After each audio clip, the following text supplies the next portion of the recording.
Minutes to the deadline.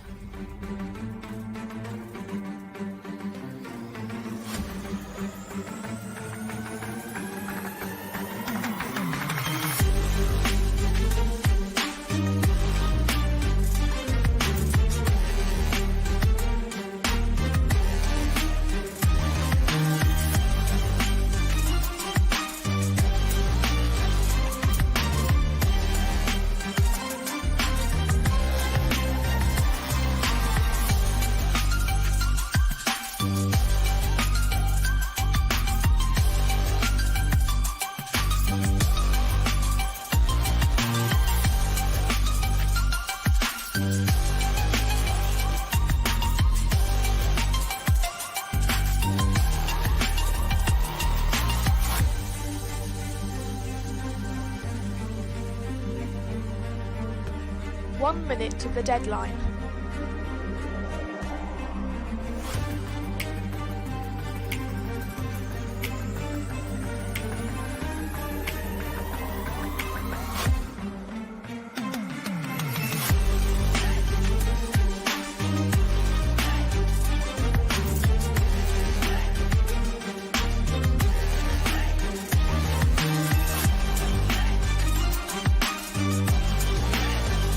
Thirty seconds.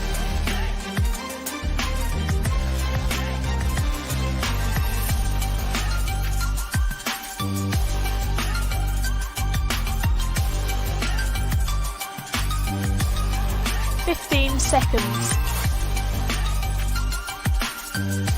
10, 9, 8, 7, 6, 5, 4, 3, 2, 1.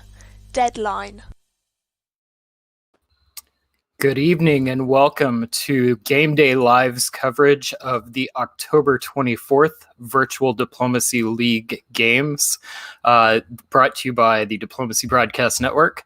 On screen with me right now is Brandon Fogel, one of the founding members of the Diplomacy Broadcast Network, and my name is Brian Pravel.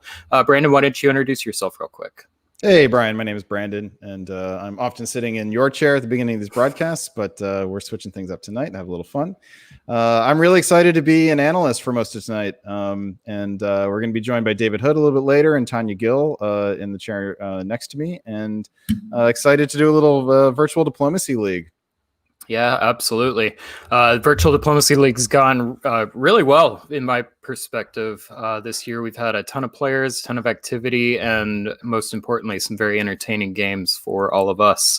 Real quick, my name is Brian Pravel. I am the one of the co-founders of Diplomacy Broadcast Network, also very involved in the Windy City Weasel Chicago diplomacy hobby, and have been playing diplomacy for over 30 years now. Absolutely love this game, almost as much as our next analyst. Mr. Hood, welcome. Hey, how's it going, fellas? Good. Why don't you introduce yourself, and then we'll run through our top players and our standings. Well, I'm David Hood. I'm coming to you from the western part of North Carolina, right next to the mountains. I have with me Thor, the god of thunder, who's gone to sleep in my arms for some reason. And I'm ready also to do see some great VDL action tonight. I've been playing diplomacy for 36 years, so a long time.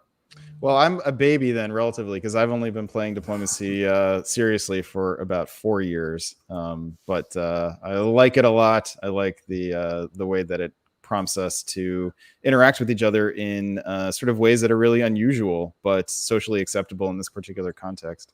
So, I'm excited to see how these people do it tonight. Brandon, why don't you go ahead? Let's bring up our. Actually, I think I can do that here. Yep, here we go. This is the top 10 players in the DBNI as of October 2020. So playing tonight, this is our top 10 playing tonight. First place, we have John Anderson, who is currently ranked number 1 in the Diplomacy Broadcast Network Invitational. Tommy Anderson is ranked 4th. Karthik in 18th, and so on and so forth. Brandon, anything you can tell us about any of these players? Who's on the bubble? Anything like that? Anything we should watch out for tonight? Well, the thing that really stands out are the Andersons at the top of the table. We've viewers of our broadcasts are familiar with these names by now. They have really been kind of dominating the circuit now for since midsummer. The sort of early half of the lockdown period was dominated by Tanya Gill, who is going to be joining us a little bit later as an analyst, and she's sitting in first place right now in the VDL standings, which we can take a look at if we want to. Yeah, let's go ahead. We'll do that next. But John and Tommy have been just kind of everywhere in the last 3 months. Tommy won the Liberty Cup and John won the Weasel Moot. And John has been, you can see by his record here, he's got in 9 games of VDL. This is just these are all the virtual face-to-face games this year. In 10 games rather, he has topped or shared a top in 6 boards. And that is an astonishing rate of success.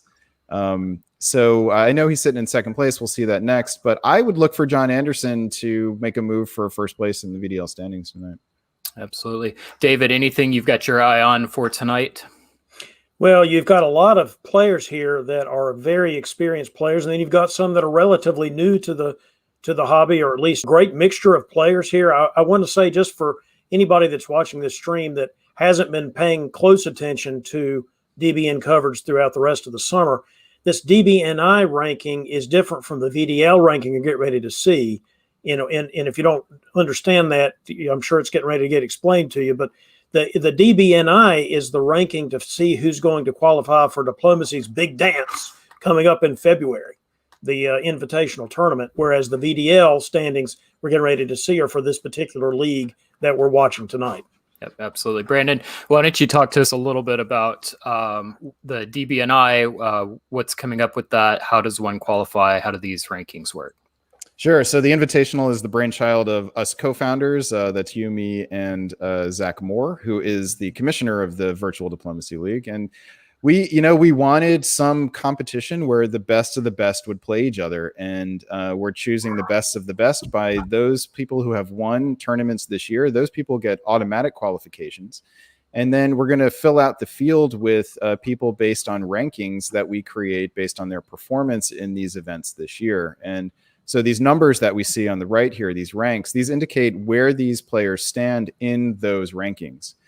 As they currently sit. Those rankings no longer include the Virtual Diplomacy League standings. We had been including those as we went along, and we decided not to because the competition isn't finished, and that was giving a sort of misleading view of where the rankings actually stood.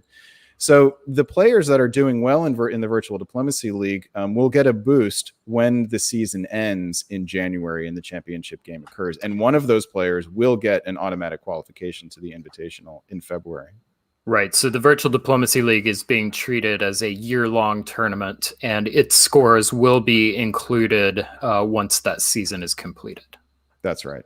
Okay, great. Well, let's go ahead. This is our DBNI rankings, kind of showing us who are the top players participating in today's games. Now let's turn to the VDL itself. So this is for the competition for who's going to win that year-long tournament we just spoke about, or who at least is going to qualify. The VDL format is the top scorers. The top 7 will play together for a top board, I believe, in January. And the winner of that will automatically qualify for the DBNI Invitational. And all of the other players will get points that will contribute to their DBNI rankings. And I should say we're intending to have 28 people play in the Invitational. So if you're in the top 28 in those rankings at the end, you will definitely get an invite. And you may, if some people ahead of you, I'm sorry, I take that back.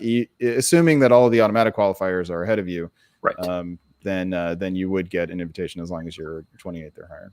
Yeah, almost certainly, but not guaranteed. Right. So, David, what can you tell us about these rankings, the players here? Well, just a lot of great players. Anybody who's paid attention to diplomacy in the last several years would recognize a name like David Miller in the 4th position, who has won the last 2 face-to-face DixieCons in a row and just got finished running the tournament for the Potomac Tea Knife Society. Very experienced face-to-face player. And then you've got people on here who are relatively new to the wider hobby. In addition to having a couple of your weasels on here, I see Ali is on there, number 6. Eber, one of your weasels, I think just moved to Colorado, is number 3. But anybody who's been watching these games this summer in the VDL will have remembered some awesome play by these players, and I'm really looking forward to seeing more of it tonight. Yeah, and for scoring, they're taking the top 3 scores and I believe averaging the rest. So somebody coming in like David Miller in 4th place with a single game, that 71.9 is a monster score for him. And then I think it's also worth pointing out John Anderson, 86.7 across 2 games. So he's got a 3rd score. If John is playing today, so if he has another good solid board top, he's in position that he could potentially overtake Tanya for the lead. Brandon, anything to add? He just needs, John just needs just under 40 points to pass Tanya for the lead. And under tribute scoring, which is what they're using in the Virtual Diplomacy League, a score of 40 is very doable. It's basically a medium-sized board top of around 10 or 11 will probably get you to 40 points. And actually, 40 points would be less than the average that John's getting out of his first 2 games. He averages 43 point something, 43.2 points per game. Yeah, so John just needs to do okay for him. He does okay. Just a lukewarm will get him where he needs to go. Right. Yeah, and the other thing that stands out to me here is that the rest of the scores are relatively low in the 60s. So any player who's got, who's down in the 20s or 30s, just one good score will launch them into the top 7 and get them onto that top board. All right, well, enough of us talking about scores. Let's begin with some games. Brandon, I'm going to go ahead and transition us over to our first game.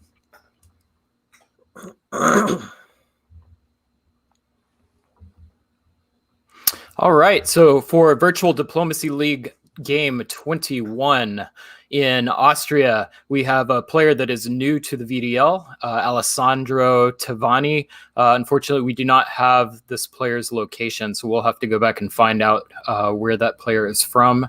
In England, we have Evan Swihart, who we have seen on this stream before from Cincinnati, Ohio.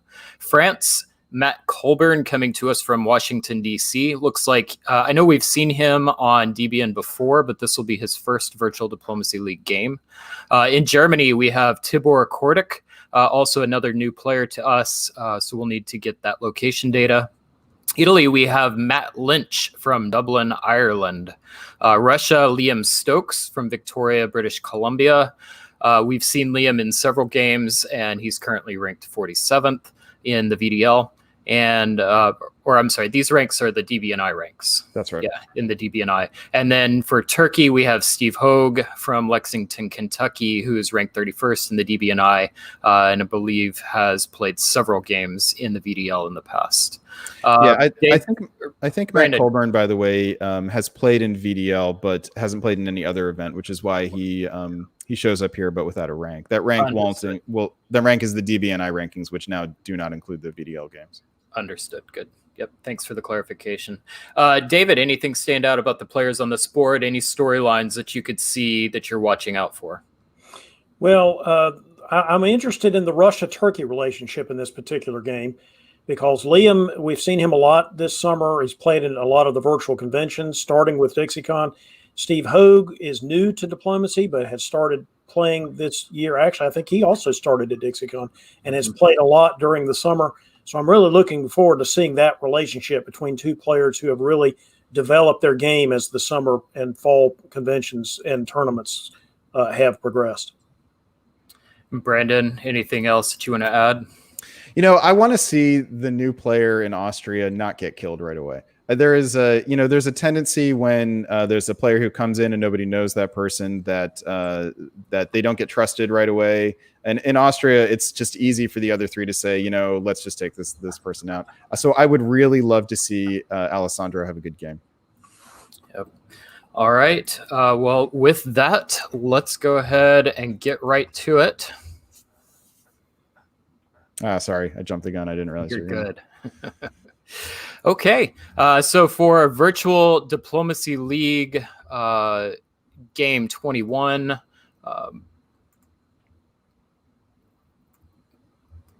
go ahead and get started. Brandon, can you go ahead and I'm still seeing the other screen. I apologize. Some technical difficulties here. No problem. So while we're getting that sorted out, David, so we do have a first-time player in Alessandro in Austria. How would you try to handle that situation? We talked a little bit about reputation. He does not have in a deadline episode. He's new to the hobby, doesn't have that reputation. What would you do in order to kind of get a good start as a first-time player? Well, as a first-time player and even as an experienced player, the first thing I do in Spring 1901 is listen. Listen very carefully. I like to propose things, but you also need to listen a lot because that's a good way to establish relationships.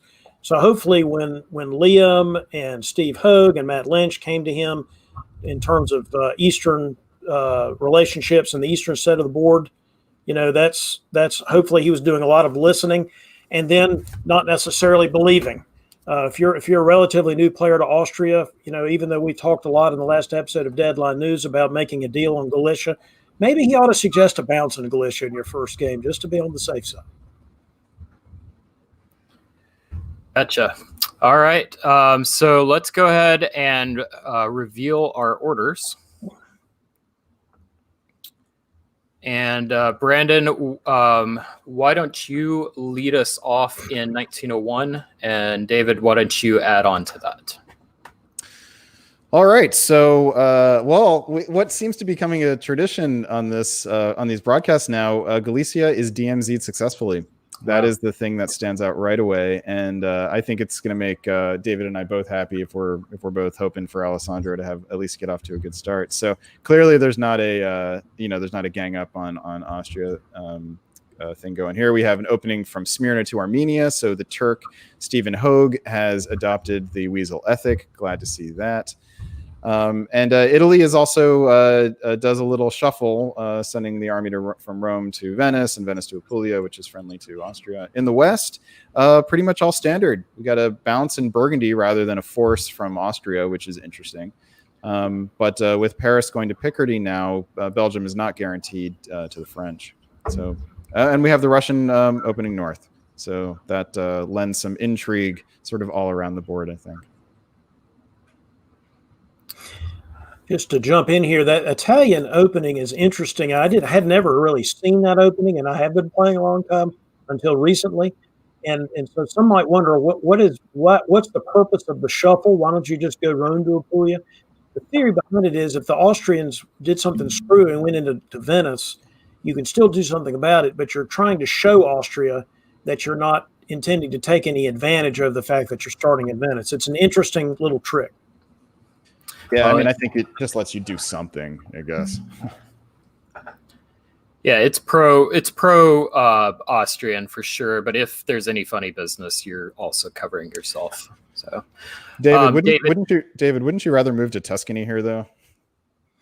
Well, actually, in my personal opinion, this is pretty much down at the bottom of the list because I like to do things when I'm in Italy, and this is actually, you said this is doing something. This is not doing anything. Actually, it's the same thing as Venice holding. But, my personal preferences aside, would you go to Tuscany? Maybe, unless somehow that, angered the French for some goofy reason. This whole opening is sort of a stasis event. And so I guess it's about basically the same thing as Venice holds. If he goes to Tuscany, it's the same thing as ordering Venice to Tuscany, and nobody does that. Yeah, but maybe they should. We'll see. All right. You do it. You do it, Brandon. Brandon, what are we seeing in the fall? All right. We see what looks to be certainly an AI setting up for a potential Lepanto threat to Turkey. And Russia is likely to be on board because Turkey has done the most aggressive anti-Russian follow through to the Armenia Open here. And Russia getting bounced in Sweden means that Russia gets no builds. So with the northern opening is unlikely to bear any fruit at this point. It's likely that army is likely to go back to St. Petersburg, especially with the English convoying an army over to Norway, which is aggressive anti-Russian as well. Germany has the luxury of vacating Munich in the fall of 1901, having no foreign units next to Munich. And the other big news here is that France gets 3 builds. So we'll look to see whether France waves one or uses all 3. But the weight of this board is very much in the West right now, I think. We've got what could be a Western triple. We've got what looks like a strong AI. And with Russia and Turkey fighting, it's not going to be good for Russia. Turkey may be able to hold on until something else breaks. Let me give a dissenting opinion. Is this a strong AI? I mean, the Austrians went west, essentially, and stopped. So it could be, this could be very much just an AI, and they're going to go after Turkey now, entirely possible. But an AI where the Austrians are totally friendly with the Russians is an interesting situation. I mean, it's good for the AI if it works, and that's what this really is. But otherwise, I guess a question I have is, are we getting ready to see an EF alliance so that we can use our new term for that alliance? We'll find out. All right, what's the key? What do we look for then? Well, the real key is, what do the English do? As you said, convoying the army to Norway is pretty anti-Russian. Although in this situation, unless you were going to bounce the French in Belgium or the Germans in Holland, convoying the army, you might as well do that, because then you've still got the 2 fleets in good position. So I guess what England does is going to be the real question here, maybe what they build. Yeah, and certainly the French builds. Sure. And how many of them there are, for that matter. Yeah. So if it were a EF, what would you expect from the English build? English, I think is Fleet Eddie here. Pretty much no matter what. And they could do an army. Some people, I think, like to try to be army heavy. It's a bit risky in that case. I would probably see Fleet London if England is suspicious. Fleet London. If England is really ready to go with that which is to be named, hopefully, then Fleet Edinburgh. We have Fleet Edinburgh. Oh my! 2 armies. From oh France. My! Matt, sorry, I'm stepping on your toes, Brian. That's an interesting choice. Yeah. So yeah, we've got a fleet in Eddie, 2 armies in Brest and Paris, fleet in Marseille for France, army in Munich for Germany, along with the fleet in Berlin. We've got fleet in Naples, fleet in Cannes, and Liam is left out with no adjustments. What are we looking at, gentlemen? Well, there's a couple of interesting moves here. I don't know. Go ahead, Brandon. Oh, you go ahead, David. Fleet Berlin is always an interesting choice because Kiel accomplishes the same thing but gives you some flexibility. So Fleet Berlin is like, hey, England, I am really, really, really on your side, is what that means. Yep. And I think we're getting ready to have an episode. Matt Colburn in France has a YouTube series called Colburn Classroom. I think we're getting ready to see something here that maybe we can talk about in one of his episodes of Colburn Classroom. Like, Colburn, why are you building 2 armies there? That's weird. It's an interesting problem for the West. For if there's supposed to be a Western triple here, I think there's a couple interesting problems. One of them is the 2 army builds in France, but I think prior to that, it's the army in Ruhr. So I think we've got some strong indications here that Germany and France don't trust each other enough for a Western triple, and with these builds that they both want England on their side. Absolutely right. Yeah, Waverod in the chat said Fleet Berlin is Germany to England and France. I'm okay with you. Please be okay with me. So we'll see how that plays out. David, why don't you lead us off in 1902? All right. Well, look at the Germans moving east. So perhaps they think that there is a Western triple. Mm-hmm. The French moves and the English moves are not inconsistent with that. I mean, it's inconsistent to have that many French armies back there. That accomplishes nothing for the triple going to the east. So that's why I'm saying Germany might think there's a triple, but man, unless France just really wants to waste a bunch of units, it's hard to imagine. Going to the east, you can see that the AI has jumped onto the Turks, and that's because the Turks are still trying to jump on the Russians. So that's an interesting situation. Again, as Brandon pointed out, Galicia still unoccupied. is extremely interesting, but it's certainly good for Alessandro in his first VDL game. Look at that move to Bohemia, though. That makes me wonder if somebody in the East is maybe paying attention to the potential, and the Italian move to Piedmont, so that maybe they think there might be a triple coming also. And given the French builds, that's not a bad guess, although I still don't believe it myself. I think I think the response here from the AI to the potential Western triple is actually problematic, and it's specifically in the way that they're trying to help Russia. Austria has used his units to move in a way that sets him up to benefit significantly from here, while Russia is set to sort of draw even on this. Russia's also gone for the aggressive route on Sweden. So Liam is taking his guns out of his pocket, pointing them, taping them to his body, and I think preparing to spin and pull the triggers. Unfortunately, it's not going to work. He's already lost St. Pete. They can now force Sweden in the fall. Assuming that EG are together, this was not. I mean, it was already going to be tough for Liam to survive. But I've played with Liam before. I played a game with him. He's a tough customer. So we'll see. Yeah, it'll take a little diplomacy to get things turned around for Liam. This positionally, the strength is just not there. See how that turns out in the fall. Well, the French get into Piedmont. Their armies just kind of sit tight in the Belgium area.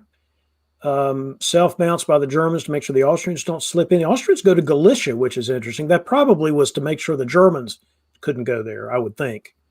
The Russians could only cover one of Moscow and Warsaw. The English and the Germans went for neither, which is an interesting situation in and of itself.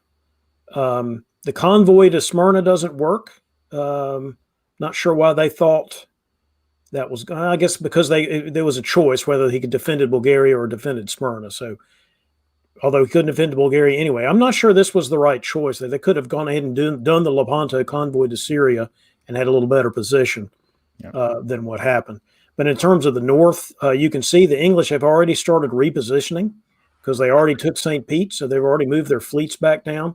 Maybe just making sure that nobody was going to, slip little Denmark to North Sea business going on. So they wanted to make sure that didn't happen.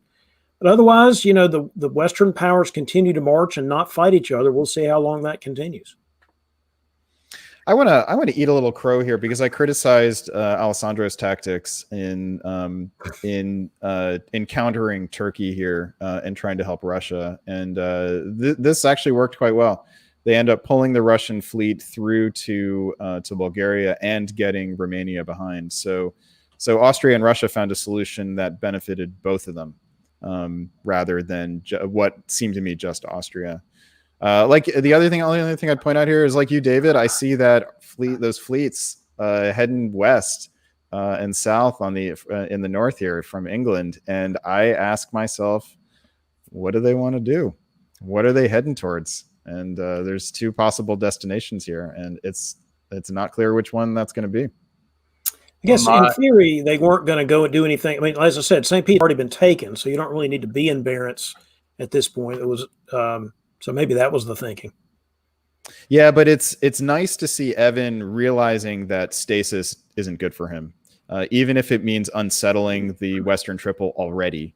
That he doesn't benefit by letting things stand idle. So I think it looks to me like Evan is saying, okay, the pendulum's going to fall one way or the other. And the supporting the Germans to Sweden here it looks like either he's choosing EG or he's hedging his bets and waiting to see what happens. All right. Well, in the winter for our adjustments, we've got an army from Evan in Eddy. We've got a German fleet from Tibor in Munich.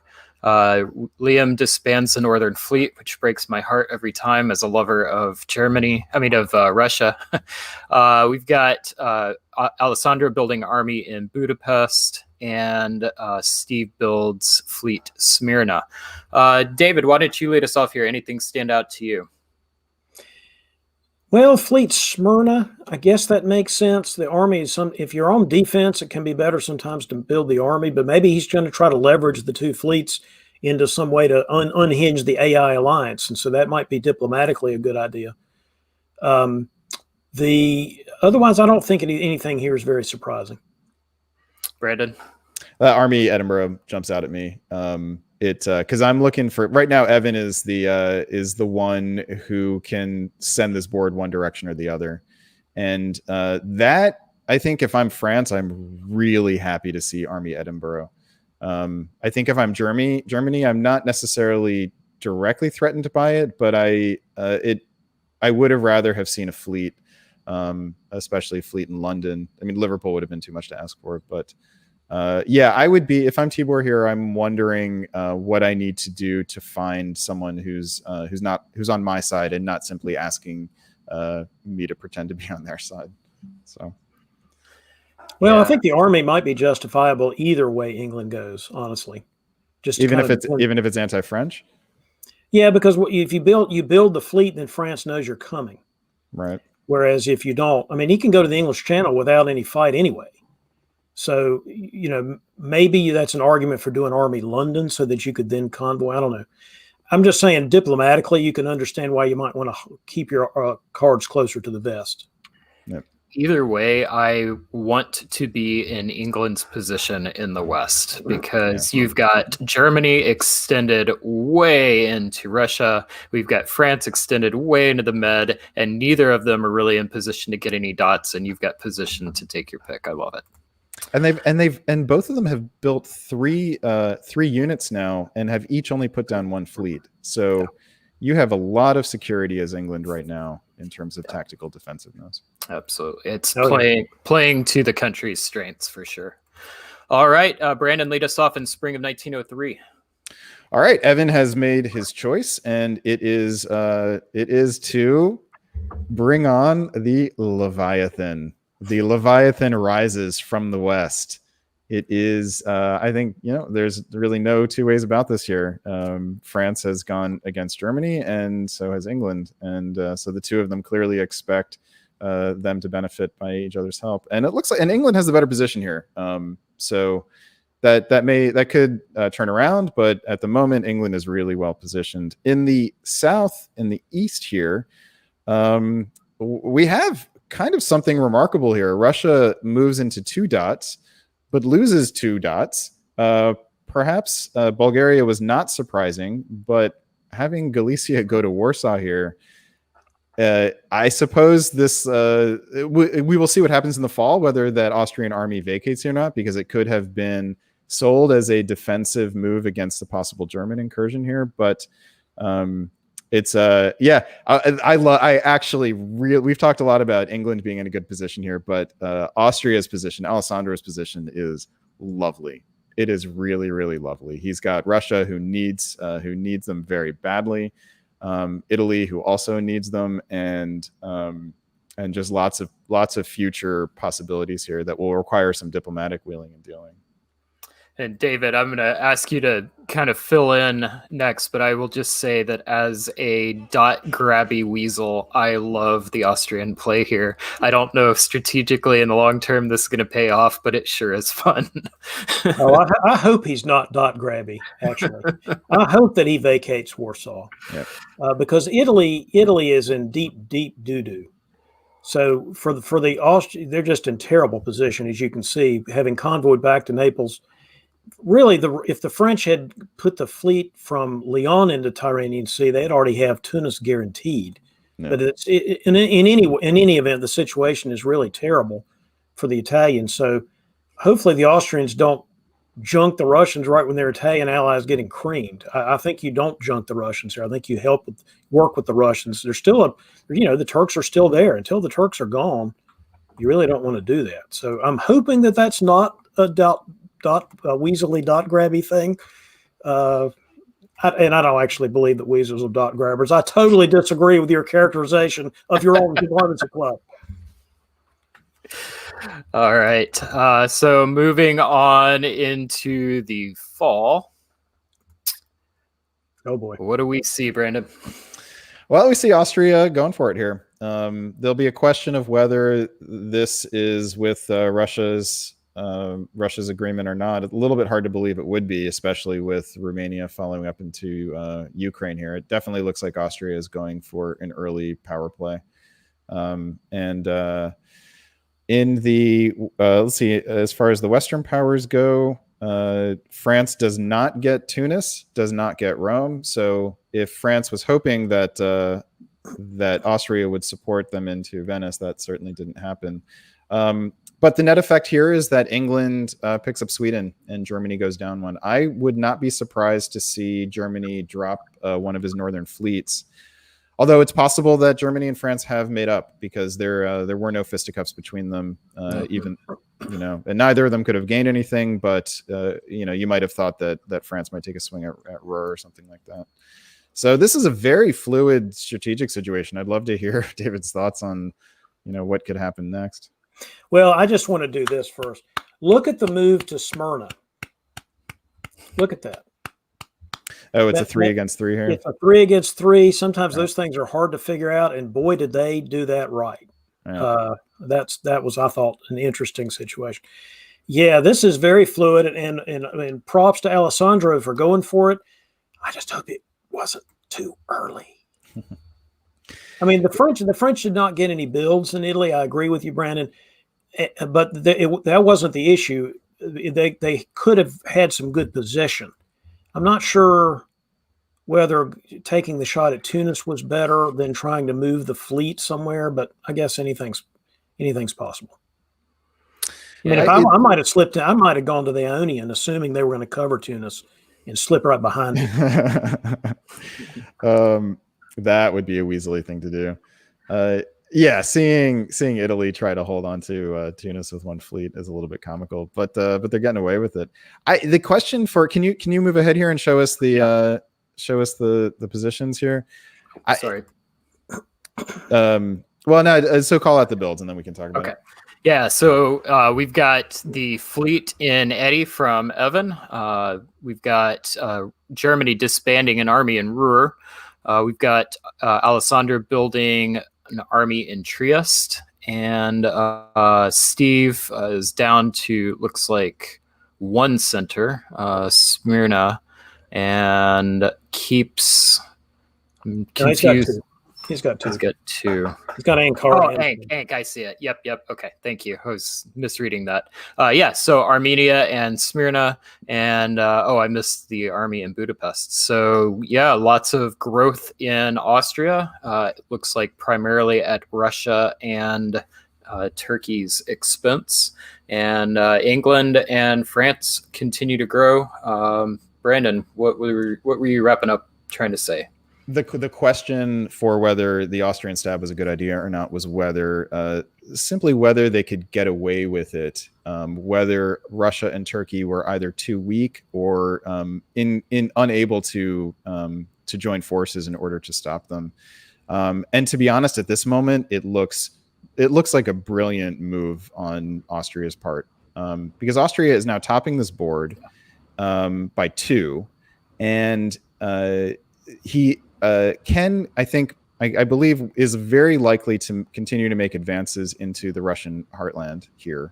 And the other people who could be in position to fight this potential early leader syndrome, Italy and Germany, are subsumed with assaults from the other direction. So Austria has a potential here to make this a relatively short game. And if they can get Moscow and Sev and basically eliminate Russia, and they very well could have Italian help in the south to help keep Turkey at bay here. Yeah, they have a possibility of wrapping up a board top here fairly quickly. Yeah. No question. Yeah, this is a really interesting phase in the game. I am going to take a little bit of extra time here because this is an area that I personally sometimes struggle with, and I'm curious to get your opinions. In a situation like Austria, the tendency for me is to kind of say, hey, I'm going to have the rest of the board freak out and attack the leader, and they're going to stall me out. But then there is another school of thought that is, man, you've got the opportunity, you've got the position, put down the pedal, put on the gas, and just go. So in this type of situation, David, do you go for it if you're Austria? You mean from this point forward? I'm Yeah, not sure from I this would have point attacked forward. Russia just yet if I were the Austrians. I mean, a lot of it depends on how the negotiations are going around the Italian boot. I would be concerned jettisoning Russia. I mean, Austria's got to do something. The Turks are almost dead, and you got to move on to your next, feed trough to feed on somebody. And Turkey's on. You got to feed on somebody. The question is, do you, as the Austrians, go ahead and jump on the Russians, or do you send the Russians first against the EG? I mean, against the English, not the EG. The English going after the Germans. He may very well have made the right decision here. I was worried it was a little premature. As Brandon points out, maybe it's not, because Germany's and Italy are both being attacked. But ultimately the question is, can Austria hold when they've got right now one fleet? And the answer might be yes, if the Italians can stay alive to help.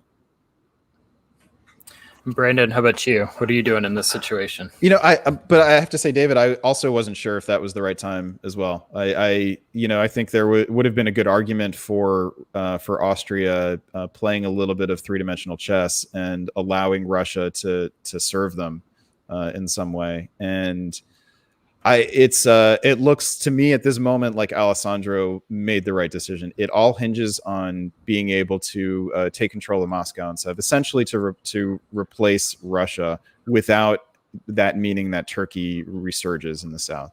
Yeah, and at the moment, I think it's possible. It will. I think a lot will depend on whether that Italian fleet can stay in the Eastern Med and help out. And Italy may decide that it's better. That's the thing to do this turn anyway, because Tunis is a guaranteed loss, and so try to hold on to at least stay at 4. All right, well, let's find out how that decision plays out in this game. David, I think it's your turn to lead us off. Why don't you go ahead? Well, the first thing that jumps out at me is the German moves. Maybe it jumped at me because it was the middle of the board, but look, south, south, east for the movements from the Germans. In other words, I can't defend against you, England. I'm going somewhere else. And look at the French, still not fighting the Germans, still stasis over there in around the Low Countries. Obviously, they take Tunis, but it's just interesting to me that we don't have any French in the Ruhr, for example. I mean, that just seems a little bit odd. I mean, I'm not saying Matt's wrong to do this. He's got a tempo question, and he's trying to move slowly instead of quickly. Maybe he just doesn't want the English to grow that quickly, but the English are going to anyway, because they already took Denmark. So maybe you get in there and get your piece of the Germans. I just think that's interesting. The Russians have moved to St. Pete with the Germans' help, and I just wonder exactly what's going on there. I guess no reason not to if the Germans are going to offer it. Otherwise in the East, pretty much status quo in the sense that the Turks tried to help the Russians, and the Russians didn't do it. They haven't gotten along the entire game. Russians went to the Black Sea just to have more options. The Italians did move back to Ionian, but also went into Greece. Now, that might be the Austrians giving them a center to keep their fleets alive and their position alive, which if I'm Austria, I very much probably would do that here, because you really need the Italians to stay alive as long as possible. We talk about topping the board in 1903 or whatever. It matters who's topping the board at the end. So giving up a center or two to help your allies survive for a while is totally sensible, even under this kind of scoring system. Yeah, I think one thing I will point out I'm curious about is the move of Russia into St. Pete. How is England going to respond? Because they're going to be the kingmaker on whether or not Austria is able to continue into Moscow. So is England going to start supporting Russia in that position to slow Austria down, or are they going to work together because Germany is working with Russia? So just curious to keep an eye on that. All right, in fall of 2004, David, what are we seeing? I was going to say, my guess is English take it back, which which they do. They don't want anybody. And of course, it looks like the Russians weren't really trying to defend Moscow anyway. So all very interesting. Over in the East, let's see what's happening here. The Germans have made a deal with the English. The reason I say East is because now they're in Bohemia and Tyrolia. So that they are in the East. The Germans are in the East. They've made some kind of deal. The English have backed out of their attack. And maybe the theory is, hey, instead of killing me, how about if I be your janissary and go east against the Austrian leader, which apparently has worked. And I'm not saying they've taken any centers yet, but Bohemia and Tyrolia is a pretty strong position for the Germans to be in. Let me before I stop talking, let's see what are the French doing? Leaving Western Med, supporting Venice. That's just a sort of a diplomatic play here, saying, "Hey, I'm your best buddy. I'm still in Tuscany, but I'm your best buddy." I guess maybe worried about the English. I just find it interesting that the French army held in Marseille. You know, holding is a legal move in diplomacy. It's just usually not a good move. So the question is, why are you holding in Marseille? Either go to Piedmont and double down on the attack, or go to Burgundy, or go to Gascony if you're trying to set up some kind of weird convoy in the future or something, but do something other than sitting in Marseille. Matt may have a strategy there. I just don't see what it could be. Brandon. I mean, I think Matt's had some tactical unfortunates this game. So this is a game where, Matt, if I were you, I would go back and I would think about each turn what I could have done better tactically, because strategically you had a clear plan, and your tactics did not allow you to follow that plan particularly successfully. Still could this game could go on for a while, and you're still have the potential. But I think you had an idea of what you wanted to do, and didn't find the right tactics to actually do it. The Alessandro is having a real sort of aspirin-inducing game. There is just a lot of sort of bold opportunity-taking moves, and then we have a real unfortunate situation where he takes 3 dots off of his neighbors, which in one sense is great, but he only has 1 home center open to build in it. Yep. So this is a potentially devastating setback, I think, for someone who could have literally secured the board top in 1904.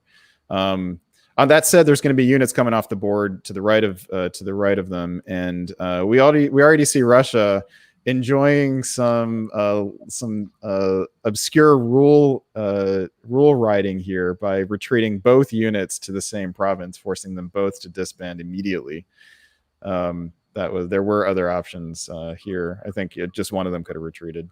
So either that was deliberate and fun, or a mistake and also fun, but only for us, not for Liam. Well, I'm not sure why you would get rid of both armies and keep the fleet. Although maybe so, because nobody else is touching the Black Sea. I don't know. Yeah.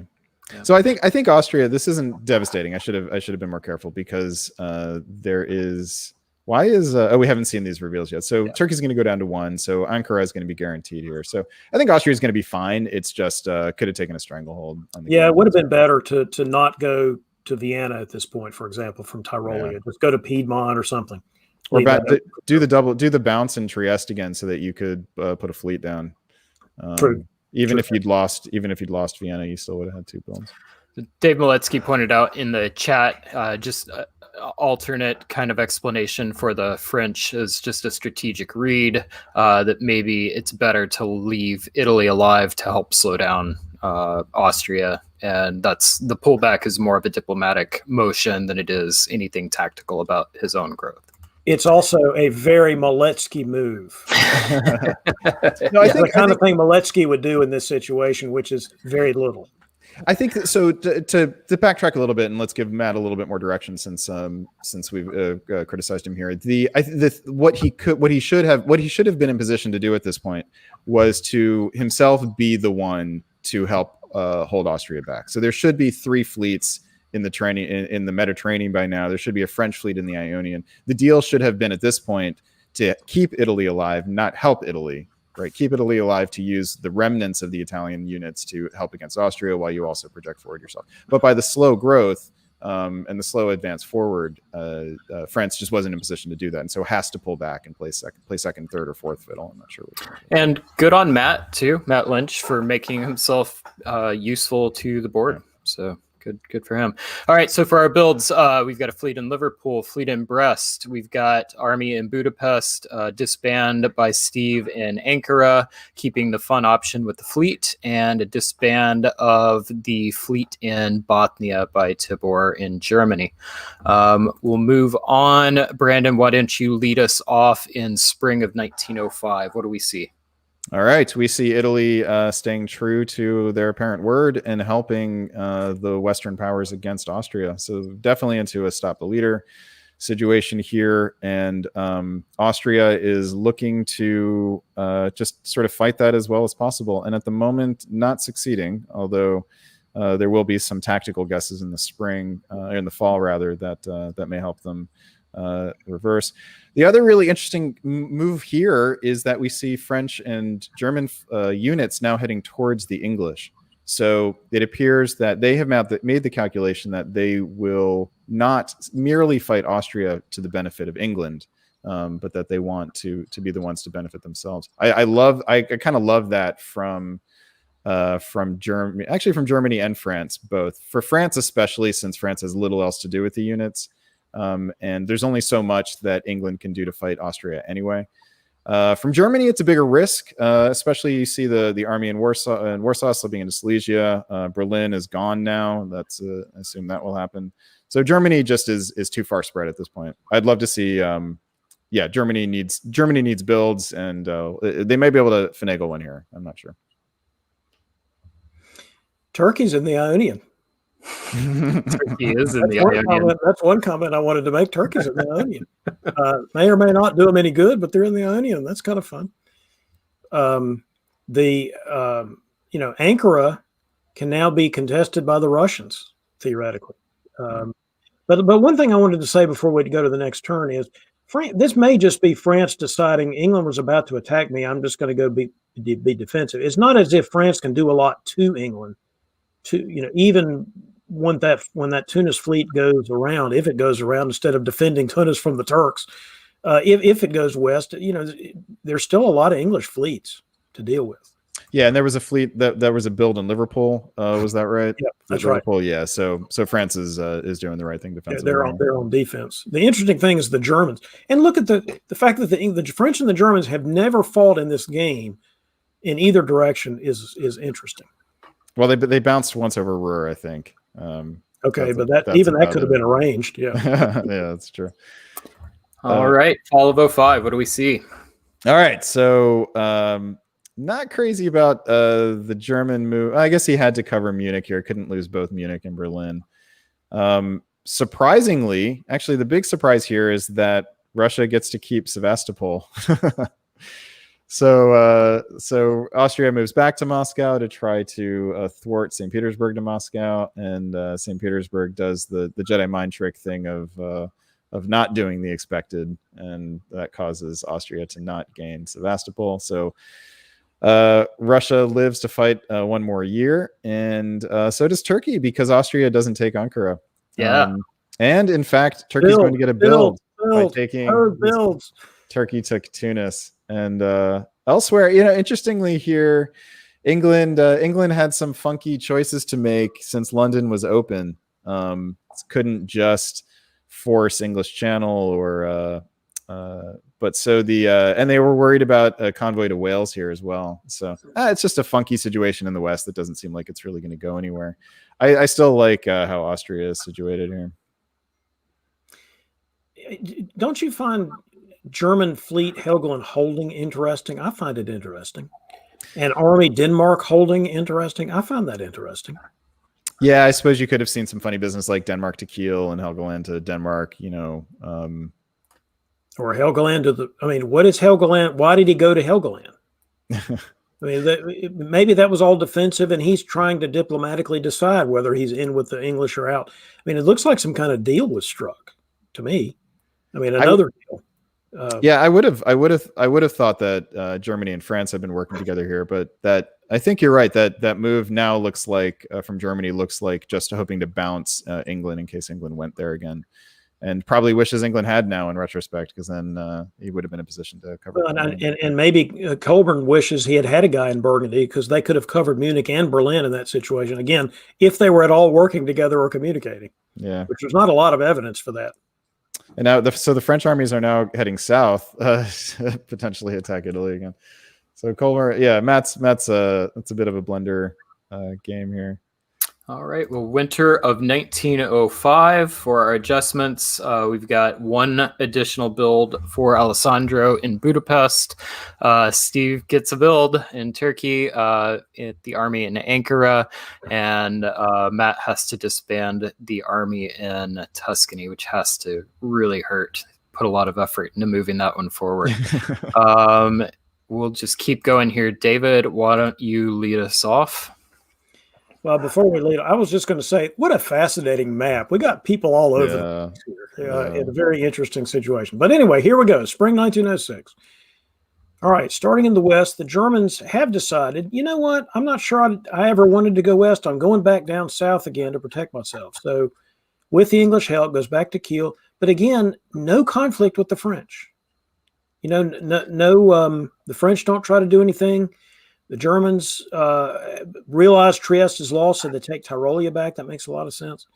Otherwise, the French are pretty much holding, and maybe they're diplomatically trying to figure out what their next option is. I'm not sure. I mean, if you're Germany, I'm not see why you would want to fight France in this case. Fighting France is one thing. I just can't figure out why neither of them has ever fought the other. There's a lot of, well, let's put it this way. There's been two French armies sitting in Picardy, Belgium, the entire game doing nothing. Yeah, no, that can be a tough assignment in diplomacy, to do nothing with two people for a long time. Yeah, I mean, Matt, we were picking on Matt a lot, so we should find something nice to say. But this has been a game of low unit efficiency in general for Matt. To succeed in diplomacy, you need to maximize your unit efficiency. Well, let's take this example. And Matt, I promise I'm not picking on you. This is for educational purposes only. And you're an educator, Matt, so pay attention. Irish holding with support. Why? If he's really going to kick you out of Irish, that's fine. You'll just retreat to Liverpool. Yeah. So holding an Irish. So instead, English Channel with support of Irish, maybe. I mean, I know he might be trying to just sort of leave his options open, but in this case, he's probably taken the wrong option, it seems to me. But let's go talk about the East just a second, because the Austrians have taken Greece, the Austrians have taken Trieste, and the Austrians have taken Sèvres.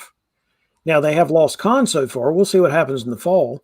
But Austrians, we were talking about how everyone's trying to stop the leader. Austrian's position still pretty decent.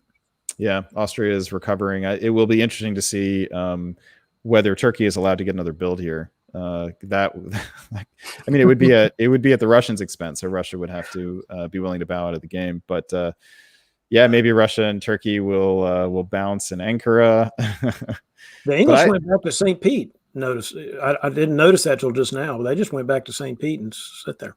Yeah, because Austria was sitting in Moscow, so I think they were worried about covering that. But Austria is benefiting from the West's inability to get together. So England's move against France here was not good enough for Germany to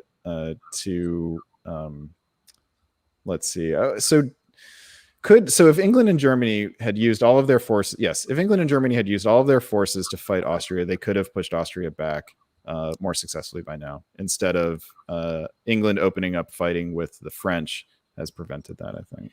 Well, again, just to provide a dissenting view for the purpose of good television, let me say, worrying about the Austrian being the leader right now, maybe who cares? You've got to get control of your part of the board before you start worrying about what's on the other side of the board. You can always catch up to Austria later. So maybe that was the thinking, as opposed to some convoluted, England using its alliance structure to do something to the Austrians, as opposed to just jumping on the French. And maybe he's trying to get the French to do stuff, and the French wouldn't do it. So he said, well, then I'll just go take over your country. Now, I'm not saying it's going to work. I'm not saying the French position's terrible. I mean, if anything, those armies help him defend. But you're certainly right that the consequence of this might be that Austria keeps getting bigger. But considering the fact that the Austrians still only have one fleet, that can be something maybe that can be dealt with in the future. I think you're right, and I like the idea that England would be thinking about how not just to hold Austria back, but also to top the board themselves. Like that they were consciously thinking about that path forward. But the key is what you hit on, which is will there be time to surpass Austria later? If I don't pay enough attention now to try to slowing them down, will there be time later? I would love to have seen that army in Denmark and Livonia, for example, sooner than now. And it's possible they could have done both, just if they had arrayed their units more efficiently. I mean, if you don't mind me saying so, to go back in time a little bit, I don't like the fact that England felt like they had to go after France. They should have gone and killed the Germans. And why they pulled back out of that, I'm still not sure. Because the French posed any. In fact, the French were good. They were in the Mediterranean. That's where you want them. Well, it was a deal for Germany to go after Austria. I think that was the deal. I mean, take the stuff yourself, and then yourself can go after Austria. That's the point I'm making. All right. Well, Brandon, what do we see in fall of 06? Fall of 06. Let's make some sense of the movement in the south, which sees Turkey managing to stay at 1 unit. So there was a range of possibilities, 1 to 3 units, and they land on the lower end of this.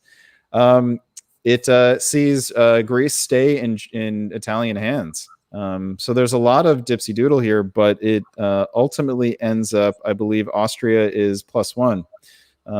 So they take Sev. Russia stays alive by taking Ankara.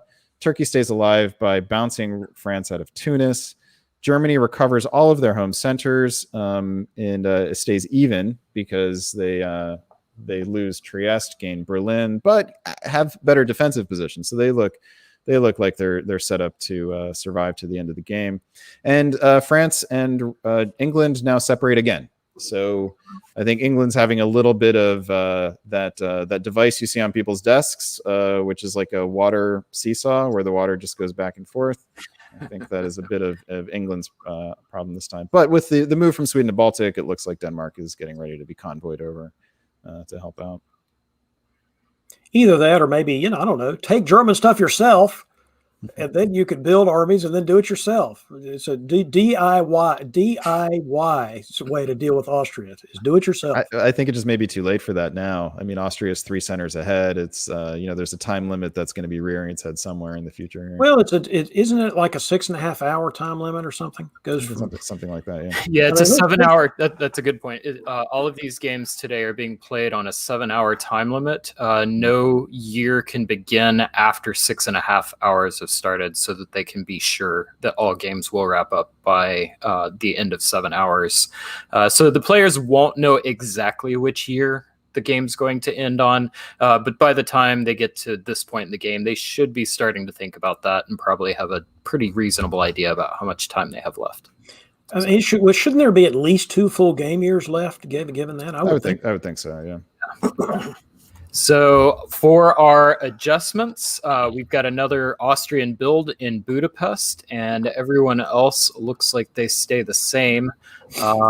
Moving on, David, why don't you lead us off in spring of 07? What are we looking at here? Oh, looks like they must have drawn here. Oh, my. Okay. Yeah. So instead, David, I'll ask you, looking at the board, is this the right decision? Is there anybody that might have wanted to veto this? Anybody but Austria? No. I don't know. If I'm England, I think I probably veto this and give myself a shot to catch the Austrians. I understand the Austrian position is pretty good, but the Italians are anti-Austrian at this point. They're working with the French. So, I think there was definitely a path here to go take the German stuff yourself, with or without hopefully with the French help. Maybe the French armies at some point in Belgium and Picardy want to actually play. And if they do, then take the Germans out and then, try to press against the Austrian position with the Italian help. I just don't know that I would have agreed to that. The little guys are going to agree to this because they could have been eliminated at any point. The Italians probably agree with it. They're not really going anywhere.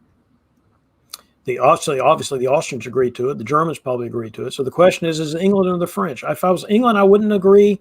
If it was the French, I'm not really going to be my position's not that great in terms of ability to take a lot of stuff. So maybe I say yes to this. Although, who am I kidding? I would never agree to end the game at this point unless I'm Austria.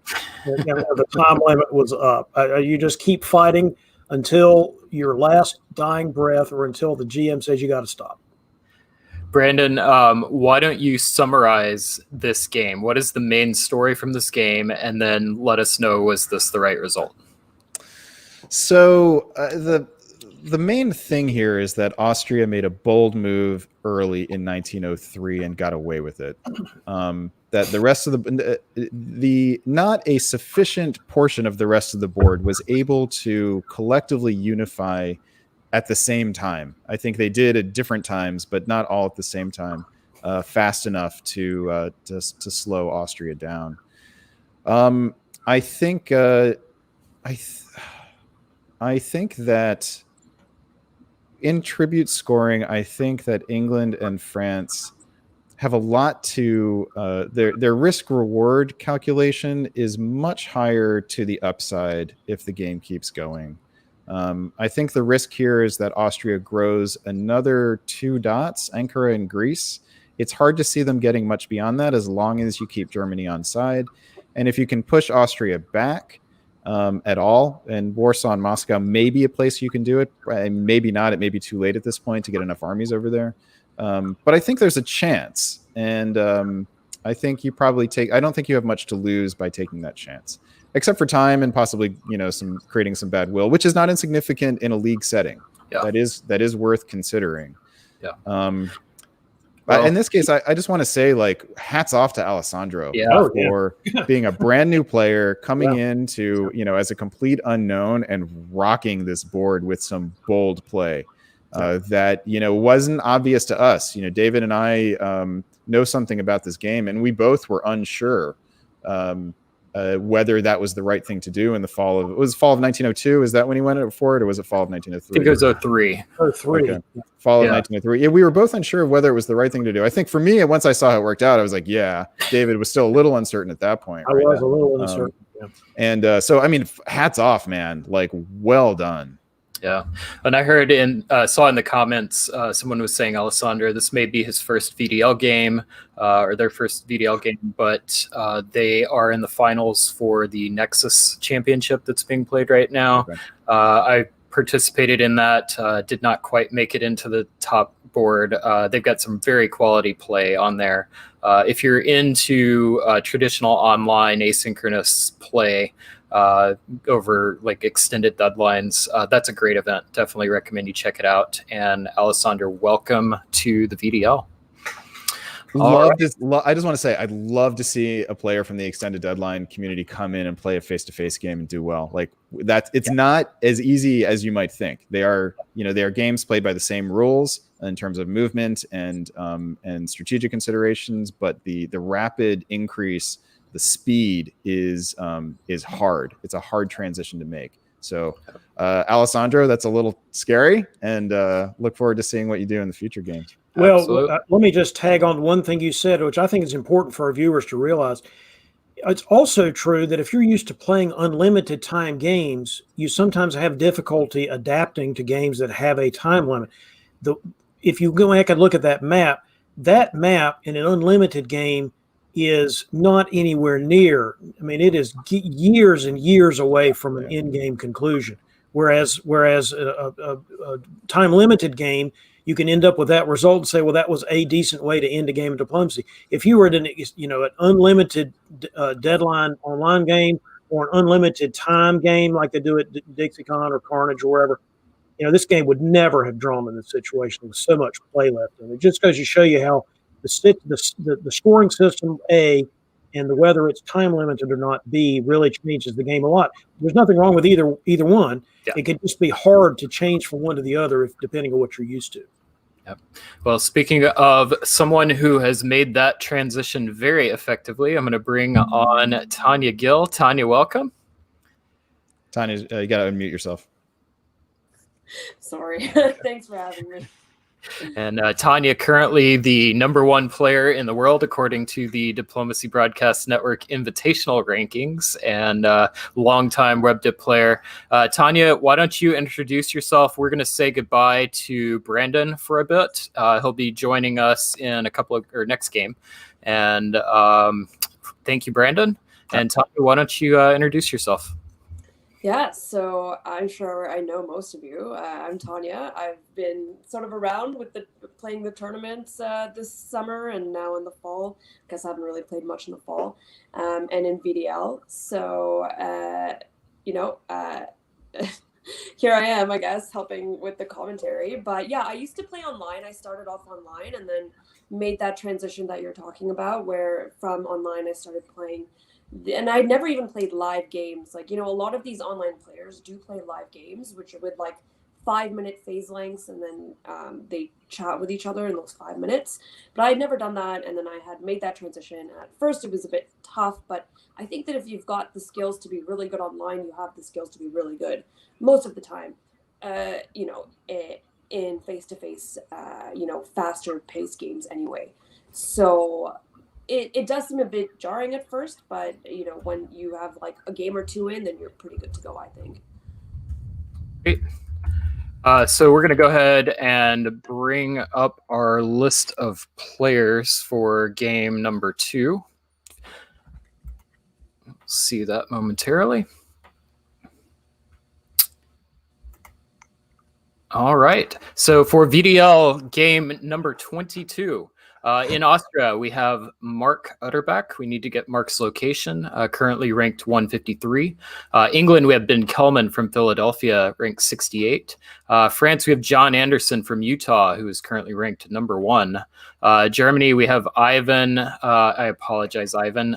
Chesnikov is going to be my guess. We need to find out Ivan's location. Italy, we have Morgante Pell from Vermont, currently ranked 56th. Russia, Michael de Michel from Seattle. Speaking of, played a really fun game with him on the Nexus tournament, game 106. Turkey, we have Karthik Konath from California in 18th. Tanya, we'll let you go ahead first. Anything stand out about these player matchups? Anything you're looking forward to here? Is the first rank recent, like from tonight, or did he take that over before? I think that must be the VDL or the DBN. I'm not sure. DBNI ranking, I think. Yeah, the DBNI ranking. VDL ranking. Yeah. You're still #1 of the VDL, Tanya. That's awesome. Okay, I'm excited for this. This is going to be, I'm not that familiar with a few of the players, but, I'm excited to see John play again. He's been really exciting to watch and just, see how he develops, like winning all the tournaments that he's been doing and whatnot. And then, there's a few, like, we've got a wild card in Germany, I guess. Does anyone know anything about him? No. He's in the running for best name contest. We have that name. We have that. Ivan Chesnikov, that's awesome. You can't wait to watch him play. Yeah, I wasn't going to attempt that, but, excited to see Ivan play. So, yeah, David, it's a kind of anything can happen sort of game. I'm excited to.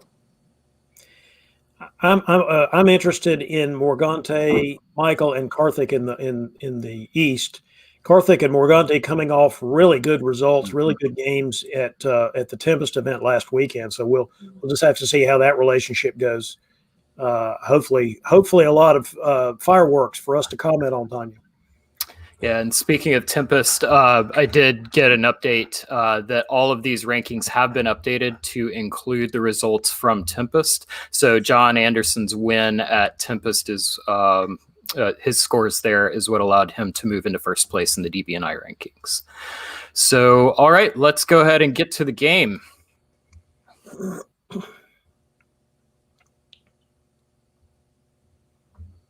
No, but Okay. congrats, John, on dethroning me about time, right? All right. Spring of '01. Tanya, you are joining us most recently, so I'm going to allow you to lead us off. Talk us through Spring of '01. I love to see a bounce in the English Channel in spring 1901. I feel like we talked about this recently, where this doesn't happen very often nowadays, don't you think, David? It's true. John Anderson has done my favorite French opening. This is awesome. John Anderson, I like you. I didn't like you before now. I really like you a lot now. We've got the France and Burgundy as well, so he really went for the English Burgundy Picardy opening, just straight aggression right off the bat. I respect it. Good for you, John. And we've got a Venice moving into Trieste, which is notable, and a bouncing gal. Budapest to Romania right off the bat. Didn't we say that that opening doesn't have a lot of success in games, or am I misremembering that specifically? You mean in the last episode of Deadline News when we talked about Austrian openings? Yep. I think the short answer is that we don't see this enough to know exactly how it turns out. This might be true. So we're going to have another stat added to our list now. But, I don't think I want to be, I'm not sure I like this Austrian position particularly quite yet with Venice and Trieste and, Budapest and Romania. So we'll see how that goes. Everything else seems not very noteworthy to me, but go ahead, David. Well, the move to Romania like that with the Italians going to Trieste may actually be a actual real live key opening where the Italians go to Serbia, since the Austrians are not trying to go there. I mean, we'll see how the Turks handle it, but that is the traditional key opening, which was named after a hobbyist in the 80s named Jeff Key, who determined this as a way to create another army on the front against Turkey. We'll see if that's what that's all about. It's interesting. But again, John Anderson, awesome. John, in the chat, he says, this move is in honor of David Hood. I call it the Hoodwink. Hoodwink opening. So, and I will also say we're seeing the now seemingly rare bounce in Warsaw and Galicia. So, fall of 1901. Go ahead, Tanya. Oh, do you want me to start again? Okay, great. Yeah. So I guess we don't seem to have that that key Lepanto potentially with the army in Trieste. I assume you were supposed to follow it up to Serbia if you're going to do it that way. But at the same time, you do have the Ionian convoying the army into Tunis. So it does seem like they just came up with the deal where Austria gives Italy, Trieste, and then they continue to work together. Like, that is potentially what I'm seeing. Seems like, okay, so France gets one build with Belgium. Seems to have no longer be trying to go into the English Channel. Maybe some kind of a Western triple here, potentially. I am not sure. But the fleet has been put into Norway instead of the army, so it would be very inefficient if this is what they were going for. In other words, Russia gets Romania, from what I can tell. Austria gets Serbia and Greece. Seems like a crazy way to get to a pretty normal 1901. Yeah, I agree with that. The only thing I want to add in is the Germans letting the Russians into Sweden is an important fact. We've talked about this a lot on the streams, and I think we talked about it also in that Deadline News episode from last month or this month about the openings. How often we see the Germans bounce the Russians in Sweden when it makes no sense to do so. You're antagonizing the Russians early. You don't know whether you need them as your friend yet or not. So we'll see how that goes. Never bounce. When I play Germany, I mostly never bounce Russia and Sweden, even if I don't like the Russians very much. I'd rather that fleet be in Sweden than it would be in the Baltic, like faster than it would be. So probably. Yeah, I think you only bounce the Russians if you absolutely sure you've got a lock solid EG alliance that you're going to jump out of the gate and attack the Russians. Otherwise, it's a mistake. Yeah, I think it's also worth pointing out that the Black Sea is vacant in Fall of '01. That is definitely notable. And the result of the early bounce in the English Channel is looks like France is going to be building one. So that'll be it's one with 2 easy builds in the pocket. Well, that's why this is my pet opening. Yes, you only get one. It's only designed to give you one build. In winter of '01, we see Ben building a fleet in Eddie. John in France builds an army in Brest. We've got Morgante building fleet in Venice. Army Venice and fleet Naples. Army Venice much better than fleet. We've got the fleet in Smyrna from Carthage in Turkey, and Michael builds an army in Moscow. Ivan builds fleet Kiel and army Berlin. Tanya, anything stand out to you with these builds? Well, I don't know if I'd like Army Brest. I mean, he can probably do things with it, but it would not have been my guess as to what build was going to happen there. Other than that, Army Moscow, Fleet Eddie, Fleet Kiel. Yeah, I mean, they're pretty standard. Yeah, that's it for me. David? I say one non-standard thing is Russia has not built 2 units as they should have.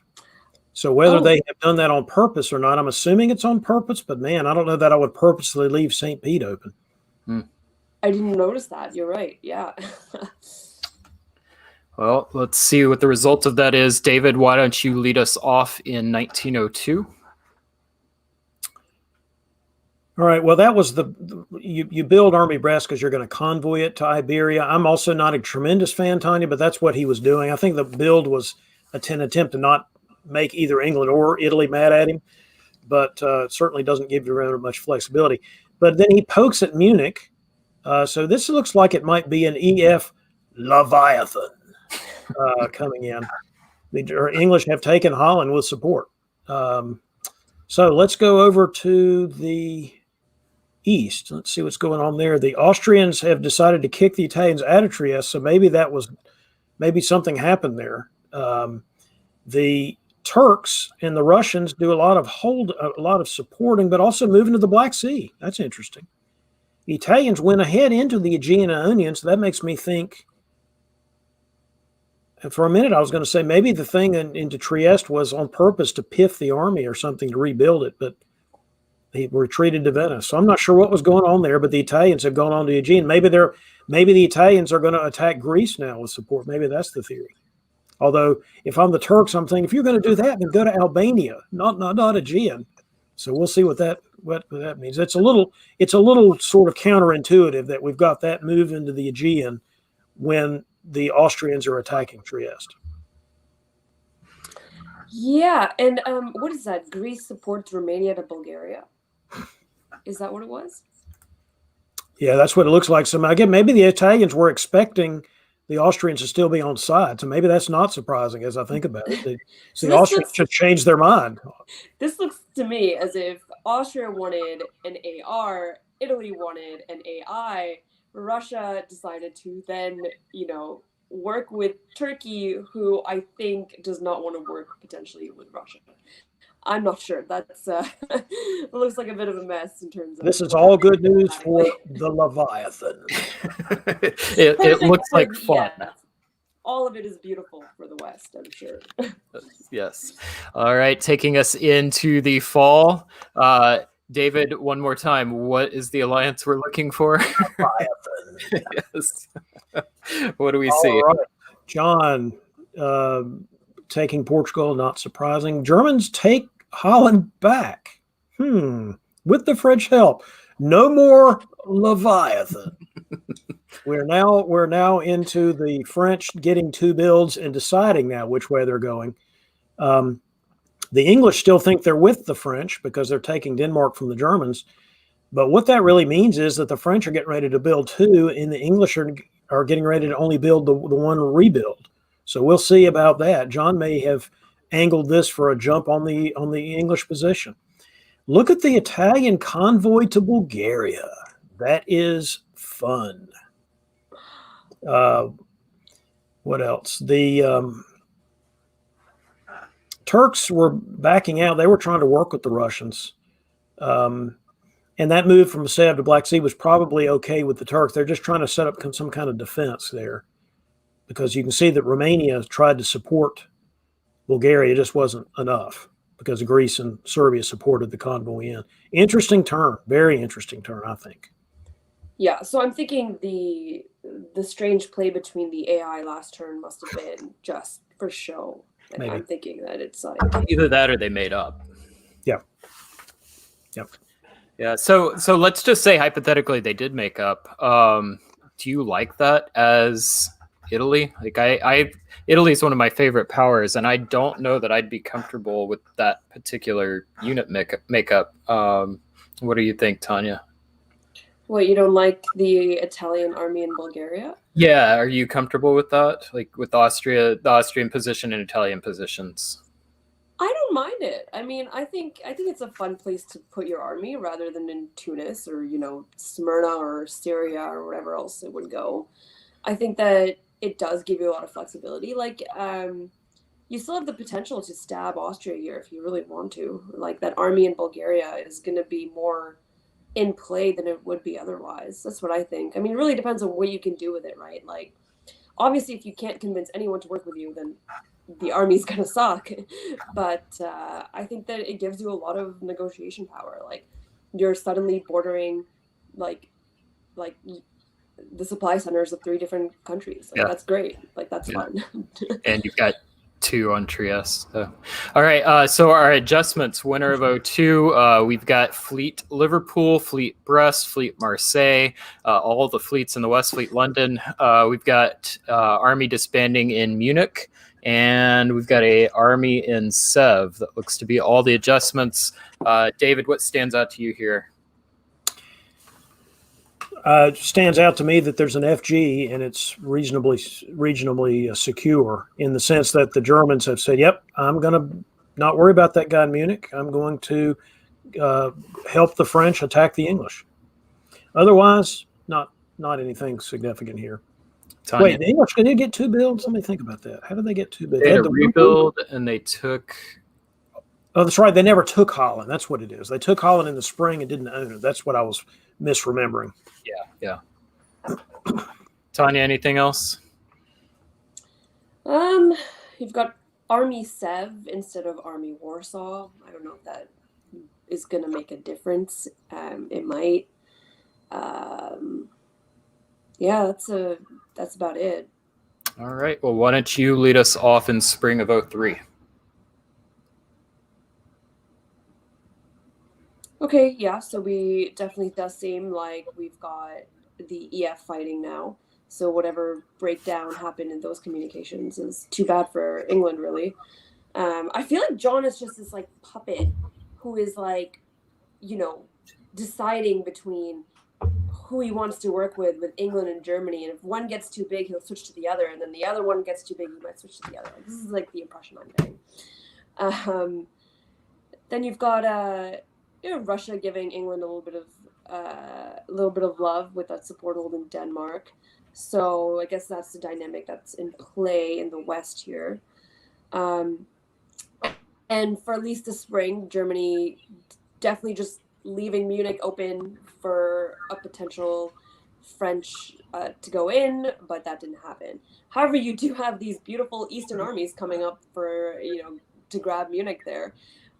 With Russia moving to Silesia and Vienna going into Bohemia. And strange retreat from, like, I don't understand. If I was Italy, I would not be leaving Tyrolia right now. So that is a bit of a strange move on the Italians' part, in my opinion.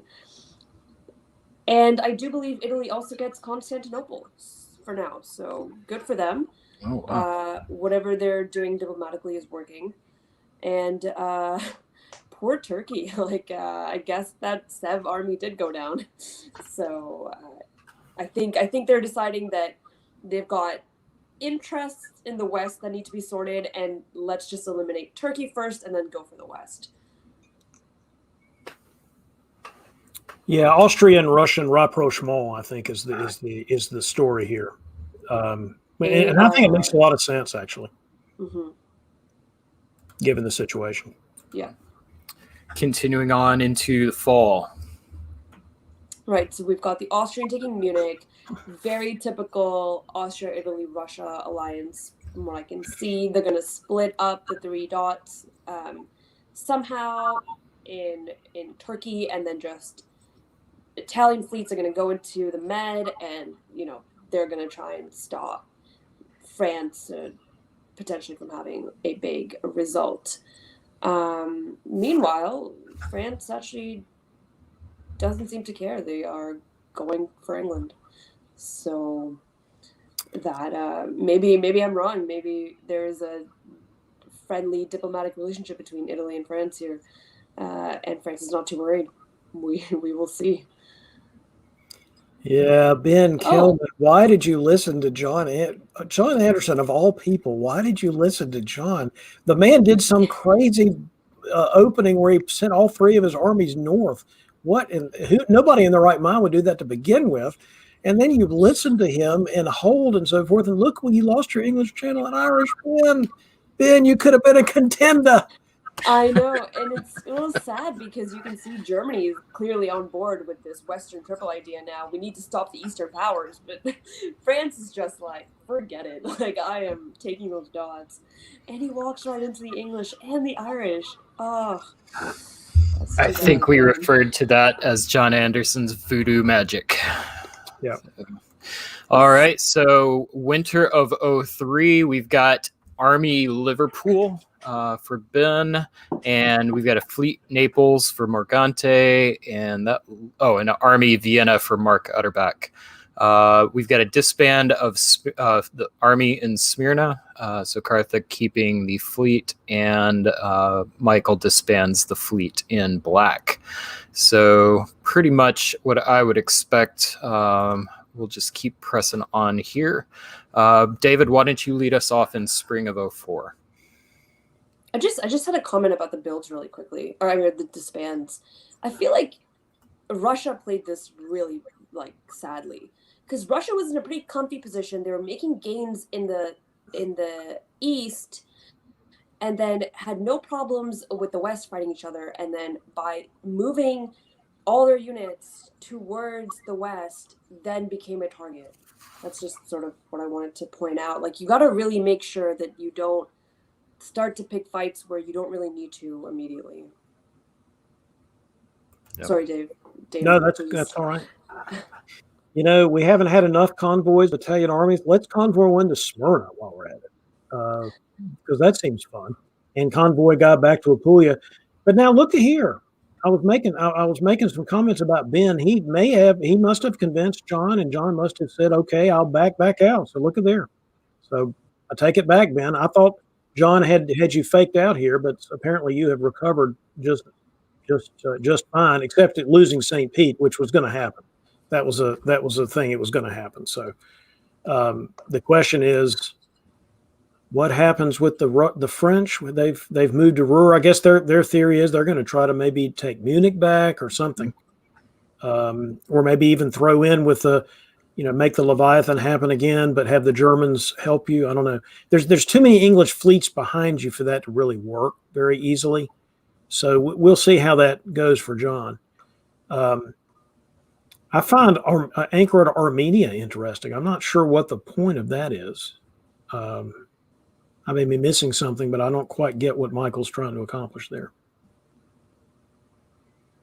Potentially bringing that army back up to Sev and then having it support Moscow or whatever he thinks might happen there.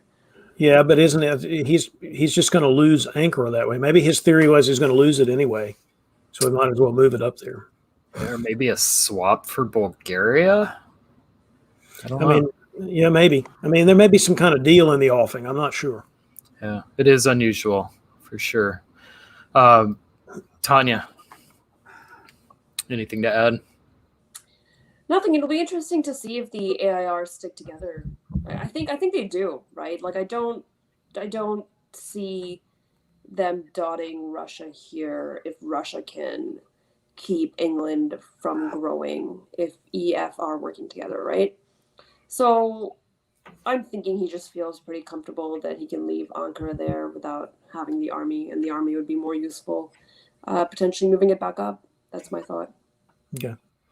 Who do you feel like is in the? This will be for both of you. Who do you feel like is in the driver's seat in the AIR? Who's got the upper hand? I always like Austria and an AIR. That's where I like to be. I would say the Italians are in a better position. I also like playing Austria, but AIR is a tough fit because you're in between. So you really have to have a lot of good positioning. And the Austrians do have a Aegean. That matters. It's in the water. That's where you want your fleet to be if you can deal with it. There's just a lot of Italian guys sitting around not doing anything. I guess they're getting ready to play defense. That's what's getting ready to happen with them. The issue with being the Italian in this kind of scenario is that your fleets just get locked up pushing back against France, and then you're just sitting there. And then Austria has all these units that aren't going to be doing really important things, and they can dot you if they really want. They can just stab you. Well, that's my problem with this. My problem is John attacking the Italians. I'm not sure I get it because the English are still behind you, and they don't really have. Yes, they could go after the Germans. Okay, maybe that's what's going to happen. But they got to do something. And that's about the only thing they could do. Yeah, if I'm the West, if I'm the Leviathan, I am telling Germany, hey, we're going to Western triple, wait for them to get out of position, and then go stab. So, all right, fall of 04. David, I believe it's your turn. French take Holland. The English do pull back, theoretically, in the sense that they held and didn't try to take any advantage into the English Channel or anything. Let's see. Otherwise, we have just sort of a lot of moving to the west from the east. A lot of holding, probably trying to get up to the line to prevent the Western power from doing anything. I mean, in other words, my point is the Italians didn't do anything to the Austrians. The Austrians didn't do anything to the Italians. The Russian army in Romania just holds and doesn't do anything. I guess the reason the Russian went to Armenia in the last turn is because they've got a deal. The Russians going to go up there and defend, and nobody's going to take their Ankara. Maybe that's the deal. That was my thought. I guess the Italians don't really trust the Austrians very much because, like, why would you not move to Piedmont here? Yeah, that's a little bit of a miscue, unless it's just basically lack of trust. Yeah, I agree. Mm-hmm. Yeah. Well, and once again, I think it's playing out nicely for John in the West. I'm a little puzzled by the lack of fleet move from Ben. I mean, I personally would have liked to see Skag or Hull and cover that. I mean, I understand that you've got the fleet in English Channel, but you could take that back if John tried to do any funny business there. And think of the position you'd have if your intent is like if John's taking Holland and I'm losing St. Pete, like I feel like I need something to keep up. Yeah, maybe he just didn't know which way he was going to go. But he who hesitates is lost, as the old saying goes. Yeah. Well, in the results of 1904, we see a English disband in Norway, German disband in Kiel, a French build of a fleet in Marseille, Italy builds a fleet in Rome, Russia builds an army in Warsaw, and we say farewell to Karthik. Thank you for playing, as he disbands in Aegean. Anything stand out here? The disband in Norway.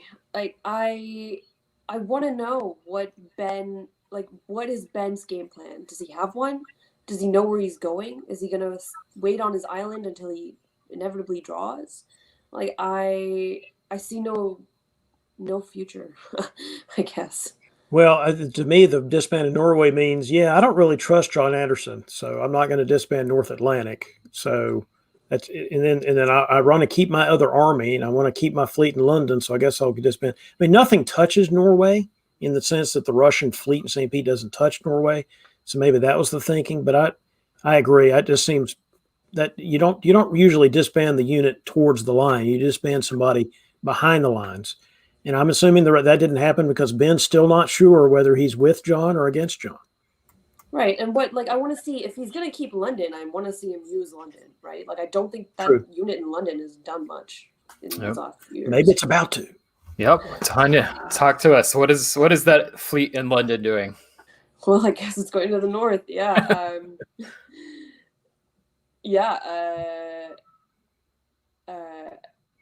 I still think that, like, I mean, I guess it doesn't matter ultimately. He could have done that move with whatever fleet he wanted to do that move with. But we've got the EF now. Seems like they've got it together. So at least, like, France isn't going to pull back now and attack England, probably. So at least England feels comfortable in that sense. So finally, they've worked that one out. I guess they're just trying to take what's left of Germany. I love the Munich trying to sneak into Burgundy. I wish it worked. It would have been so much fun if that worked. And we've got EF versus the rest of the board, I guess, is what I'm looking at. All right, I want all DBN viewers to go to the list of videos, find round 2 of the Boston Massacre, find the game where Tanya was playing Austria, and now you'll know why she really enjoys Munich to Burgundy. Yes. No comment. I'm just hazarding a guess that it worked. So, well, she did her game, so yeah. Yes. All right. So moving on to the fall, Tanya, what do we see? All right, England takes Denmark. We've got, the attempt to get the Norwegian back into Norway, which, I guess just keep the Russians out of it, which is fair. And it works, but they lose Sweden, so that, okay. So they lose Sweden, bounce out of Norway, I suppose. Oh, okay. So I wonder if this is planned or not, but I guess not. Romania takes Bulgaria, and then Smyrna takes Ankara. So I wonder if that was just like a little swap they decided to do, or if it was something that 2 stabs at the same time. The only hesitation I have is that Khan moves to Bulgaria. So I don't know if this was Italy trying to prevent that Russian army from getting in there or not. I'm not sure. But Greece does cut Ionian, so looks like Austria is going for that stab. Yeah, I totally didn't even look at the fact that they've attempted to take Venice, cut Ionian so that France could get into Tunis, which is like not a move I would personally make, but I guess they've decided that they're cutting out Italy from this. Yeah, I've talked about this before on the streams. AR alliances are awesome, but you don't have any fleets in the mid.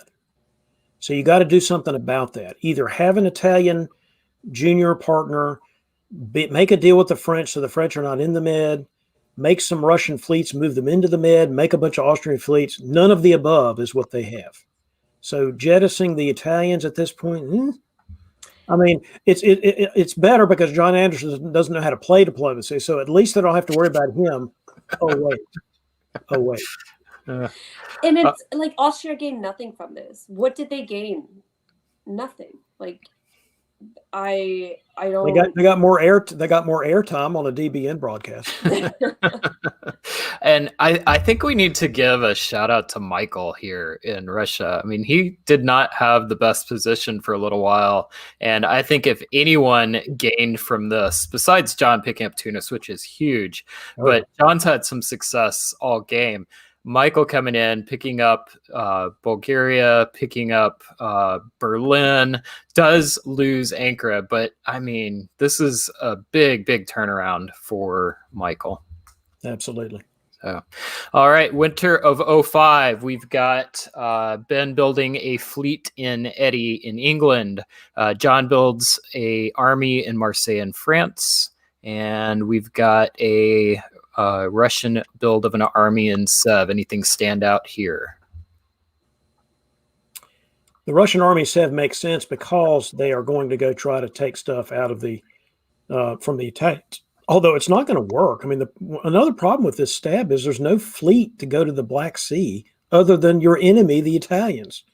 So I'm with Tanya on this. I'm a little dubious about this stab. But on the other hand, the Leviathan continues. All right. I think I would have built fleet Sev here if I was Russia. That's a good idea, Tanya. Yeah. All right, Tanya, why don't you lead us off spring of 1906? Yeah, so Sev doesn't even go to Armenia. It goes to Romania.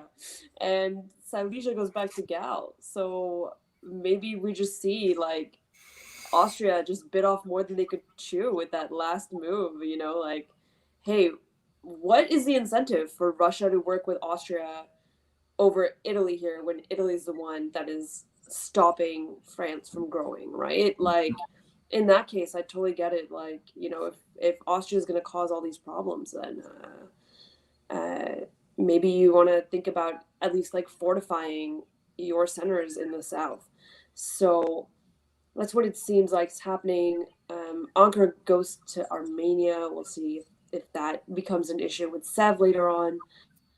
And honestly, it just, I guess, well, France has decided that they're going to help Italy, which is interesting. Or at least, like, get Italy further away from you and then just sort of follow along. Which is why He is Italy's Austria, best you friend. don't stab in Italy. You just don't stab in Italy that is protecting you from France. Like, it's just not a thing that you're supposed to do. So definitely not great on Austria's part, and this is why we're seeing what we're seeing right now, which is great for John. This is fantastic for John. So John is just there to help the Italians, let me just say.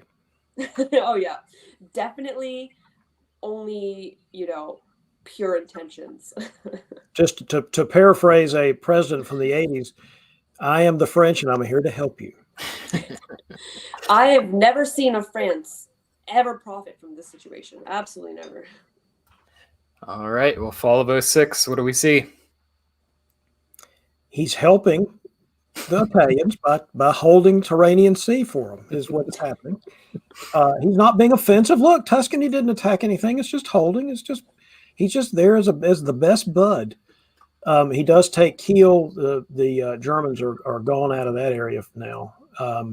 So Leviathan continues to roll because the English take Norway back as well.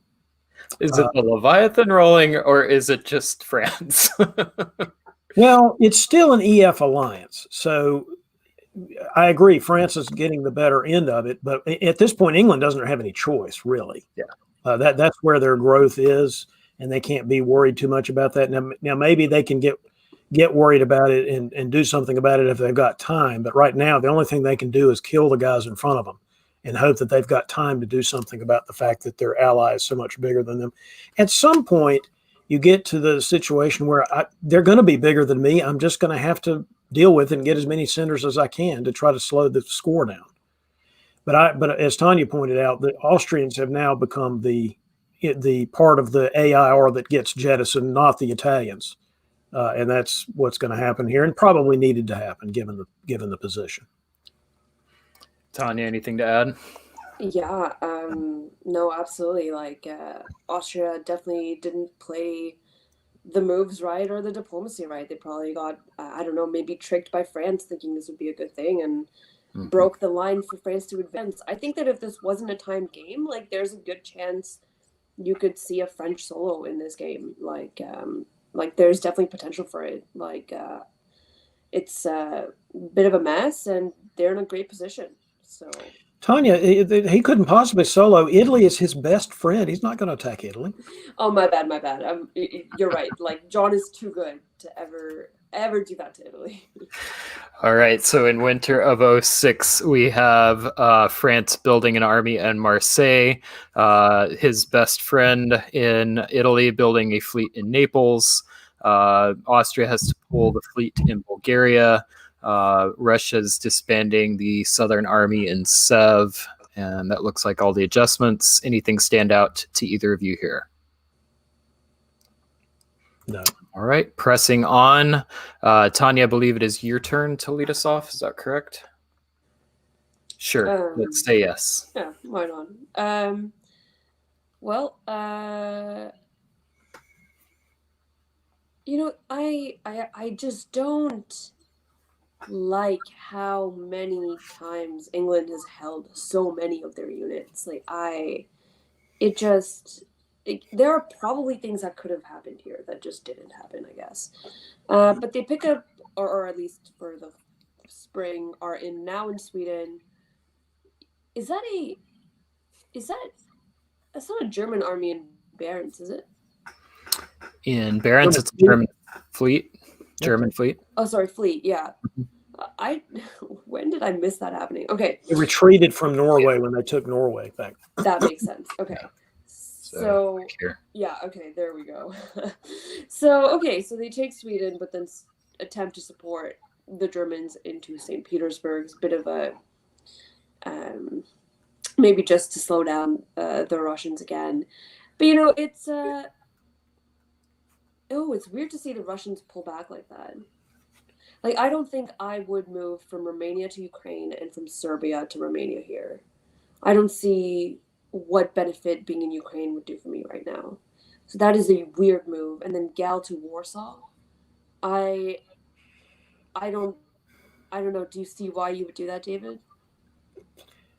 Diplomatically, you've made a deal with the Austrians again, but I don't think I would have. I think I'd have just tried to continue to fight the Austrians and take their stuff. What's the point of making a deal with the way you get better at diplomacy is take other people's stuff.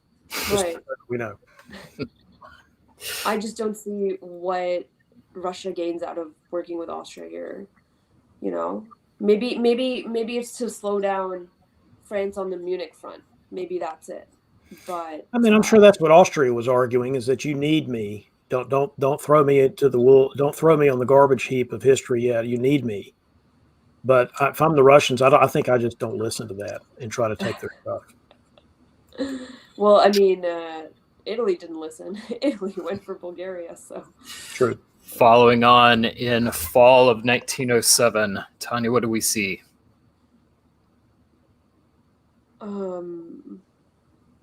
Okay, so we see a sort of resurgence of the AIR. They're potentially getting it back together. They're like, all right, no, we can't let John take advantage of us. It's not great that we just let him walk into the Tyrrhenian Sea. So that's what I'm seeing here. So then we've got, I guess, did Germany get into Munich? Is that what happened? Yes. Yep. Okay. Yeah. So, you know, the Germans' last hurrah, they are not dead yet. They may survive in Munich for the rest of this game.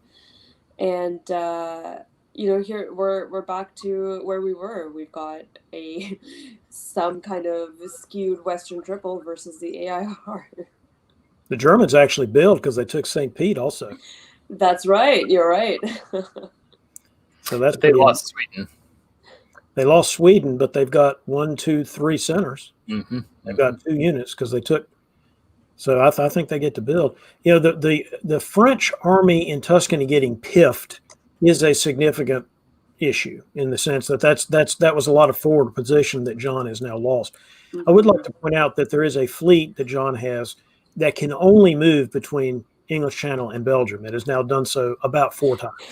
This is true. It's like one of those short line railroads that only has 2 stops. It can only go back and forth. Just explain this to me. If you're Russia here, why are you support moving Ukraine to Moscow instead of trying to save St. Petersburg for another turn?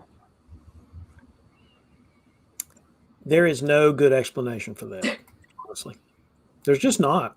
I mean, going to Baltic is fine. That's not a bad idea. But do that in a spring turn. This is a fall turn. You got to worry about your centers. Mm-hmm. Just strange tactics on that end.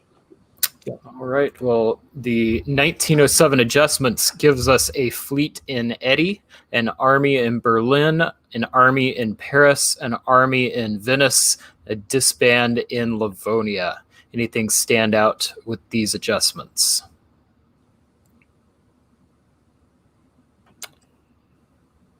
Let's see. If you're going to disband a Russian unit and you've got a deal now, don't you disband Romania? I guess you're trying not to. You're trying. Maybe you're trying to keep your options open or something. But if I'm your alliance partners, I'm like, hey man, what are you doing? Livonia's on the front. Romania is not. So that would make me a little nervous if I were the Austrians, for example. I mean, if anything, do Moscow, right? Like, there's no army in sight so far on that, like. So Michael's English part. Michael said in the chat that he had a deal to, or an intended a deal that Germany would take St. Pete and support Munich to Kiel. Aha. So, all right. So spring of 08, David, why don't you lead us off here? And once again, why don't you lead us off in telling us, summarize the game for us, because this is where it draws. It does it really? Okay. Well, one of these days, and I'm hoping to see it because I would like to see this. I would like to see John learn how to play because I feel like he keeps having all these positions where, wait a minute, did he actually he topped this board? Because he tops every freaking board he's on, apparently. Good job, John. Really, just well played. I don't know what kind of opening you used in Spring 01, but that was clearly why you did well. It had nothing to do with your subsequent play. But listen, on the Eastern side, did they get their act together eventually? But it was obviously too late to matter in a time-limited game. And I will just let me say one more thing about time-limited games. They can be helpful to the West in a way that does not help the East, because it usually takes longer, not always, but it usually takes longer for the East to resolve its end of the board and go rampaging towards the West as opposed to vice versa. So given that fact, you really have to, if you know you've got a time-limited game, you've got to make quick decisions as the East, kill somebody, move on to the next person, worry about who's doing well in the West. And, of course, that just didn't happen here. But honestly, did anybody play terribly here? I'm not sure anybody played terribly. John just played really well. He had good alliance structures. He made a good deal with Ben. Ben recovered from some miscues and so forth to be in a pretty decent position. I guess ultimately a question is, should the game end here? Maybe that's a different question. Mm-hmm. And without knowing exactly how much time is left in their time limit, I can't know for sure. But who would have vetoed this? I'm not sure anybody would have vetoed this. Maybe Morgante, thinking that he could somehow sneak another center, but he's not in a great position to do that. He's got fleets. They can't go into the Balkans. He's got all of his armies are on defense in the Italian boot. So even Morgante is not in a great position to get much bigger. So I'm not sure this isn't the right result, even though it seems a little early to end the game. Tanya, what about you? What's the major theme of the game, and is this the right result?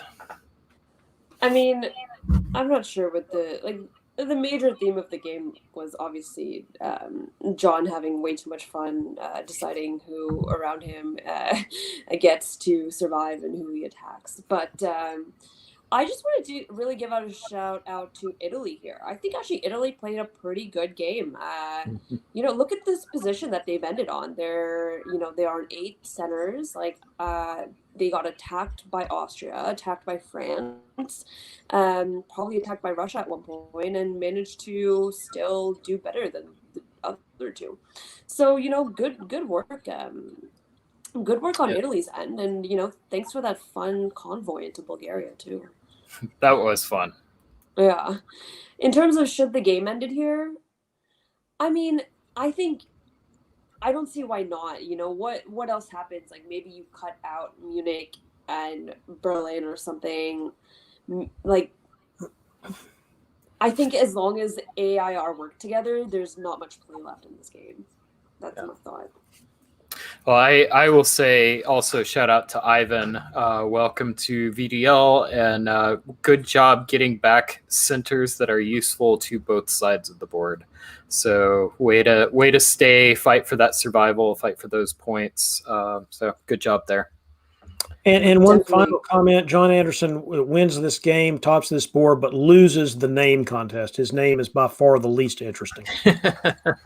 And I'm also curious, I don't think that 35 points, even though it's another board top, will be enough to move him into first place in the VDL. I think he will stay in second. We'll have to see how that wraps up. But if that's the case, that means he's going to not only need another top, but he's going to need a bigger top than this one in order to take that first place spot. So Come on, John. I haven't even played since July. all right, well, at that, let's go ahead and bring Brandon back to the stream. Brandon, welcome back. Hey guys, I want to say this, that I don't smoke, but if I did and I wanted to quit, I would get on a diplomacy board with John Anderson, and I would say to John before the game, whenever you get to the point where you do whatever it is you do, and I'm fully in the hypnotic state, please tell me to quit smoking. Because this guy it's honestly astonishing, right? I mean, so we came in, he had topped 6 of the 10 boards that we had tracked for that particular stat. It's now 7 out of 11. And, you know, he comes in as the #1 ranked player. He's second in the VDL standings, and everybody knows it. And he still works this board exactly how he wanted to. It's impressive. Yeah. Really, really impressive. And I will say this, I want to see a board with Tanya Gill and John Anderson and Tommy Anderson on it together. Yes. You will. I want to play John. I'm really excited. You're very likely to see that in January for the VDL final board, top board. Yeah. Cannot wait. All right, so Brandon, I am going to take a short break and see you guys shortly. All right, Brian, we'll see you in a bit.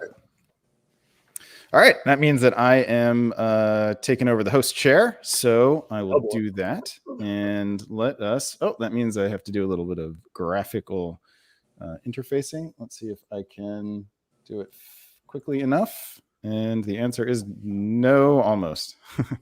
Why didn't this work? Hey, Brandon. There we go. What's up, guys? All right, VDL game number 23, our third of the evening. This also took place in the morning, so this game is definitely over by now. There are 2 games that were going on in the evening round, just for the viewers at home, and we will get to those next. But there were 3 rounds in the morning, and this is the third of them. Three games in the morning round. This is the third of them. In Austria, we have Dave Roberts from Snohomish, Washington. In England, I believe we have Dave Roberts' son, Jackson Roberts, coming to us from Orange County, California. You know, we need to get some intel on that. I'll reach out to Zach in the when I get a chance and find out about that. I'm pretty sure that is father and son. In France, we have JJ Raymond playing from Santa Monica, California. In Germany, we have Kruno Karic, who we don't know his location, but I think there was a player in the first round who had a similar last name. I think that they're both European. From Eastern Europe. In Italy, we have Jim Fan coming to us from Monterey, California. In Russia, we have the Weasel's own Christian Brown, fresh off of his Player's Choice Award at Tepes in a Teapot and his TD's Choice Award or GM's Choice Award from Weaselmoot. And in Turkey, we have a rare appearance from Dan Perlman, who is also a Weasel, who had been very active but in the Weasels League, but had to take a break recently due to graduate school stuff going on. He's a philosophy grad student. And all right, guys, this is the board for VDL 23. Let's get your first thoughts on it. Tanya, what stands out to you? Well, I'm not too familiar with most of the players, I would say. So I'm excited to see what the gameplay styles are here. But is it really father and son on the same board? Is that we'll see if that ends really well or really, really poorly for the duo. At least they're a bit far apart. So, you know, Austria, England, not too bad. Yeah. All right. And David, anything stand out? I just want to make one explanatory comment for those that are looking at those rankings thinking what's going on with that. These are the DBNI rankings. Jim Fan has played in the VDL before. So the reason that little thing is there, not because he hasn't played before, it's because the VDL ranking we don't know yet, because it's at the end of the season. Just as an explanatory comment. As I recall watching some of these streams before, Jim played well in the September games, or maybe it was the August games, but had a really good position and had to sort of end it early, but it was in a great position to top his board. So I'm really looking forward to getting to see Jim play again from Italy. All right. I did get confirmation that Dave Roberts is the parent. Jackson Roberts is the child. So they are on the same board. And I believe we've seen Jackson Roberts do some cool stuff in this on the virtual face-to-face stuff. So it'll be interesting to see if he gets in a position to have some influence over what happens. English Army in Vienna. I want to see it. Yes, indeed. And then the other thing I want to keep an eye on here is the two weasels in Russia and Turkey. Will we see Smyrna opening to Armenia or not? $10 says yes. All right, let's see if I can get this switched over in time, and the answer is not quite, but almost. All right, I'll have to use the longer transition next time. All right, and let's do what. So you guys were let's switch you guys up this time. We will have David do the odd numbered years going first, and that means that David, you are up for spring of 1901. And if I can show you those moves, I'll ask you to tell us about them. All right, tell us what you see. Pretty much exactly the opposite of the Sundstrom from Dan, which is not going to the Black Sea and not even moving Smyrna. Very interesting. So, whoops, sorry, I had a little technical issue there. Is that feline related? No, it was something else. That's too bad. But I have to say the Russian move is something that I'm not sure I have seen in forever, which is going ahead and going to Silesia, knowing that the Germans hold the fate of Sweden in the hand. So that's an interesting move from Christian. As I said in a recent stream, not going to the Black Sea can make a lot of sense for Russia and Turkey. I'm not of the camp that you should always go there to disguise your alliance, whatever. No, just don't go there. You're wasting your time with that. I like the French supported move to Bergen. If you're going to do that, if you're not going to go whole hog north like people should when they play France, then supporting into Burgundy is a really good move. I like it. I think, David, we have decided that it is the hood hog. Hood hog. Wow, wonderful. There you go. So glad we got that sorted out. I'm going to fix my technical problem, so just hold on a second. All right, Tanya, anything you think deserves a bit more focus here? Pretty standard. Ankara goes to Khan, so we could see that fleet coming out really fast in the Aegean. What happened to Germany's name here? It's sort of blank. Oh no! Huh. That is probably a bug. I think I'd have to restart it. There we Poor go. Germany not getting the recognition he's gonna deserve. Yeah, I'll restart it in a second so we can get his name up there. Yeah, it's not even showing in the scoreboard. Okay. But it was showing on the player list. So this name was Kruno Karic. All right. So we'll try to remember that. And I'll reset it when I get a chance. So while we're waiting for David to come back, let's just talk to me about this opening in the East. So this is I might have thought that there was an AIR bubbling here. I'm sorry, an AIT bubbling here. An RAT. Goodness, Italy would be the one out here. An RAT, except for Vienna to Galicia. So do you think there's any chance of that, or do you think this is just a funky RT where they're deciding not to go after Austria for some reason? I am so curious on what this Russia was thinking in terms of, I'm not going to cover Gal. I'm going to go into Silesia. Let's just make this happen. I mean, is it possible it was a misorder and that was supposed to bounce Gal? But then you would move Moscow to Ukraine. Yeah, right? it's definitely not a misorder. And Christian's capable of doing some unusual things like this. All right. So, I don't even know if I want to be, well, I guess if Italy had followed Rome to Venice, I don't think I would have wanted to be in Gal, but it's, this is a strange, you know what? We're just going to have to see what's going to happen here. All right, let's push forward here. And if I can get the mouse pointer to go where I want it to go. There we go. All right. All right, David, you're back. Tell us about fall of 1901. Okay, so not only did the Russians go to Silesia, they actually went to Munich with support of the French. I mean, I've seen this move 25 years ago. God, I think it's been since then, since I've seen this move. I mean, I have seen it, but not very much. It's awesome. And look what the Germans do. They let him into Sweden anyway, which is astounding. Wow. God bless America. Wow. But the English supporting to Belgium, I think, is worth pointing out, and the fact that the Germans not only didn't bounce the guy in Sweden, they didn't take Holland. So they now have 1, 2, 3 centers by my count. Yeah. Do we know anything Really about the German player? We don't know. He's a first-time player, probably European, we think. That is a really unfortunate situation. Yeah, maybe it's just inexperience, right? I don't think I've ever seen Russia get Munich in 01. I mean, I definitely don't have the 30 years of experience as you do, David, but I'm pretty sure I've never seen it work for Russia. Yeah, it's pretty unusual. I mean, it's kind of cool, but it's particularly if they let you into Sweden anyway. That's awesome. You know, the Russian fleet in Romania piffing instead of retreating. Let's talk about that just a second. Not obviously.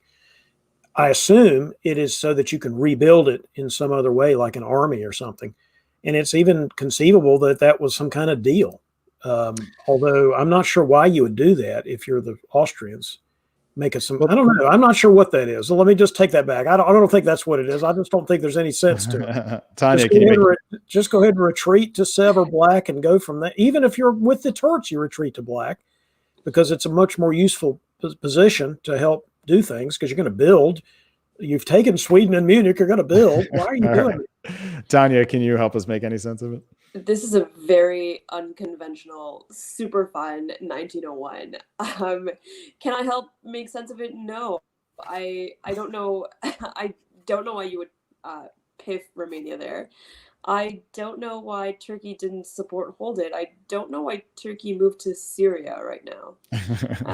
So I'm gonna put my vote in for an RAT here or ART. And my guess is that Smyrna to Syria was to be able to guarantee that Smyrna was open for a fleet build in case Khan to Aegean was bounced. But I don't know why you wouldn't go to Ankara in that case. Yeah, well, I guess it didn't matter ultimately, but yeah, no. So, but this is delightful. Fascinating board. This is delightful. Russia gets 2 builds, puts down 3 units. France still gets 2 builds. Italy gets 2 builds. Turkey has a fleet out of the in the Aegean, out of and there's no fleet in the Black Sea that he has to worry about. So. All right, let's keep going here, and we'll look at some builds. And what we find is that England puts down. Oh, and England got 2 builds as well. That was worth saying. Yeah, a lot of unconventional situations here. And Germany, it's all at the expense of Germany, isn't it? Yeah, oh boy. All right, so France and England put down what feel like Western triple builds. But France clearly is not on a Western triple path, at least not where Germany is the third. Maybe Russia is the third in their point of view. Christian Brown, for his part, puts down a fleet South Coast St. Petersburg, which is just really fun anytime that happens at all, let alone winter of 1901. Italy does the standard. You don't know what I'm thinking builds. Austria still gets the 2, gets to put down 2, and Turkey, with a surprise, puts down fleet Constantinople.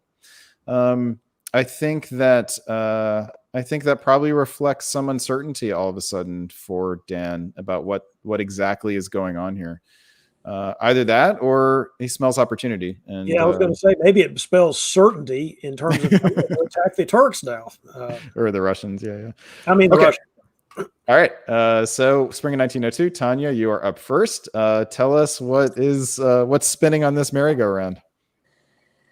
Well, it's a sad demise for Turkey, I guess. They didn't solidify against the AI, which clearly there is some kind of AI here. So that's happening, and Russia's sort of just sitting in Sev waiting for his turn to or just deciding that I'm going to dedicate myself to the West and ignore what's happening in the East. So that's a unique decision on Russia's end.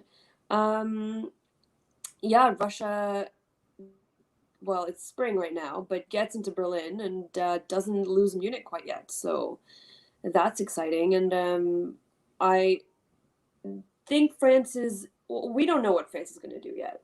So there's definitely a potential to go for Italy or England or neither of them. So yeah, and what else do we have? So Germany supports England to Sweden. Sweden's lost, and England is going full north here. So maybe we see an EF potentially. EFG? No, probably not. I don't know. David, what do you think? What do you want to draw some more attention to? I just want to say one quick thing, that tonight the role of Jackson Roberts will be played by David Hood as follows. Look at my great offensive. It's going great. It's Canada. Wait, JJ, what JJ? Wait a minute. Wait, I thought we were in alliance here. What's going on? See. Yeah. Yeah, Picardy to Belgium is very likely. But this could be a deal, right? Like Belgium goes to Holland and France takes Picardy, right?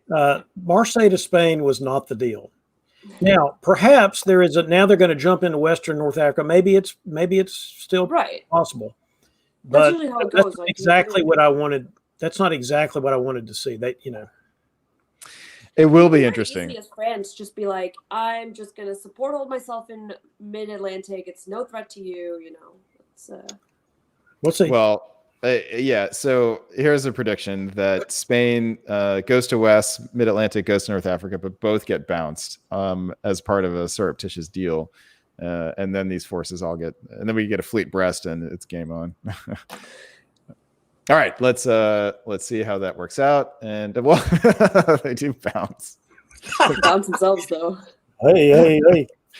All right, Tanya, call this out for us. Tell us what to focus on. England clearly did not have an issue with France taking Bell, so they've definitely, come up with something. And I don't think England's in the worst position here, right? Like they just walked into St. Petersburg, like no contest. England's putting down 2 units here, yeah. Yeah, they pick up Sweden and St. Petersburg, and they exchange Holland for Bell. Like it's a pretty good deal in my opinion. And then they support hold Kiel at the same time. Yeah, so I'm seeing this is probably going to be an EF, and I mean, I don't think as France I would attack the England that's building 2 at this time. So France is going to have to step it up, do something to, probably attack Italy is what I would probably do at this point. What else you got? Does the German reclaim Munich here? German does with French help. Yeah. So and Austrian help, I believe. Is that right? Let's have a look at this. Austria supports Ruhr to Munich. Indeed, Burgundy supports Ruhr to Munich, and Silesia supports Burgundy to Munich. That would have been interesting. So I'm sensing a bit of a Russian demise quite fast. I don't know. It's not looking that great.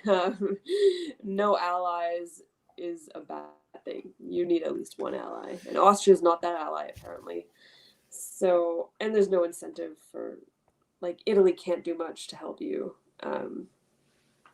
All right, David, I want to hear. So you gave us Jackson Roberts as played by David Hood. I want to hear the sequel. What is the sequel to that play? JJ, as I pointed out, if you're going to do this, all you're doing is threatening me in the rear. If Italy's clearly the only way you can go, why did you even go to Spain to begin with? But if you did, what are you doing now? Western Med, North Africa, at least. What's going on here? I mean, all right, but what are you doing? All right. So it seems to me there are decision points now here for both members of the Leviathan. And France is a little bit more acute. With England, you have 2 builds. You could even put one in pocket if you want, or you could split the difference, build a fleet and an army. And obviously the placement won't matter. If you're France here, what do you build? David, let's go to you. What do you build here if you're France? Fleet Marseille. And you push for, and you stay with and you wish you had moved correctly last turn, which is to go ahead and take Lyon and then support yourself to the Western Med. That's what should have happened. But at least you're ready to go. It is not time to attack England. There's nothing else to do with your guys. Go hit Italy. So even though England is currently topping the board and doesn't face stiff opposition from anyone. Blah. All right, so we're actually similar to the other game where you thought people shouldn't be going after Austria this early. Tanya, you agree? I would have put down Fleet Marseille. Yeah, like that's what I would be thinking. Unless, I really think that I need to be the hero that stops England from the rest of from topping the board. Which there are times where I would just go attack England here, even if that might not be the smartest thing for me. I mean, I just think talking about who's topping the board at the end of 02, it just seems really premature to me. Yeah, it would just be like a position sort of, but I wouldn't. I think I would go south and try and make my gains there and just negotiate that I get Munich or I get Kiel or something like that, All right, well, let's check it out. What we find is Fleet Brest, and England, for their part, puts down Fleet Edinburgh and London, which I think are as ambiguous as they could have gotten, short of one of these being an army. But not building a fleet in Liverpool is at least hoping that France will think that you're not coming after them. Elsewhere, we have an Italian dropping down a fleet in Naples, which makes a lot of sense. And Russia gives up on the naval component of the North, which will make Brian Pravel sad, I know. Who would you guys want to be on this board right now? And Tanya, we'll go to you first. I think if I was England, I would build an army, and then I would want to be England. Yeah. I think if I knew I had a solid EF, I would want to be England. Other than that, I like some of the positions are kind of precarious. Like I'm not I'm not 100% sold on any of them really. Maybe France for defensive purposes. Okay. And David, what about you? It was England before the 2 Russian fleet disbands. It's really England after the 2 All right, good stuff. Let's keep on going here, and we are odd numbered year, so we're back to you, David. Talk us through what happens here. I mean, one thing you can do is the Germans just leave Denmark so that the English can come in, which is what they did.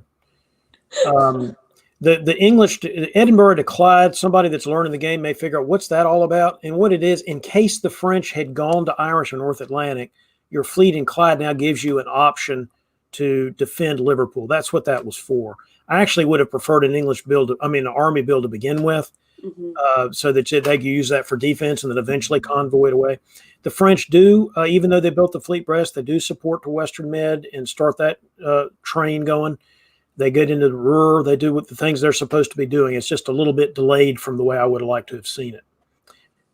In the East, we have, at some point the Austrians needed to take Budapest back. So maybe they're going to do that now. They still seem to be on side in terms of being anti-Turk. We'll see what the move to Galicia turns out to mean. The Russians, from what I can tell, don't really have a strategy here. We'll see what happens. I'm not sure what their strategy could be other than just try to defend the best they can against the English. All right. And Tanya, what do you want to draw more attention to? Yeah, I don't know. I feel like the Russian loses like Berlin here at the very least. And, the position is like there's no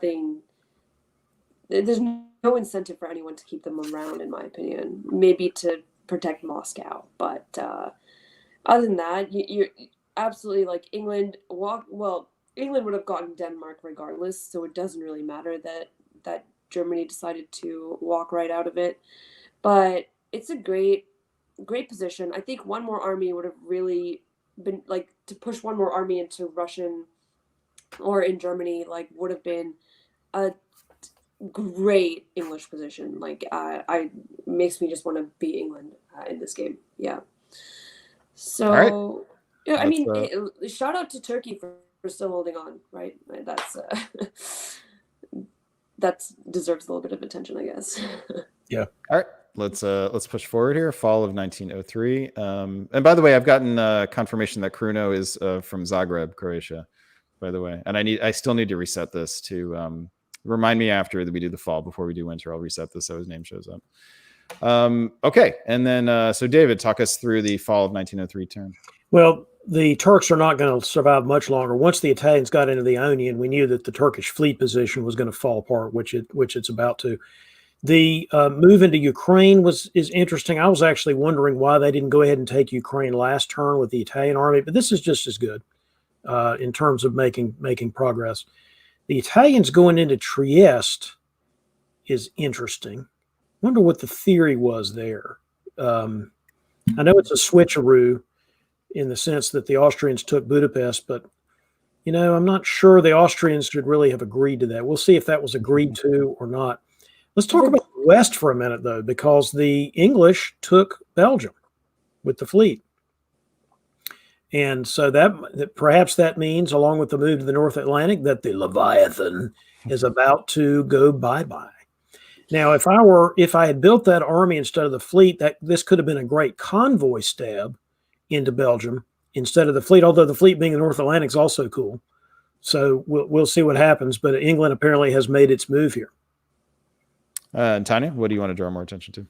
Yeah, if you're in an AI and it's a solid AI and you don't see yourself breaking it, there's no reason to switch Trieste and Budapest at this point. Yeah. You've just really wasted the use of 2 units that have a lot to do. Like, those 2 units could be moving to places that they're going to be actually useful for. Like, there's a lot of play in that center of the board.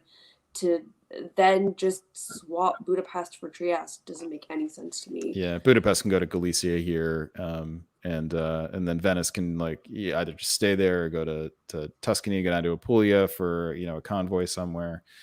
Go to Tyrolean, have the Tyrolean go to Bohemia. There were lots of possibilities here that would have made. Yeah, I think Tyrolean needed to support Munich here. In order to, if they knew that the French were going to attack. So if they cared about the French, about holding the French back, but still, do something. Yeah. Okay, let's, you know what? I am going to reset this so that we can get Karina's name up here. This should just take a second, and then we can get right back. Do you guys like AIs in general? Just out of curiosity. Tanya, I'll start with you.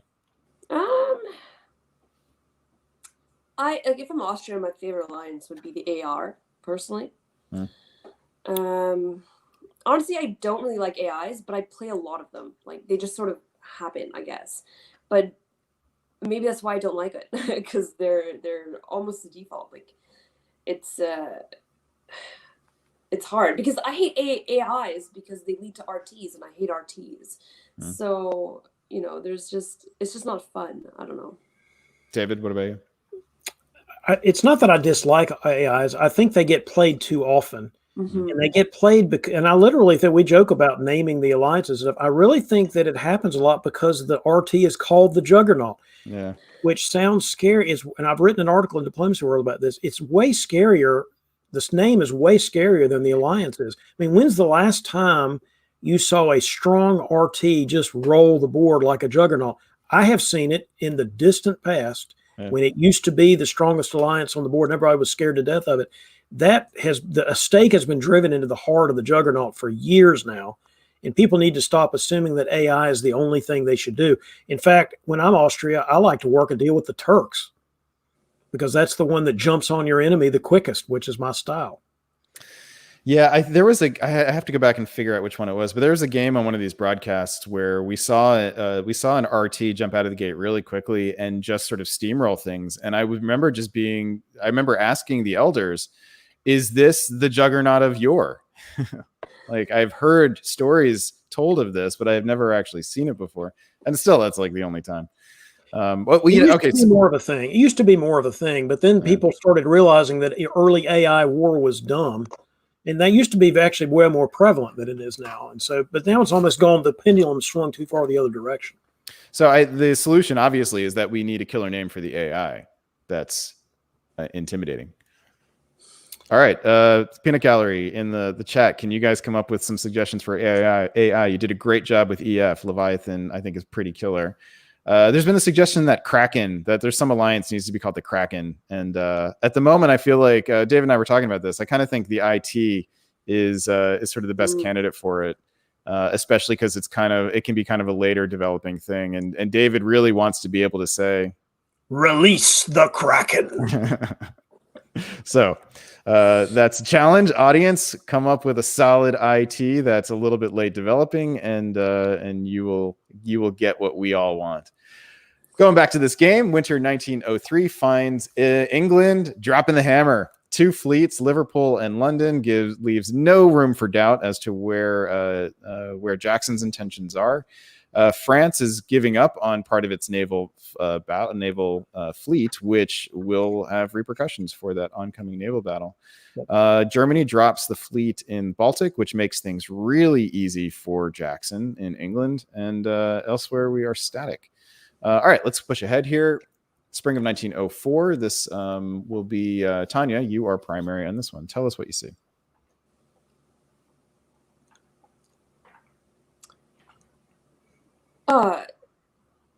Sorry. What captured your eye immediately? What was it that entranced you? No.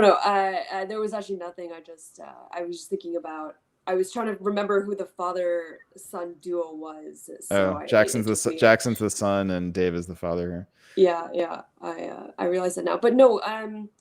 So great positioning by England. Obviously, like you get your fleets. Your fleets are in positions to take the Mid-Atlantic Ocean. Next turn, you've got like. You still need one more army, but you're set up to make gains. I guess they get kicked out of Belgium there, but at least for France, Italy has decided that they're not going to make a big stink. They walk back to Venice. So maybe that fleet in Tunis is going to save Mid-Atlantic Ocean from getting dislodged there. So actually there may be more resistance to England's path to glory than we might have initially anticipated. But the AI continue. They take Sev. I guess. And Khan and Smyrna. Up, right? Turkey has decided that they're not gonna continue defending for the sake of nothing. So yeah, it's interesting. That looks like a screw you guys in the West who aren't coming to my help. Yeah. So David, we've had a suggestion here in the chat comments. 2 suggestions for the AI. One is the Holy League or the Holy Roman Alliance. The Holy Roman Alliance kind of has a nice ring to it in the sense that this would be neither holy nor Roman nor necessarily an alliance in the long run. But maybe it's a little bit too cute. Any thoughts on these suggestions? I like Holy Roman Alliance. I like that. I think the jury's still out, though. We're still listening to suggestions, so keep them coming. Yeah, keep them coming. Okay, shall we push ahead here and see if England can find a way to stay on top? And all right, Tanya, tell us what you see. A lot of black arrows here, and actually Turkey pulls a little surprise here. Oh yeah. Maybe it was a sense of a false sense of confidence that they were going to do it, and then they just came back and decided that they were going to take Smyrna again. Yeah. So England gets Kiel, loses Bell. I guess that's Bell tried to support Kiel into Holland. Yeah, but that didn't happen anyway. Is this a German elimination here? No, Germany holds on to Munich thanks to support from Tyrol. Okay, yes, I missed that. Yeah. So Germany's hanging on. I feel like there's probably more that England could have done to keep their tempo going.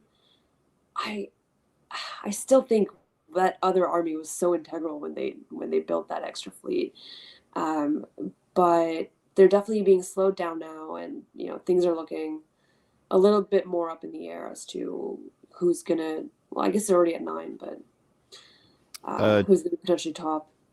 All right, David, anything you want to draw attention to? Just one quick thing: the English and the English Channel had a guess to make. Yeah. Did they go for Brest, or did they go for Picardy, maybe for position? because they weren't sure whether the Picardy guy was going to help support Belgium against a potential attack or to cover Brest. I think it was very unlikely that the French were not going to cover Brest. So it would have been really cool to go to Picardy, have the French guy in Brest where he could no longer build a fleet. Yeah, I have to say, I mean, as it turns out, England could have recovered Belgium and taken Kiel here. Now That's that what would I have was thinking. that would have been some real Jedi mind trick guessing there, but it was possible. And sometimes you have to sort of get everything right in order to. And my point is, if you've decided not to attack Belgium with 3, then don't try to poke into Brest. Go ahead and try to take the position in Picardy. Was my thinking. I mean, I agree that there's no great. I mean, any move you could justify. I just think there would have been some argument for that. Yeah, I can see it too, because at least in Picardy and English Channel, you have a vulnerability in Irish Sea that you can't cover because you're not getting a build, but you can, at least in that case, prevent the extra fleet being built in the north, and you also would be able to guarantee Belgium coming back. So you could dance in, around your home territories for a year while you try to get another unit on the ground. All right, let's keep going here. Winter 1904, we do find that fleet in Brest as expected. Austria, a resurgent Austria, puts down 2 armies. And Turkey keeps the Black Sea on the opposite side of Asia Minor from where their dot is. All right, let's keep pushing ahead here. Spring 1905, David Hood, you are up. Tell us what you see. Basically, defensive moves from the French that keep the English from taking Mid-Atlantic. So really nothing happens in the war, in the EF war, that I can see at all. The Italians and Austrians get into position in Bohemia and Tyrolia, which could be interesting in the long run. Fleet Naples to the Ionian. Fleet Naples to the Ionian. Mm-hmm. What does that mean? And Venice, combined with Venice to Tyrolia. Tanya, what do you think? What do you think it means? What do I think Naples to the Ionian means? Yeah. I mean, there's really only one thing you like. Either if you're not planning on potentially attacking Austria, like you go to Tyrrhenian Sea, right? So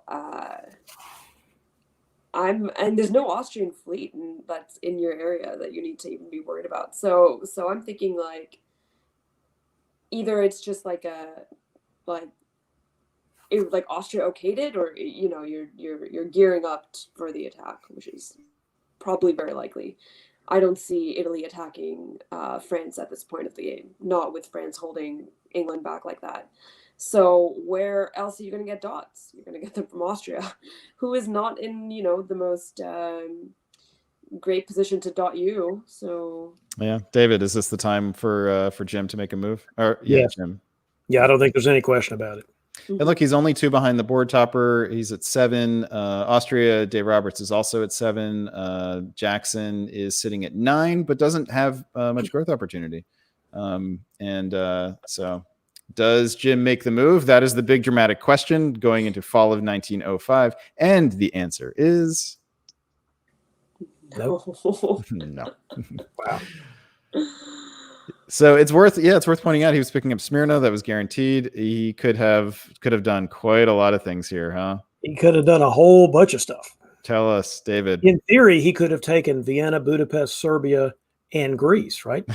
Yeah. In theory, which would have been a highlight reel of all time. That would have been a 4-dot stab. Would have been a 5-dot year. Yes. Thanks to Smyrna as well. That I think might have been like if there were going to be a golden blade for all of the whole season of VDL, that might have won it right there. All right, Dave Roberts is wiping some sweat off of his brow. David, tell us what else happens here, because it does work out nicely for David. Absolutely, because he takes Warsaw. He already took Moscow. So yeah, good job. Way to go, Dave Roberts. You are in good position. It should be said, Dave cleared Vienna out and can now put down both units.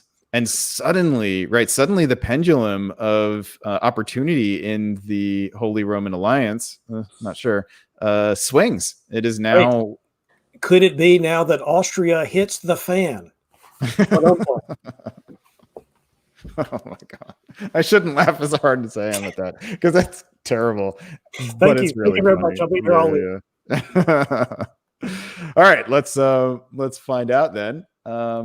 Builds, we find no surprise to Austrian armies. However, Jim Fan, with perhaps a bit of prescience, puts down an army in Venice. Maybe sees the writing on that particular wall. Thank you for playing Dan Perlman in Turkey. Good luck on your dissertation defense. And the other Weasel on the board, Christian Brown, is down to just one army in Berlin. So Weasel's not particularly representing that well here.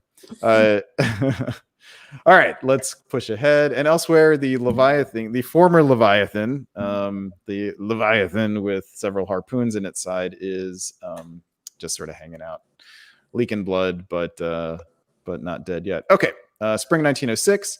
This goes to Tanya. There are a lot of black arrows, Tanya. Would love to hear about them. So seems like AI are cleaning out their position. Switch Romania for Serbia. Ankara goes to Khan. Just sort of making it so that it's not as mingled, which is probably a good thing at this point. There's way too much potential for stab one way or another. Then you've got Italy moving towards North Africa, maybe trying to break the stalemate that's going on, maybe just upholding that stalemate, probably upholding it.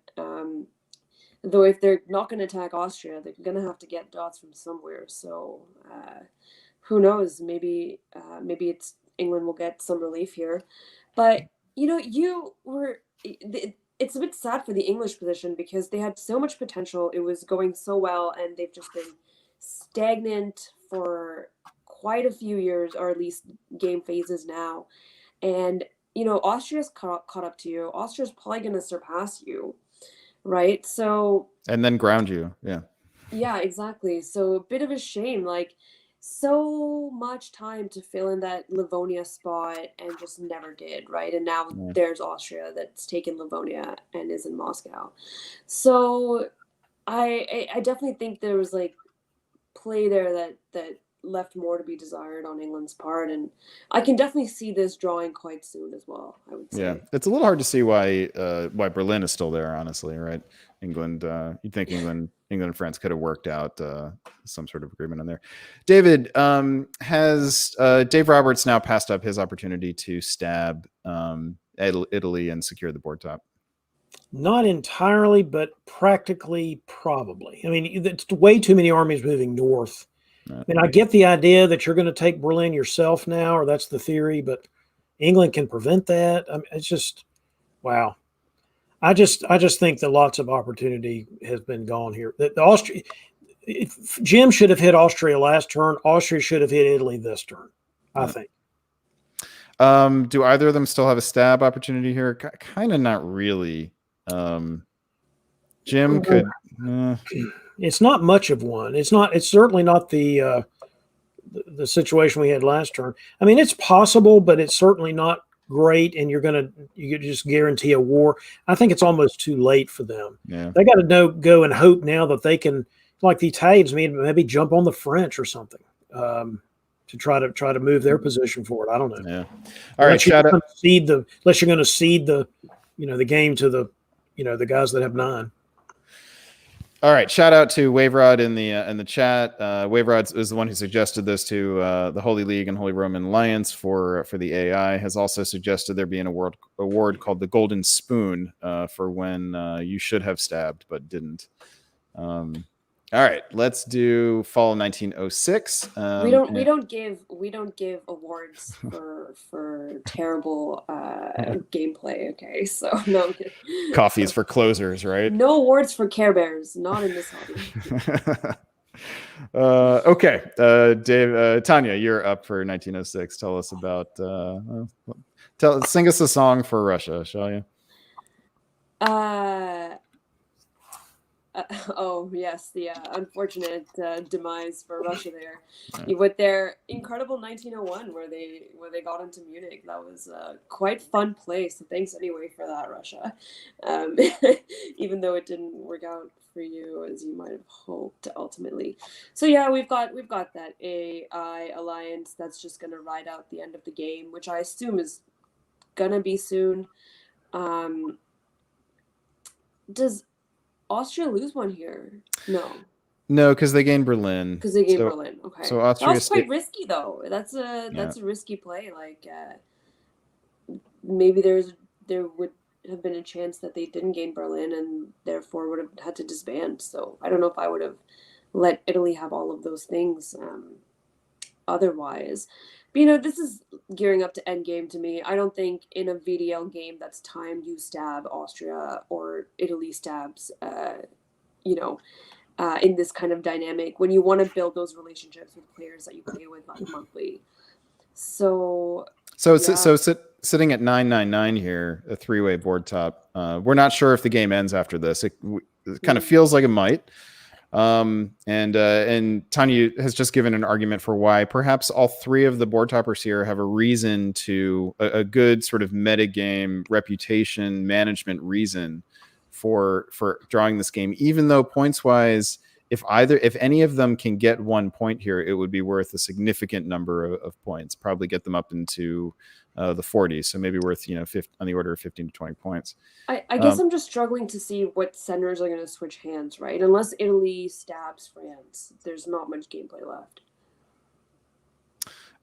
David, do you agree with that, or do you think that one of these, and it's really either Austria or Italy here, do you think one of these players should be looking for a stab or an outright board top? Well, they should have before now, as we've pointed out. I sort of think both of the trains left the station for both of them. If you knew exactly when the game was going to end, you could do some kind of little dot grabby thing like they do in Europe and just take the last centers because it's going to end in 08 or whatever, and you just do whatever you want at the end of the game. Since you're not sure exactly when the game's going to end here, I mean, maybe it ends soon. But do you think it would be worth it in terms of loss of reputation? I see your question. Yeah. Well, I mean, reputation does matter, but you can use some diplomacy to fix your reputation later. You have to go for the points. All right, good. And before we leave that, I know we don't want to belabor this point. When England and France realized their war was going to get nowhere, they should have come up with a plan to de-escalate their border. Yeah. And it's too late to do that now, really. But yeah, I think the problem there is that if they had done it, it's a bit of a simple prisoner's dilemma. If they had both done it, it would have benefited both of them significantly. But if one did it and the other didn't, it would have benefited that person even more. True. True. All right, I do believe. Oh no, so we do have another year here. So David, tell us about the one thing that happens here. Well, there's a Munich getting killed. That's actually bad for whoever tops the board, right? Because we've got one less person paying tribute. So in a sense, that's actually bad. Well, it's somebody taking the lead after a 3-way. It's taking the outright lead instead of a 3-way tie. This is significantly better for Italy. Assuming that's the way we end up. This is the spring turn. I agree. Okay, I see what you're saying. Right. Yeah. So, but otherwise, lots of holding and supporting and bouncing and blah blah blah. Maybe Jim's making his move here, and he's going to assume the game's going to end. If you're going to do that, maybe just go ahead and attack some other stuff in the fall tournament and see what happens. I mean, this is with the support of the Austrian. If you think the Austrian's going to let you do it, I mean, why not? Well, that's certainly true. That's the answer. How many different units went for Bulgaria here with that support? Okay, I think it's pretty clear that this game is likely to end after this. Let's find out.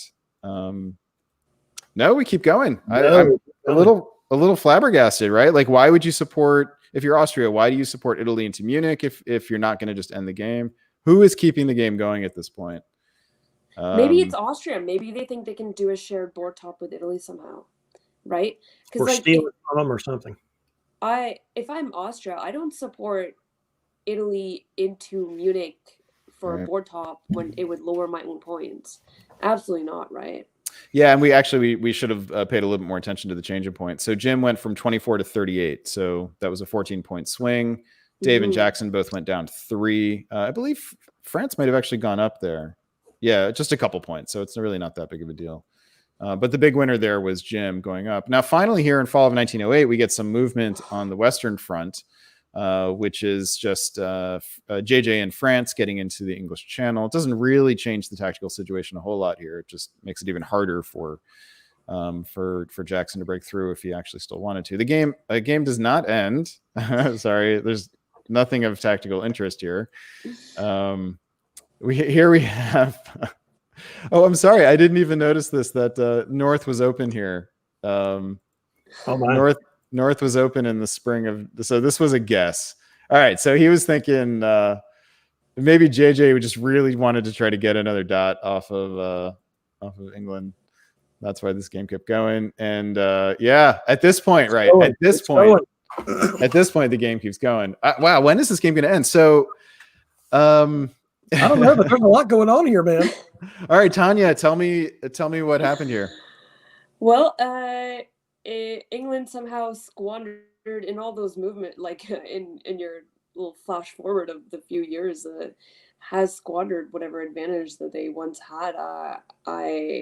They lose Eddie, they lose Holland, and Keel. Like this is really sad. And positionally, they're in shambles almost, right? Like that is a big gain for France. Well, Austria gets one as well. Are they all tied now at the end of this? What it's is a Austria? spring turn? It's a spring turn. Okay, it's a spring turn. But Italy has decided that they're going to move on France now, so that is also happening. Well, France is going to lose a few dots. It's this is great. Sorry, go ahead. Great position for Italy, I think. Yeah, so the person who was already board topping is now in even better position, right? So this is just a case of the rich get richer. David, is there any reason for why this happened other than possibly like spite? Possibly some spite. Possibly Dave thinking that if the game went a little further, he had some way to come snake some centers from the Italians, but there's not enough to matter. So if somebody did this because they were trying to truly take the board top away, that was not going to happen. I mean, maybe the theory was we might as well give it a shot. I'm not any worse off if I fail. But now it's significantly. It's a significantly stronger board top for Italy and only getting bigger. And, at some point you start counting dots, right? If this were an untimed game, there's 18 staring Italy with France. I mean, Aegean does take Con here in the fall. It takes Con, yeah. I'm not sure that's enough to matter.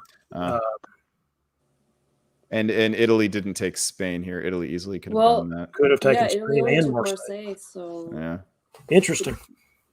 All right. There has to be a time limit at some point here, right? So, all right, we do get to call out some builds here. Austria puts down Budapest. So Italy is sitting at 10. Austria is at 10. So if their goal was to keep the game going in order to share the board top and have a little kumbaya moment, that has been achieved at the expense of Jim Fan, right? Jim has now lost some points and is missing out on an even bigger score. This game, I don't know how they fit in this many years. Okay, hold on. Now we're really got some fireworks. You can get to 1912 in these games. Can you really? Sure. Oh, yeah, damn. So. Well, 6.5 hours is a lot longer than you think it is. That's why I was so surprised with some of our other games that ended what I thought was too early. They must have had some time left with 6.5 hours of gameplay. All right, Dave, talk me through this one, because there's a lot that happens here, and obviously suddenly we realize there's quite a lot to go in this game. Yes, help us make some sense of this. Yeah, well, the Italians have moved east. I mean, we can all see the arrows that they've decided they're going to do something. Maybe they're trying to make sure they keep the board top. I mean, get the board top and keep it.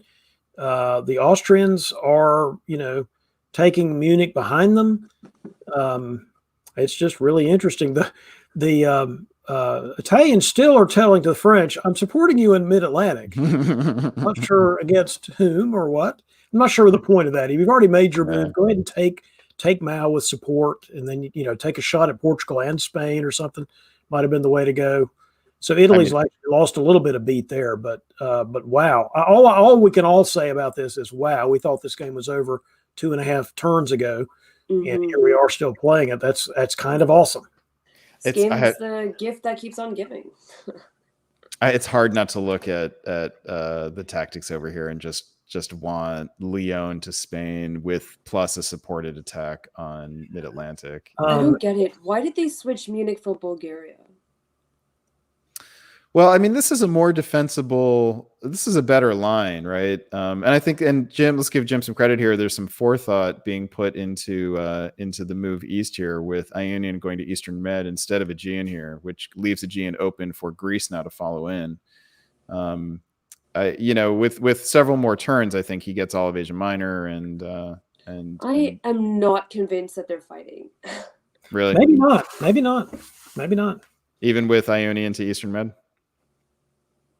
Yeah. I mean, maybe they're just trying to get more I think center. it's just to protect Smyrna. I don't think they're fighting. Like, why would you not go to the Aegean if you were fighting? Well, I would think, like I said, in order to set up Greece to the Aegean, and Well, we're gonna find out. maybe I'm wrong. Let's find out here, and the answer is that's where the game ends. Oof. Oh. Why does the game end here? Because they had some kind of deal to share the board top. Mm-hmm. Which, as we know from other tournaments like Weaselmood, that's a thing that people do in response to tribute. Some people do this kind of thing, share the board top. I mean, 30 points is not a terrible score. It's not great, but it's not terrible. That's not going to get you to the top board, and it shouldn't. All right, for a couple sharks like you guys, am I wrong that it's hard to look at the Italian position here and not count the number of dots left on the table? Yes. Well, Spain should have been theirs like quite a few years ago. That 5 center stab, the 4 dot stab, I would have loved to see that. That would have been such a game changer. So awesome. Yeah. They've decided, though, that maybe from early in the game that they were going to have a strong alliance and get a result that was big for both of them. That might have been the deal going in. And, as much as we like to criticize sometimes, we try not to do it in a strong way. People have fun with that sometimes. Mm-hmm. And that gives them entertainment, gives them fun. And that's what this hobby's about. So whenever I play the VDL games, I just want to have fun. Like, it's not like a tournament game for me, and I think that a lot of players feel the same way, It's a Saturday night and you're playing diplomacy with some friends, and you're going to be doing this next month. Tanya, hold on. Let me do a little reality check there. Did you do any 10 center shared board tops after giving up the possibility to have big tops? I don't remember seeing any of that in your VDL games. The point being that I wouldn't have stabbed an ally I didn't have to stab to get those board tops, but I wouldn't have done this. Don't get me wrong. I mean, mere mortals sometimes do have to stab to get their board tops. And so the question becomes, do you do that or do you do this? And sometimes it's just a personal preference. Yeah. I do. Well, so look, we often we're looking at this from the point of view of people who are trying to win the overall competition.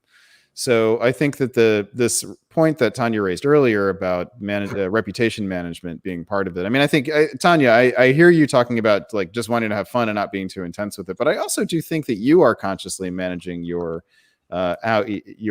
board image, right? And you're thinking that you're playing the long game and thinking ahead. And when you suggested that reputation management was something to consider here, that was what you had in mind. And so, Jim and Dave, I think, are establishing with a result like this that they are to be trusted, and that may be something that could pay big dividends in the future if they wanted to. I guess I also want to push back against this idea that having fun means not playing with intensity. Because there is that is the sort of fun that draws people to a game like this, where we're butting heads along strategic lines and trying to outwit each other, and sometimes it works, sometimes it doesn't, but either way, that's fun. Hey, I have the most fun when I'm topping the board. Yeah, right? Yeah. So that's I'm sure everyone can agree with that. Mostly everyone. Yeah, Tanya, you've somehow managed the feat of both having a good time, playing in a way that enables everyone else to have a good time and kicking everyone's ass at the same time. So well done on that. Don't jinx me now. Oh, that ship has sailed, right? Like we've been we've been trying that for several months and it hasn't worked. David, what about you? How do you feel about how this game ended and about this whole idea of reputation management? Reputation management is important. I think the most important thing about reputation management is to make sure that your reputation is a little unclear. I've said this before. You don't want to be pigeonholed as somebody who will always do this or always do that, or someone who will always ally this way or always move that way, or somebody who likes this opening but will never do this other opening. You should never be that person. You want to be somebody that your answer is, it depends. It depends on the situation. Sometimes, and I've been in games, I had a famous game to me with John Saul that both of us, we were a Leviathan at a World DipCon, and we just took over most of the board and had the best fun ever. Neither of us ever stabbed the other, and it was spectacular fun. And that might have been what Jim and Dave did here, and they may have had tremendous fun, and who's anybody else to complain about or criticize that? Do I think you should always play that way? Absolutely not. I think you will find that it is very fun to do that gigantic stab that I wish Fan had done. That is tremendous fun. And so, and if you manage it carefully, I mean, the most important person you talk to immediately after a stab is the person you just stabbed. You apologize to them and and you can be totally honest about it, because it does feel bad to stab people. It's what the game requires. But you go talk to them, you explain to them why it happened. The board sort of forced it on you, which can be true, that's the right move. You're sorry that it messed up the relationship, and move on. And that's the way you manage your reputation when you have to stab, I think. And most players who play this game, especially who play it regularly, if they get stabbed in a way that makes sense and leads to a board top, they will respect that and congratulate you on it. They may be hard for them to be that gracious in the moment, but they will come around. Unless they are that gracious, which a lot of people are.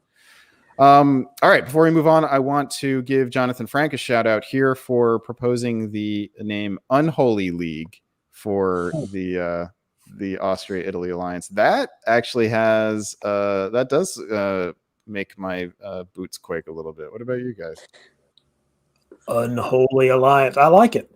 It does sound like something that could like destroy you. But it's just the AI. I don't know. It's never going to be scary to you, Tanya. Is that what you're trying to say? It just reminds me of Christmas. Those are just the colors. So I don't All right, know. we'll keep it. We'll try it out probably in the next game, because these unholy alliances happen on a regular basis. To be fair, it is unholy, yeah. So that might be a little bit too general. Unholy alliance. We might need to tweak one tweak on that.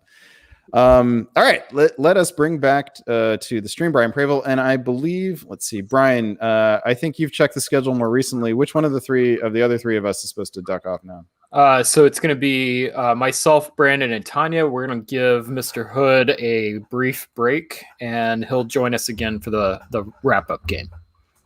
All right, David, we'll see you in a little bit. You got it. All right, you're in charge, my friend. Fantastic. Well, job well done as normal. One of the things that I really like about the VDL format and the way that they're doing the time limits is that it is not based off of a year. It is based off of a time. So depending on the speed that the players go, they could have more or less years. And something we do a lot with the Weasel Club play, it's part of the playing the game is managing that clock a little bit. If you're in the lead, maybe you want to drag it out a little bit. And if you're not in the lead, maybe kind of push it forward. But what the effect is that you can't be entirely sure when that game is going to end until you're up really close against the deadline. So it makes for a lot of excitement and fun for the players. Okay, well, let's go ahead and bring up our next game. We'll look through the players of game number 4.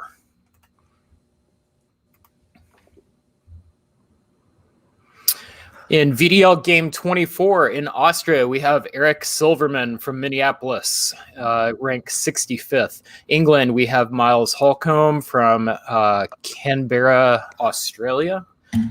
France, we have Hal Schild from Alexandria, Virginia. Germany, Tommy Anderson from Massachusetts, coming to us in 4th place. Italy, we have Morgante Pell, who we saw earlier, from Vermont. Russia, we have Saren Kwok coming to us from London. And in Turkey, we have Jason Massbaum in Los Angeles, who has eked his way into the DBN top 28. So congratulations, Jason. Brandon, we'll start with you. Any of these matchups or storylines that you see with these players today? Yeah, I just want to start out by expressing condolences to Siobhan Nolan for Jason Massbaum having some success. I know that this is a cause that really she feels strongly about, and this setback is going to really be hard for her. So, for Siobhan's sake, I can only hope that Jason has a terrible game and falls out. Now, I personally don't feel that way about this cause. It's not that important to me. So Jason, please. Do well. So Saren Kwok in Russia is a player that we've seen a lot of promise in so far this year, and she's had some decent results, but we haven't seen the killer win from her yet. And I'd love to see. She has a very quickly developing understanding of this game, and is real fun to watch. Always something interesting happens when she's on the board. So I'm looking forward to seeing that, but also looking forward to seeing her sort of break through and get a nice big board top. Tanya, what about you? Any storylines you're looking for in this game? Oh, I think there's so many good personalities in this game. It's going to be really exciting to watch for sure. I think definitely one of the sort of relationships we should be watching are between Germany and Russia here. So Tommy and Saren, I think they've played quite a few times together, and I think that last time there may have been a stab of some sort. Don't quote me. Like, I could be wrong on this, but I can't wait to see how that plays out for the German-Russian sort of area. Yeah. Let's get right to it.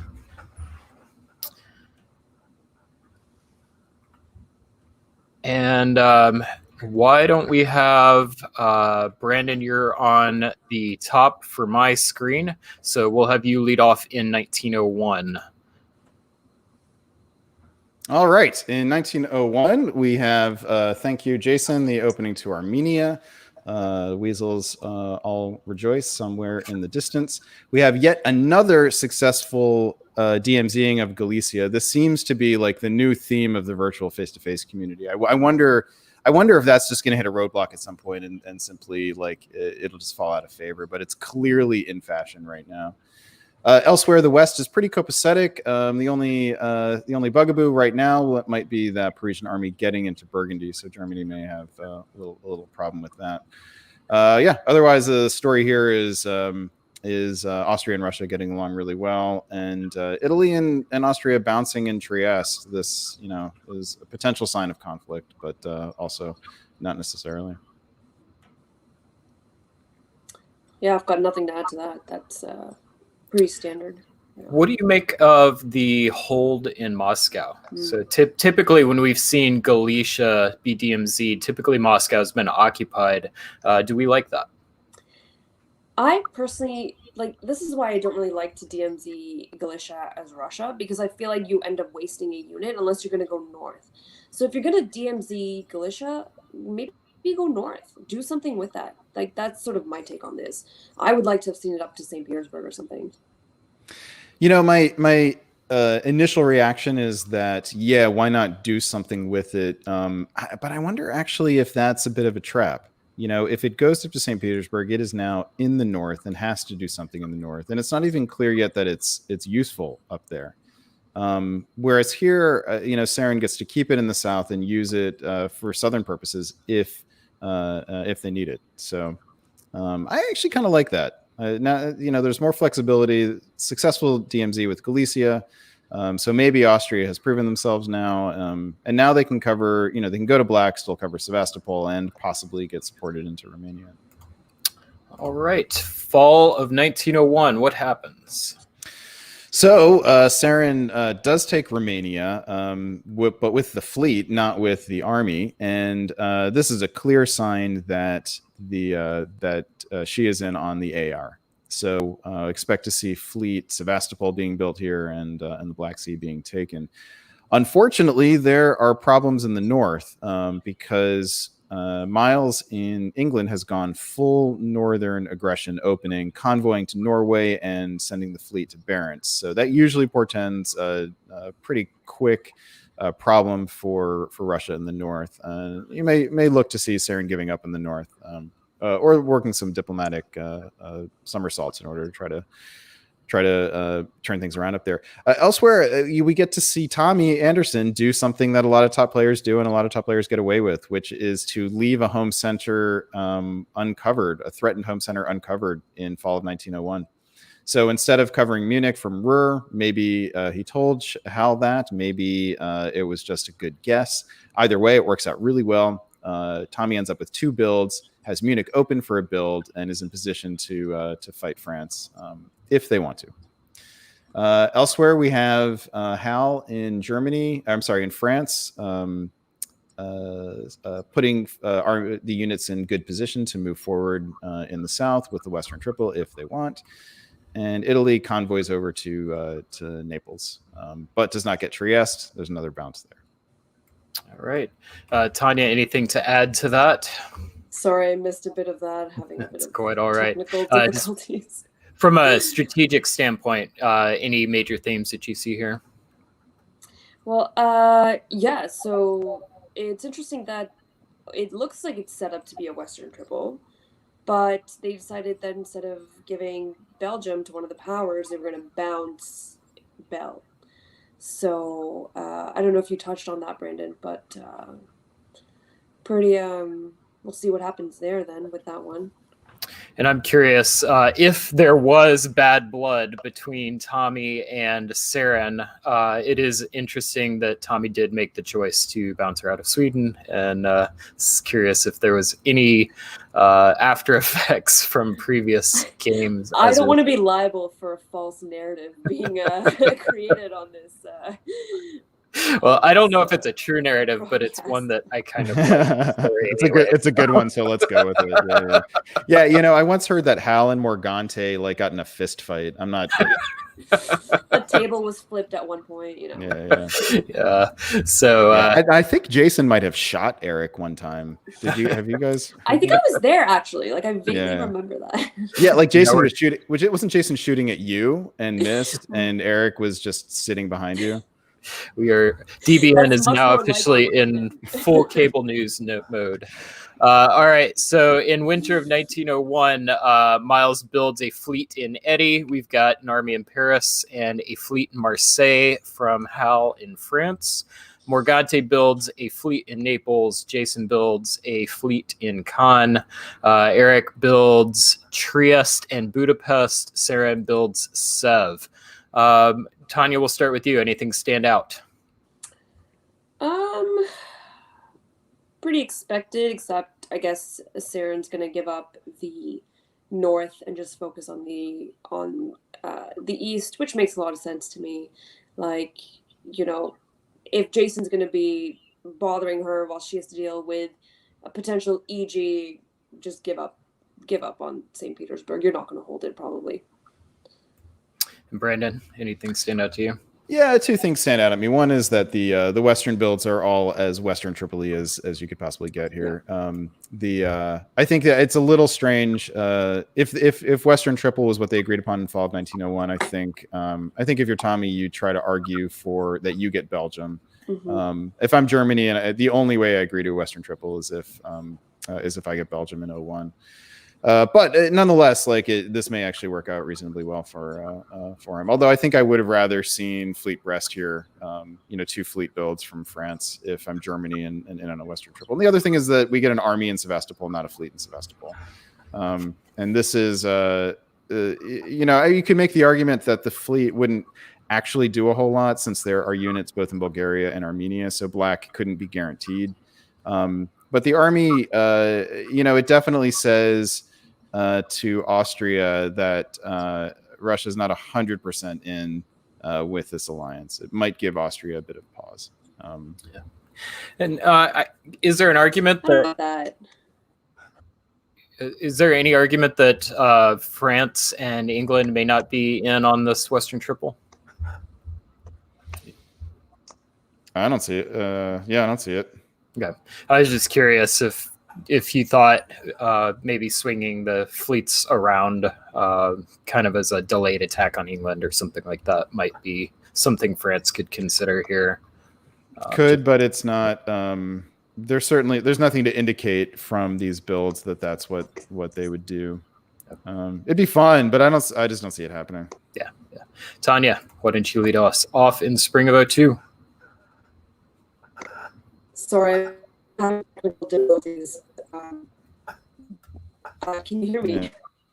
Yeah, Brandon, why don't you go ahead and lead us off, and we'll let Tanya fill in. Yeah, Tanya, you're having some internet connection problems. I'm gonna drop you. Why don't you reset your browser and come back? Okay, so let's see. The action here is interesting. We have Austria and Russia still working together against Turkey, so the AR seems to be in just fine shape. Italy, for their part, sees the Western Triple coming and commits forces to the west, repositioning. Although so the army is convoyed here to Apulia. I guess it doesn't. That's just fine. But if I'm Italy, I'm not sure that I convoy back here. I think I push the fleets forward so that they're just in better position. The problem is you still have the Turkish army on the other side, which is still a potential problem for you. So Italy is in a bad position here, potentially getting squeezed. The other thing that really stands out here is France not only taking Belgium, which may be expected, but following up Paris to Burgundy. I think I am not happy about that if I am Germany. I mean, and really not happy about that. I would want to see the French units going away from me, not toward me. Elsewhere, we see Russia supporting England into Sweden here. So this may be a ploy here by Russia to try to just make a friend in the north. St. Peter. I know I can't keep St. Petersburg. Why don't I just try to imbalance this Western alliance in favor of England, get them off my back, give them something else to do, cut my losses, and try to move forward. And if so, that's a way to play that. Tanya, anything to add? Well, I've seen Tommy do questionable Western triples as Germany before, so not too shocked that this is happening again. Tommy, you got to learn from your lessons. No, but maybe this is a check on England, right? Like, if France is gonna potentially be the one to gain from stabbing Germany, and you sort of make sure England doesn't. I don't know how to justify it. I don't really understand why you would do that. Yeah. All right. Well, why don't you go ahead and lead us off in 1902 analysis for fall? Sure. Okay, so not much happening. Germany sort of walks back, decides that they're not going to attack Russia anymore. Maybe got spooked by that support into Sweden. But England does really, they pick up 2, which is great for them, but didn't really move anything otherwise. So maybe they promised like Holland support into Belgium and just failed to deliver or something. And it's a bit of a shame because France didn't actually attack Germany. So now Germany walking back might not be the best sort of result for everyone in the West there, except for maybe England, who just gets to kind of sit back and pick up 2. So that'll be exciting to see what they do with that. Looks like Budapest moves to Gao, which could signal a potential fall in that alliance, but Venice takes Trieste. So there's a lot going on. Maybe that was negotiated. Italy saying, I need the build. France is coming up against me. You're taking Bulgaria. Let's just have it so that I take Trieste this turn. So that could definitely have been it.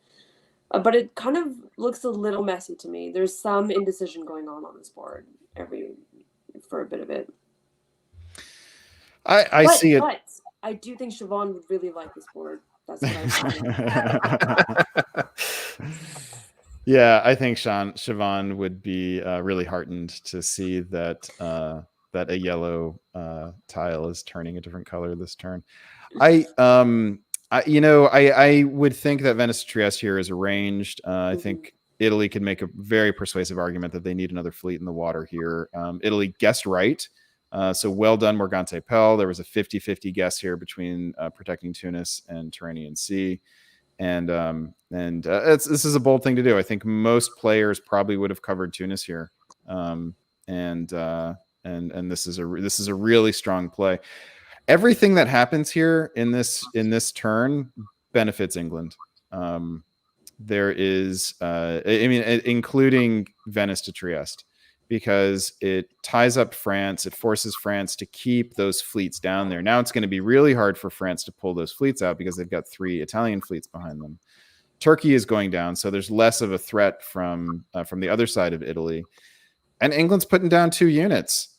Germany has now rearranged their units to fight France, and isn't really in position. I mean, so if Germany and Russia were to team up here, that could potentially pose a problem for England. But France is pulling a unit here. So Russia's pulling a unit here. What does Russia pull? Is it that fleet? If they do, then it's basically, I don't see how anyone stops England from topping this board. Well, that was going to be my question. Dave Miletsky said, I know it's only 1902, but can we go ahead and call this game in England's favor? Tanya, can you make an argument for anyone else? I mean, England can squander it. Like, there's no reason that they can't just end up stagnating. Will they? I don't really know. If they are indecisive about who they want to attack, they might. But so far, I agree that this looks like England's game. Brandon, do you see a path for anyone else? Yeah, I do actually, but it would require some pretty higher level play. I think really anyone in the East, except maybe Turkey. It'd be really hard for Turkey to come back from this. But I think Russia, Austria, Russia, or Italy actually could, with and France too. It would require them all to work together right now, though. And they'd have to lay off Germany. Russia and Austria would have to lay off Germany long enough for England to get pushed back before they attack. The question is, does Russia keep the Northern Fleet? They do not. So once again, another piece falls into play in Miles' favor. Builds an Army Liverpool fleet in London. Army Liverpool. We've got. We'll hold that laughter. We'll come back to that momentarily. Army in Paris for Hal. We've got a fleet in Naples for Morgante. Jason disbands the Southern Fleet in the Aegean, and that's our adjustments. Brandon, what was the laughing about? Oh, Army Liverpool. It's just a funny build. We've talked a lot about Army Liverpool ever since Ariel did it on one of our early broadcasts, Ariel Mendez Peñate. And it's a funny build because it literally cannot do a single thing useful in the first turn. It can after that, but anything that Army Liverpool can do in the fall, Army Edinburgh can do in the spring. So I'm with the exception of going to Wales and then being convoyed. Yeah. So that could presage an attack on England. I'm sorry, if an attack on France. I would be more inclined to see England going against Germany here. I don't see any reason for them not to, and they can guarantee Denmark in the fall. So. Yeah, Jason says he wishes Siobhan was narrating right now. She is really missing out on this game. Tanya, what does that build in Liverpool tell you? It tells me that they wanted an army and wanted to be potentially tricky about who they're going to go for, and that's why the army's in Liverpool and not Eddie. All right, Brandon, lead us off in 03. All right, great, Miles. Well done. These were exactly the right tactics here. I think some people might have tried to support Norway to Skagerrak in order to guarantee it or something, but you move as much as you possibly can. Either Skagerrak or Helgoland were guaranteed, and North was likely. And so Tommy did the most passive thing he could have done here, and it's going to come back to haunt him because He could lose 2 here. Is certainly going to lose 3. Going to lose Denmark, and is also going to lose good position. So that's the first thing that stands out to me. Elsewhere, we see Russia finally getting turned on. Well done, Jason, for creating the conditions under which the AR would finally break and allow you to somehow come back in. So I don't know if it's going to net him a build this year. It depends on how devious Jason is. Like, will he go to Bulgaria and attack Sevastopol? I mean, why not? I know Siobhan is shifting uncomfortably in her chair somewhere. Yeah, shitty for France having to fight both Germany and still, if I'm France here, I try and negotiate something with Italy really fast. I'm like, maybe, like, I don't really see why they need to be fighting right now. I think it just holds both of them back. Like 2 fleets to 3 is not going to be a fight that you potentially win. So I think I'd try and negotiate something there and try and focus on Germany and just sort of defensively be like, hey, listen, England is growing really, really fast. Like, why don't you let me just ease up on me so I can. I mean, I guess it doesn't really matter that France is sort of tied up down there. It's only 2 fleets that they don't have much else to do with. But I think I would start to get a bit nervous about England at this point. Oh yeah, they're everyone else is playing in a way that's going to guarantee that England not only tops this board but tops it big. Mm-hmm. Germany and France should be making up and working together against England right now. Yeah, and I completely agree that Italy and France have nothing to gain by continuing to fight each other. All right, Brandon. All right, we still see, we sort of ignored the Italian and French little tango in the south, but they repeat the exact same moves to the exact same effect. France cannot take either Tunis or Tyrrhenian Sea with their current configuration. And honestly, like, they should just be making a deal with Morgante and Hal should be making a deal to go their separate ways. Morgante could even attack Austria. Austria is the one who doesn't matter here for the Eastern powers, either Austria or Turkey. All right, so England does the expected, although I think I might have taken Denmark with a fleet here in order to get purchase on Baltic. That's the one downside with their current setup. They in order to dominate the German centers, they need to have fleets through the Denmark-Sweden bottleneck. France gets Belgium back, so it was a short-lived holiday for the German army. Well done, Tommy. And let's take a look at the East, where we find Jason Massbaum turning up the heat on Siobhan Nolan by taking Sevastopol with a supported convoy, a multinational supported convoy. Well done, Jason. All right, the fun is just beginning. Okay, great. Let's move ahead and see what happens then. Tanya, anything to add? No, it's good. Let's there's a bit of communication issues with AI, I think, but all right. Well, in winter of 2003, we've got a English army in London. We have Tommy has to disband the army in Munich, and we've got a Austrian build of an army in Vienna. We have Turkey building an army in Ankara, and Saran disbanding an army in Moscow. Tanya, anything stand out with these builds? Munich's an interesting. Well, I guess if you're not worried too much about Austria, there's no reason to keep Munich. Pretty standard, I guess. Hopefully, some of those armies start to leave the English island so that they become useful. Hoping to see that. Other than that, I guess you disband Moscow because you want to be a thorn in Austria's side. I don't know if I would have built Army Ankara, but maybe that was the deal. I think, yeah. So army, I mean, both those army builds stand out to me. Army Ankara and Army London here. Yeah. I think first of all, England is preparing for like a big land invasion of Europe, and if they can pull it off, like, great, right? I mean, that's where you get huge scores. It's one of the ways you get huge scores is England, but they got a bottleneck. They need, they need to get units through.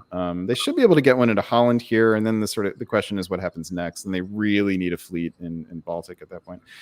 Army Ankara is great. I freaking love it. Like, Jason's going for like max entertainment value here, and a fleet means he's, it's Bulgaria and Greece that are next for him, whereas army means like, all right, Austria, let's go get some purple dots together. Let's hold hands and get some purple dots.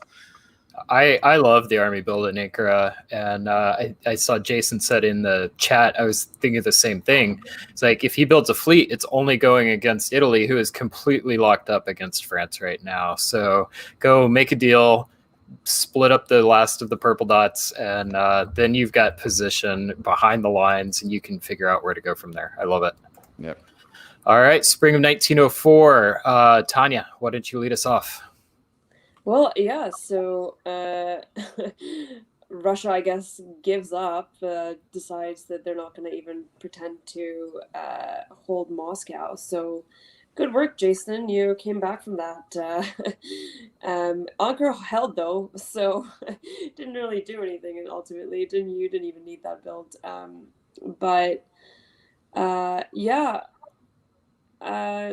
Continue weird dance between France and Italy. I don't think anything has happened here except just a bit of like a bounce in Tuscany, a whole lot of non-movement, and then Tyrrhenian gets into Tunis. So we potentially not much, and not great for France. Like, what a waste of time. What a waste of 3 units, in my opinion. And then, so we get one of the armies onto Holland. Good job, England. But Denmark gets disbanded. So what was the trade-off there? I don't think it was worth it. And this is what I mean by, like, a lot of the time, like, England can just end up stagnating. I think we saw that in the game just previously as well. So, yeah, we'll see if they can maintain their what do you think? Do you think it's worth it to get your army into Holland, but then I guess give up Denmark? No, I think Tommy's paying the price for having put the army in there in the first place. There should have been a fleet. Yeah, should have been a fleet in Denmark, and the army should still be in Sweden. There'd be place for the fleet to retreat to, or it wouldn't even need to retreat because it would have someone to support him. I think it'll ultimately work out for Miles, but it slowed him down in a way that could have been a problem if France were making inroads somewhere, especially working out a deal with Italy, and may yet be a problem because someone in the East may rise in a way that is fast. It definitely gives the East a chance to catch up. What's that? There's some red dotted lines I don't understand. I think Belgium supported the convoy, didn't it? Oh, it's covered up. Yeah, this is a flaw in the software. I'm pretty sure Belgium supported. It was the Holland. York to Holland. So look, well done, Miles and Hal, for getting your signals together, like in order here. For there's 2 different armies that could have been convoyed. The convoys are sort of hard enough in the first place, so well done there. But no, there were definitely much better tactics here for Miles. So Miles did really well in that other turn for moving aggressively, but here you just can't let the army get piffed. It just slows you down. All right, Tanya, what do we see in fall of 1904? Well, there's been an advancement, so good on England for that. Do they take Denmark back? Is that what happens? No. No, they take Kiel. But not Holland. Holland remains German. That's right. Okay. That's right. But they do hold on to Sweden. Like, they could have lost. Probably would have been better to take Holland here and lose Sweden. Yeah. Wait, did they lose Sweden and Denmark? No, No, it I was can't figure it out. it's a brace, 2-2, so they stayed. But it didn't matter because Germany was moving from would have been moving from one English dot to another English dot. So would have been better here to convoy north to use north to convoy London into Holland rather than try to protect Sweden. Agreed, But I think yeah. was there some guessing here? I guess he wanted to make sure. I guess Miles wanted to make sure that Tommy didn't get both Denmark and Sweden. So I think his moves were designed to guarantee that. But look, so he has accomplished something in that he has advanced a unit a little bit further forward. Denmark can be guaranteed now, and he can convoy that unit over into Holland. He gets a rebuild here as well. Yeah, it's slower, but it's still good for him, obviously. But his problem is that there is a yellow tiger rising in the east under the name of Jason Massbaum, who, despite a failed convoy from Ankara to Sevastopol, is still putting another unit down. And I mean, look, he's one stab of Austria away from commanding this board. Definitely, no. Jason's great. If he knew how to convoy, it would be really good for him. But unfortunately, that escaped him, and that army in Ankara that you guys thought were so impressive did not move the entire year. So no, shame on the misorder, but good job, Jason. Yeah, he Moletsky asked if we could make part of his name a verb. So he's either mass bombing into Ukraine or he's mass bombing with the misorder. I'm not sure which one it'll be. It could be a word that it could be like cleave. It can mean both one thing and its antonym. But okay, I think that's David Hood pointing out to us that there's an important misorder here, and that's Belgium to Munich, which is almost certainly supposed to be Belgium to Ruhr. That will slow Hal down in a way that could have significant consequences. Yeah, that would have worked. Yeah. All right. Winter of 04. We see Miles building a fleet in Eddy and Jason building a fleet in Smyrna. So both of the witches build fleets, and those are the only adjustments. Anything we need to talk about here? Just that it's fun to watch Jason play this game. I love Fleet Smyrna is great. There's no ambiguity about where it's going. Yeah. Absolutely. All right. So Brandon, why don't you talk to us? Where is that going? All right. It's going, it's bouncing with Austria in the Aegean. The convoy to Sevastopol is successful this time. Jason also supports Eric into Warsaw here, and Saren is oh yes, Saren is in Livonia now, is destined for St. Petersburg, and it will be guaranteed because nothing else is adjacent to St. Petersburg except for a German fleet, which I think we can be pretty sure is not going to be issuing a support order for St. Petersburg here. Wouldn't surprise me to see a Turkish army following up into Warsaw here. Oh, no, actually, he can't both support Livonia into St. Petersburg and support himself into Warsaw, so I take that back. So we may be a year away from a stab on Austria. But Turkey, Jason could really use another build, and in order to do that, not sure where it's going to come from. Elsewhere, Miles, oh dear. Miles does not get Denmark and loses Kiel, retreats to Holland, but gains position with Skagerrak and North, so he'll get Denmark back here. So he'll be back up one at least. But he's probably going to lose St. Petersburg, so oof, rough time. Yeah, taking the slow way. Tanya, anything to add? Not much. France gets into Ruhr now, so we'll see potential loss of Munich there, maybe. No, I guess since Kiel is now back in Holland. So probably gets Munich, then Germany will lose Kiel. It seems like there's not much left for Germany here. It's just a matter of could be out by this year, except for maybe Berlin. Yeah. Okay. Fall of 05, Brandon. All right. Oh, we have actually quite a delicious little turn here. So, so France gets Munich, and England does take Kiel, also takes Denmark, which is really fun. But there is a little light blue unit tiptoeing its way from Belgium into Holland.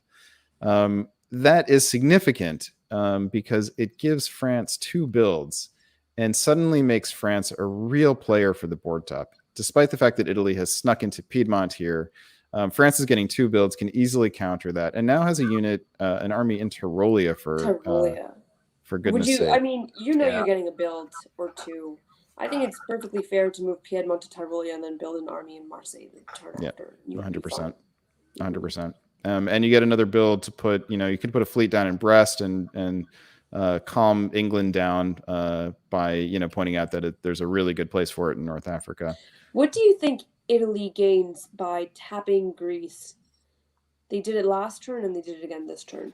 Yeah, it's really curious, to be honest. And the fact that Austria did not move suggests that Austria was really distrustful of what Turkey and Italy might be doing insofar as a kraken that might be developing underneath the surface of the water. I think if I'm Austria and Italy is tapping me for a reason unknown to me, I take Trieste back. So that's the curious thing, right? Like, if you are Austria and you are suspicious of Italy, like, go take Trieste and try to secure your future. That said, Austria is getting a build from Warsaw. Did need to ensure that they opened up a home center for a build. And Bohemia was much more likely to be open than Trieste, although they could have supported themselves, into Trieste. But then they still wouldn't, they wouldn't have had 2 centers open for a build. So I don't have a problem with that. But there is, Jason has taken another half step out of the box here, and it's just going to be fun to see what doors. Jason now has a couple doors open to him. It's going to be really, he's going to jiggle the handles on several of them. So they're unlocked. They're not open. The question is going to be which door does he fling open? Saren, as expected, goes to St. Petersburg here and gets in with double support. Wasn't needed. Only one of them was needed. So Jason could have pulled a double cross here. Could have, ensured that Germany was going to support Livonia into St. Petersburg, and he could have taken Warsaw. But lots of fun left on this board still. And now there's lots of players for the board top. Can you go to the next one here and show us the center counts? Absolutely. Look at that. Yeah, we've got Austria, England, and France, 7, 7, 8, and then Italy and Turkey, both with 5. Italy, Morgante doesn't seem to have as bright a future as Turkey might, but there's lots of room for moves to be made here. Mm-hmm. Yeah, and how about a little bit of a slow clap for Hal in France, hanging on there in that EF kind of relationship, and I feel like making a move at the right time, especially with England losing St. Pete that turn. That was a delicious time to move, in my opinion. All right, winner of 1905. We have Tommy disbanding both of his fleets and an army in Silesia. Hal builds a double fleet, Fleet Brest, Fleet Marseille, and we've got Eric building army in Vienna. Anything stand out to either of you here? You want to take it, Tanya? Oh, double fleet. Wonder where those are going. Yeah. Where are those going? Maybe to Italy, honestly. I mean, so we were talking about if you're going to attack Italy, then Army Marseille makes a little bit more sense. Yeah. Fleet Marseille kind of opens up longer term anti-English possibilities, but you still need to push. You need to push Italy back before you can do that. Mm-hmm. All right. Well, Tanya, why don't you lead us off 1906? Yeah, so doesn't make the move towards England immediately. France is going to try and continue to push Italy a bit, which I think might actually be the right choice here.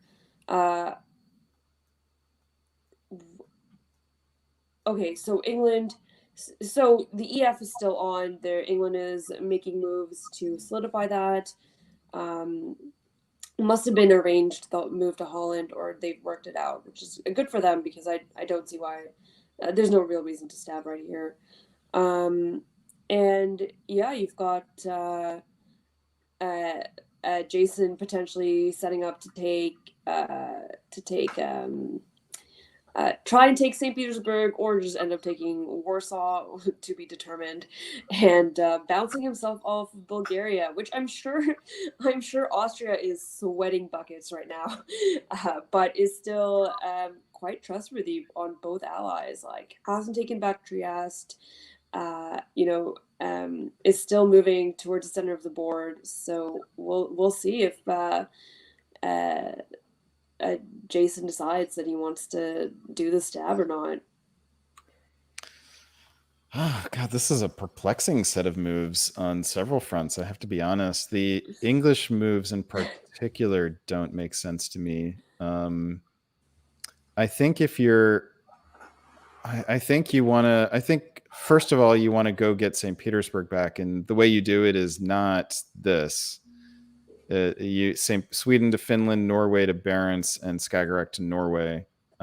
Doesn't guarantee it. Although if you go to Baltic, then you actually can guarantee it. But and Helgoland holding. I think Skagerrak to North reflects some uncertainty on England's part of France's intentions. France appears to be setting up for a convoy to North Africa. You need the fleet in North so you can convoy that army out, right? Yeah, but Helgoland could do that. But Burgundy is Burgundy to Gascony suggests that France wants to convoy that army to North Africa because it's cool, but it's a terrible place to have an army. Yeah, I don't know. And I mean, I think that sorry, I know we're belaboring this turn a little bit. Jason's turn moves make a little bit more sense to me. I think the hold in Sevastopol stands out a little bit here. But I suspect that was to see what Austria was going to do, and also it leaves open the possibility of a supported attack on Romania here. So Germany, Turkey. Jason has the potential for dropping a mass bomb. I think he's kept that open. There it is. All right, fall of 06. Tanya, what happens? Yeah, so no stab. The AT is. Actually.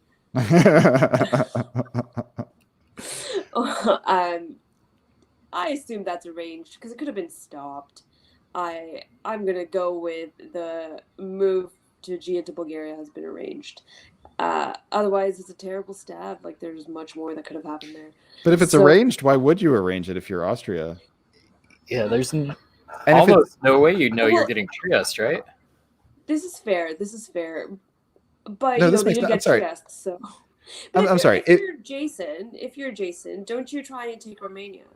Yeah, that's the thing. If you're Austria, you don't make this deal, and if you're Jason, you take much more than this, and you also you take a swing at Warsaw here, not St. Petersburg. Yeah, which good for you. St. Petersburg worked out, but I don't know. That's why I'm gonna go with the fact that it was probably arranged, but I guess we'll find out. Next turn. Either way, they take Trieste. Like, Austria takes Trieste back, which is not great for Italy. They're gonna have to disband. Probably just great for France. Like, I'm thinking this board looks to me like there's a good chance France can top it and stay there. But with the strange supported move from West to North Africa, this is suboptimal. It's just suboptimal. Yeah, you're right. No, you're right. It's suboptimal. The tactics just aren't really. All right, so Jason had the opportunity to drop the mass bomb, but instead he mass bombed. I think that's the right location. I'm not convinced that they're fighting. But it's clear that he should have stabbed here, right? I mean, I think then he's putting 2 or 3 units down, has great position. Yeah, I will be honest. I loved Jason's play up until this point. I was a little, I don't know. I don't know. That army in St. Petersburg is beautiful. I love a Turkish army in St. Petersburg.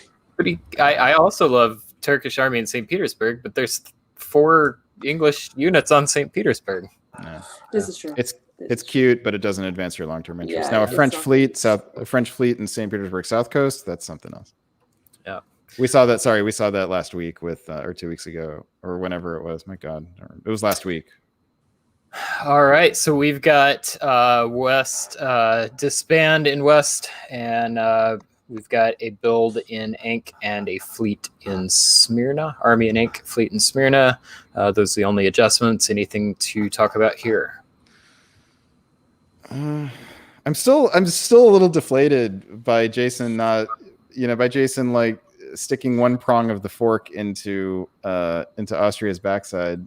So I'm a little bit on tilt for Jason. Like everything is disappointing now, which isn't fair to him. Yeah, I mean, I think Jason. I think those are probably the right builds. I probably would have put the army in Constantinople. Actually, might even have built 2 armies here. I'm not sure. What about you, Tanya? What do you think? I think fleet's good. I think you start trying to push them out to the med, especially if you're allied with Austria. You don't need 2 more armies. Oh, but I'm assuming you're digging into Austria here. Well, let's find out. Do you dig into Austria and build army Ankara? I wouldn't. That's what I'm saying. I prefer Army Khan here. I still don't think he's gonna. I don't think they're fighting. Well, maybe they are now, but they weren't Right. when he built these. That's my final take. All right, fair enough. Brandon, lead us off. Spring of 07. All right, we finally see France making some inroads, actually, although Mid-Atlantic holding makes me a little sad. But France does get into Tyrrhenian Sea and should be able to guarantee Tunis with the right set of moves. He'll have to tap Rome in order to do it. Elsewhere, France supports Italy into Austria, so it does seem to be open season on Austria now. Turkey doesn't for this turn, but probably will next turn. England, no surprise, gets St. Petersburg back, and Turkey moves units down. Presumably, Warsaw is going to be in the taking. And thanks for playing Germany, who is dislodged by Austria of all people. Why? I don't understand that, but it happens, and that will eventually end up English, probably.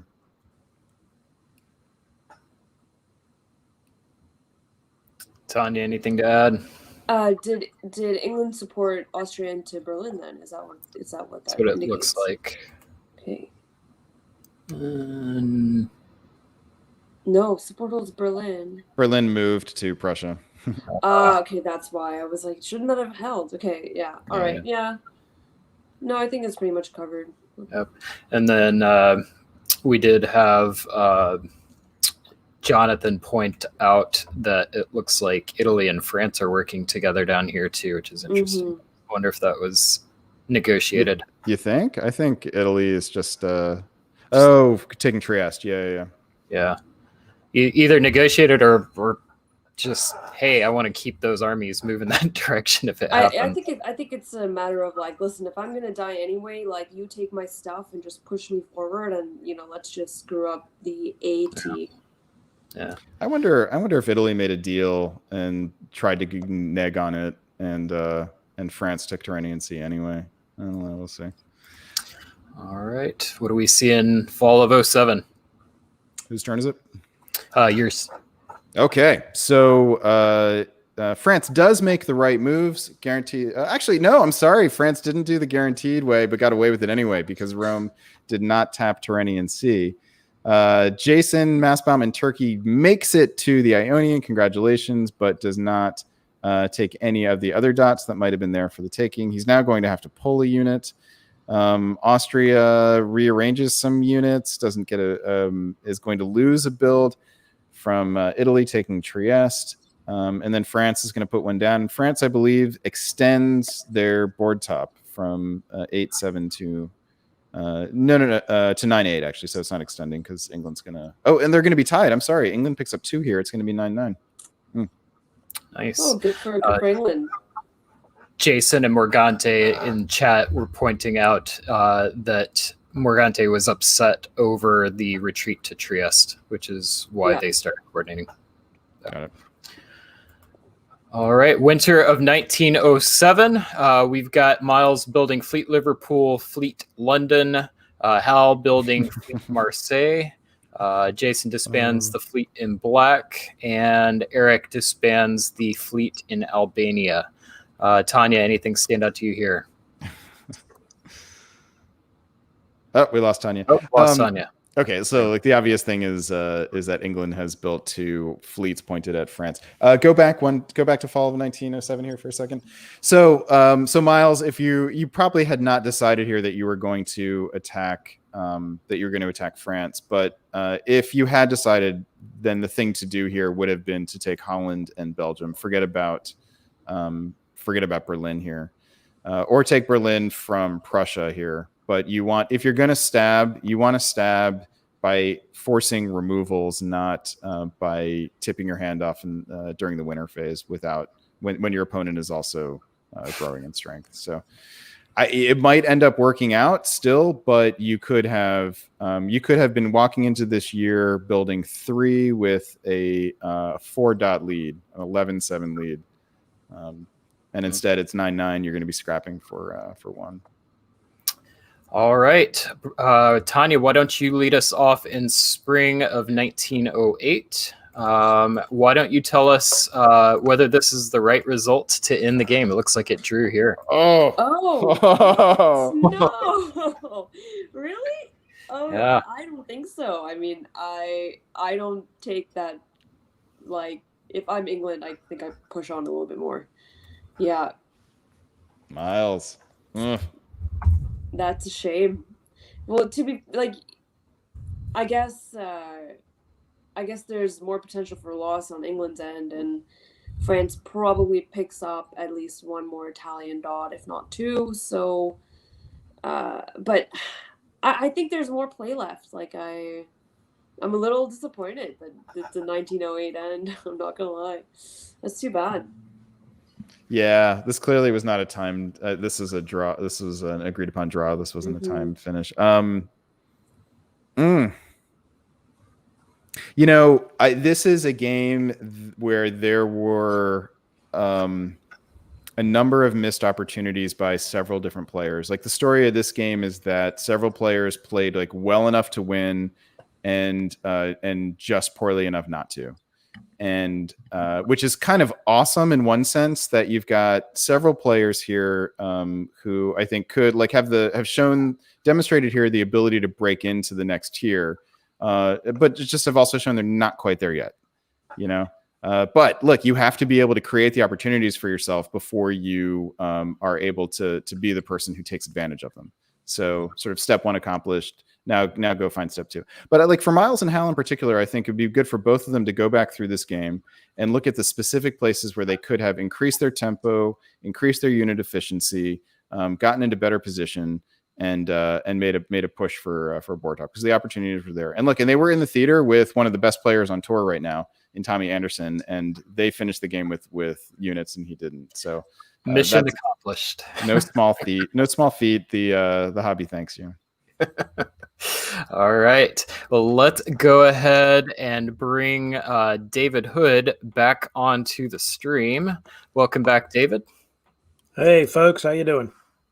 And doing good. So I'm going to step away for a minute. And Brandon, if you'll go ahead and set up the next game, and then I'll join you for the rest of the board. All right, we'll do. And Tanya, I think this is where we say goodnight to you as well, yeah? It is, yeah. So thanks for having me. It was fun. Thank you so much for good, exciting play there today.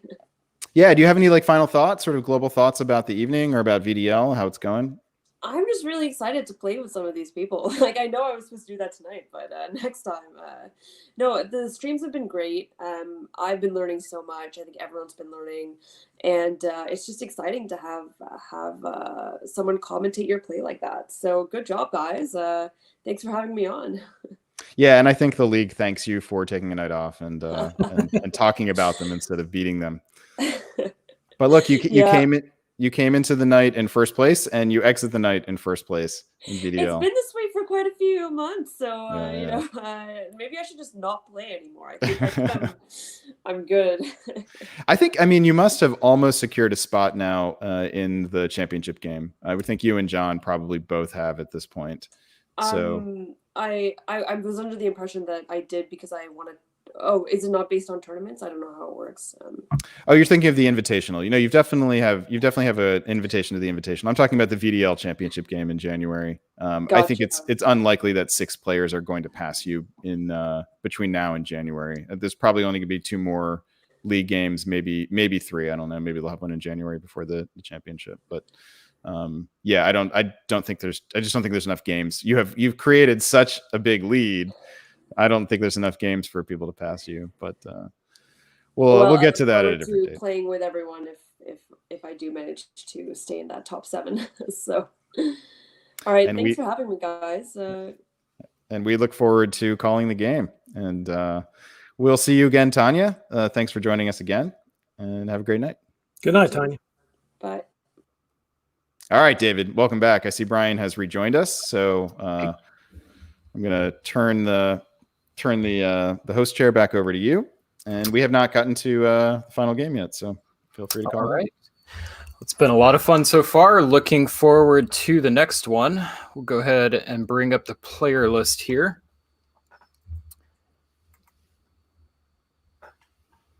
Okay, for VDL game 20.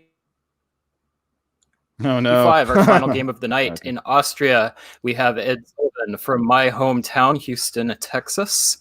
England, we have Wes Ketchum from Chicago, currently leading the Windy City Weasels league standings. France, we have Karthik Konath from California. We've seen him play quite a bit, has been very impressive in a lot of his results. Germany, we have Nick Amontagello. I apologize, Nick. Amontagello. Thank you. I will work on that pronunciation, Nick. I apologize. From Nebraska. Italy, we have Liam Stokes from Victoria, Canada, who was, I believe, in the Windy City Weasels Weasel Moot top 7. We saw him play. It was a lot of fun. Russia, we have Jackson Roberts from Orange County, California. And Turkey, we have Daniel Ravinsky from Minneapolis. David, we'll start with you. Any matchups on this board that look fun to you? Well, sure. There's a lot of great players on this board. Karthik's really been coming along strong lately. Wes knows how to play extremely well. Ed's always entertaining to watch. Is he going to go for the gusto this game? We'll find out. And I've already talked about Liam. I played with him earlier in the summer. Really enjoyed that experience. You know, one thing I want to say is Nick, you can be the Germany that actually does well today. Yeah. Perhaps you are, because up to now Germany's been toast. This is a really fun board. I just want to say it right at the outset. There's a number of players here that we're familiar with, and they do fun stuff. Jackson, we just saw go to finish a 9-9. No, he was the 10-10. He was one of the 7s in the 10-10-7-7. Lost out to his father in the earlier game, so he's going to be looking for a score here. And Karthik Konath, I found out that's the correct pronunciation. He just finished 2nd in Tempest last weekend. So he's making some noise. Wes has been making noise with the Weasels, hasn't found quite as much success on the circuit, but is in position at 42nd to try to move up in those DBNI rankings. Yeah, I think that's the story of the game for me here is we've got several players that are in striking distance of cracking into that DBNI top 28, and I think a good result qualifying for the top 7 in the VDL and winning that game could really help them get their way into that. So good mid-range players here trying to take that step up to that top level. So really exciting. All right, let's go ahead and get right to it and finish the night out.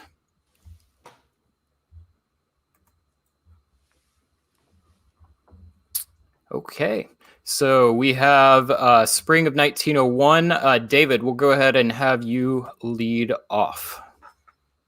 Okay. Vienna to Budapest. There's a move we saw a lot last weekend for Tempest. Here it is showing up on our VDL night. Another Russia going north opening, which is always fun to see. The other thing I want to point out is the French move to Piedmont. That's something you don't see very often, at least not, it's not bounced. Just another example of how openings for France are such a wide open avenue. I mean, there's so many lanes you can go in, and this is definitely one of them. We'll see how it goes. Yeah, the thing that stands out to me here is that DMZ Galicia yet again, another successful DMZ in Galicia. I in the Weasels, the bounce in Galicia is so standard as to be almost assumed that it's the starting point for negotiations in spring of 1901. I am genuinely flabbergasted by how often we are seeing successful DMZs in Galicia. Not only like one side thinking they can get away with it, but both sides agreeing to. So, yeah, and as we saw last weekend, it was actually very successful for the AR participants. Not every single game, but it was in general pretty successful. Yeah, I think it's definitely been seen enough to where I'm not even sure it's a trend anymore. I feel like we may actually be seeing the meta shift. Brandon, I think it was you that mentioned, wouldn't it be interesting if that became a standard similar to how English Channel is kind of a standard DMZ?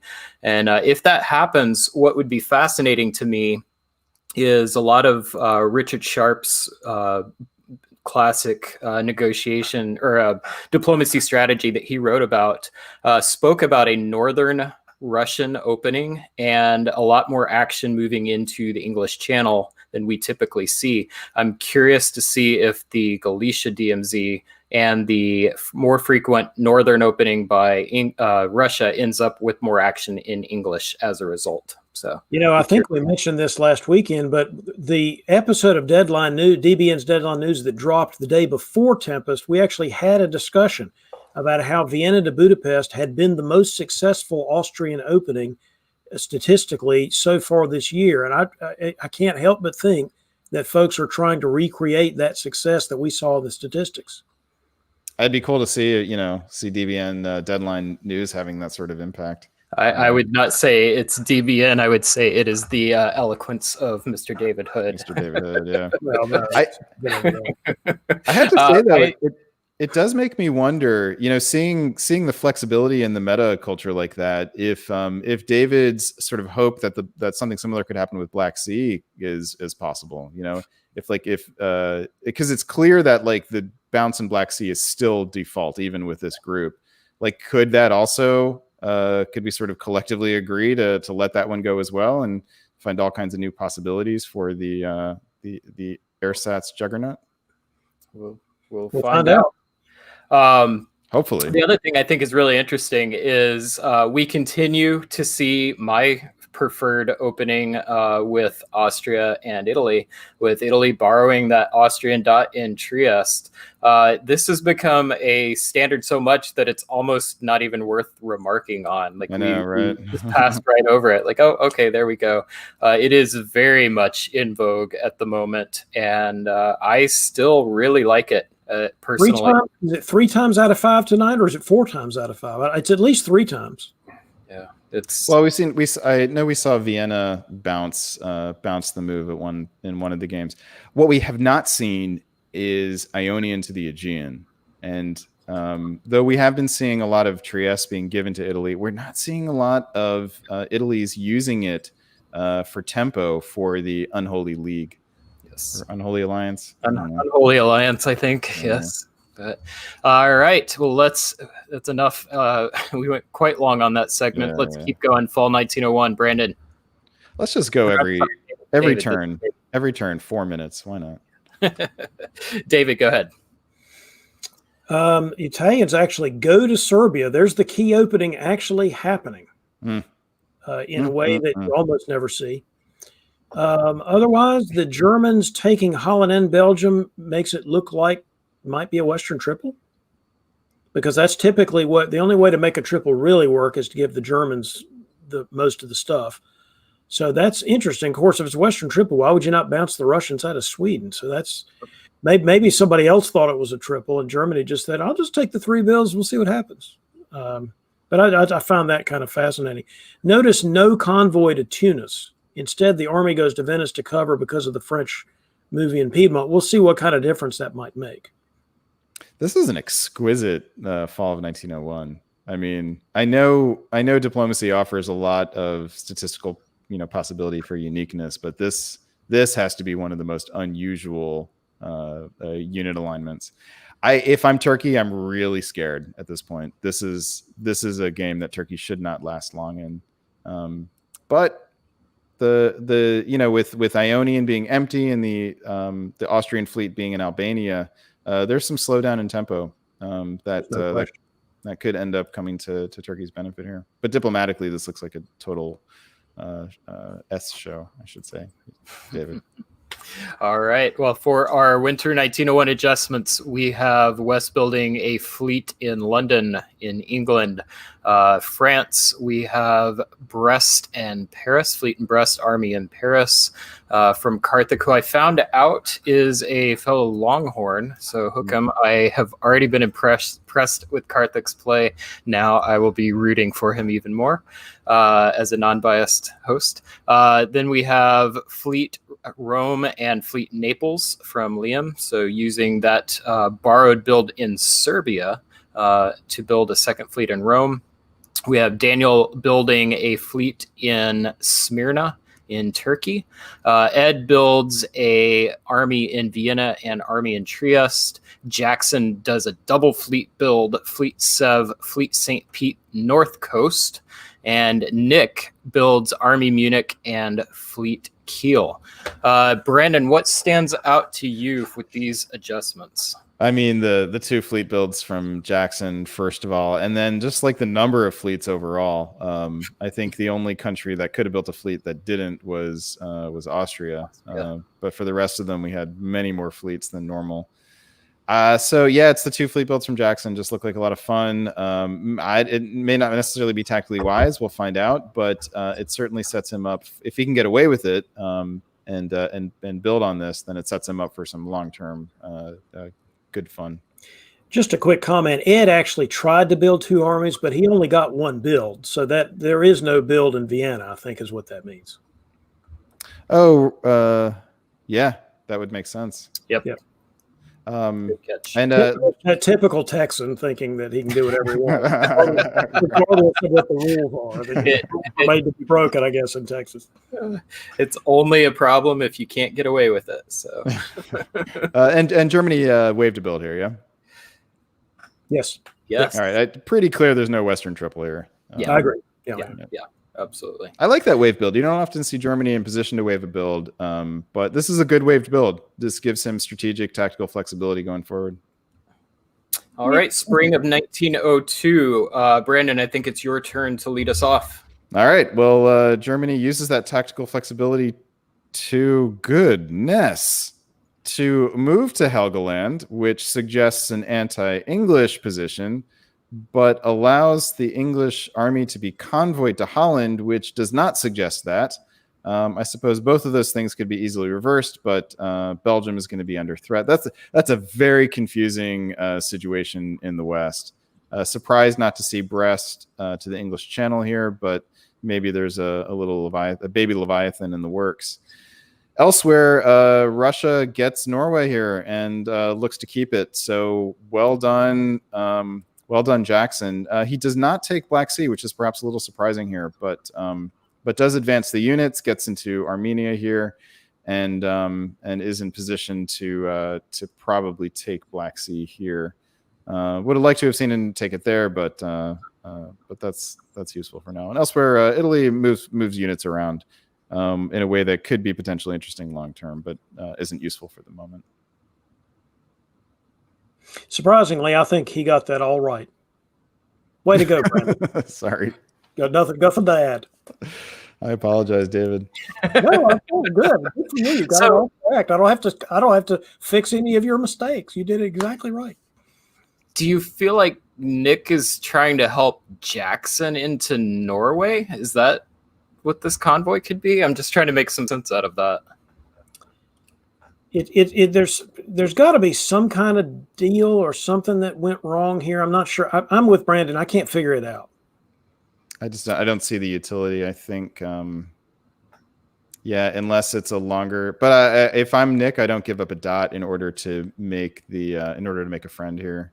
I just don't. If you were going to do it, you'd back out of Belgium and give him Belgium or something. You wouldn't give him Holland. Yeah, that's right. Belgium's better. All right. Well, fall of 1902, Brandon.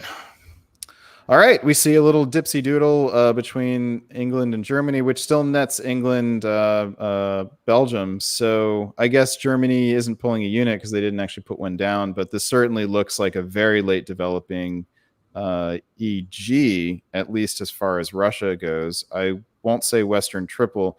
Well, I suppose it's a Western Triple in the sense that France is going to pull into a defensive crouch here and simply try to withstand the Italian assault. So it's not an offensive Western Triple, and that actually has a good advantage for France in that it can be, if they can get Italy to back off, they could easily turn those units around and use them against England. Elsewhere, Turkey loses Bulgaria to Austria, who's going to get the build here. So we see a slow AIR, but one that is undoubtedly going to be effective in the long run. If I'm Russia, I probably shouldn't be too comfortable with how that's developing in the south, but I'm getting a build that's just going to be useful for 1 year. Russia, okay, let's talk about Russia here for a second. Russia's in an interesting position where they're going to have to change. It seems like they're doing okay because they're growing, but the units are arrayed against them, and they need to change some dynamic in order to make headway here. Yeah, what would you do? What would you guys do if you were Russia here? Try to cut a deal with the English against the Germans, I think.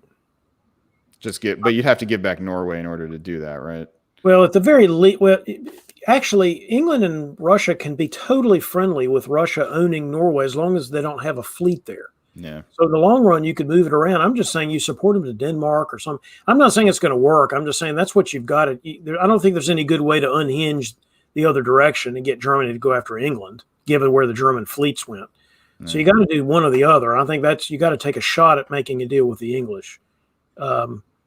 In the south, they just guessed wrong. They could have had Ankara. They just guessed wrong. Yeah. They probably figured Black was going to cover Ankara here, and I suppose they needed to tap Black as well in order to guarantee that Bulgaria got taken. But I'd still go for Ankh, I think. Probably because you're giving a choice to what the Turkish unit does. Either it covers Ankh, in which case Bulgaria falls, or as we know in this case, it would have happened both ways. I mean, they would have taken both of them. So yeah, and Black actually could have tapped Rum here, so there wasn't a guarantee there. Okay. One that I'm questioning is Italy. What is Liam's plan here? Is he waiting for someone to make a move on France? He's going to be waiting. That's actually a really good question. Unless he thought France was coming after him and this was defensive. Yeah. I mean, France did go to Piedmont in spring of 2001, so there's some evidence for Liam's concern. Yeah. All right. Well, winter of 1902, we see Jackson building an army in Warsaw. We've got Ed building an army in Vienna, and I think that's it. Anything of note here? No. We will press on. Dave, why don't you go ahead and lead us off in spring of 1903?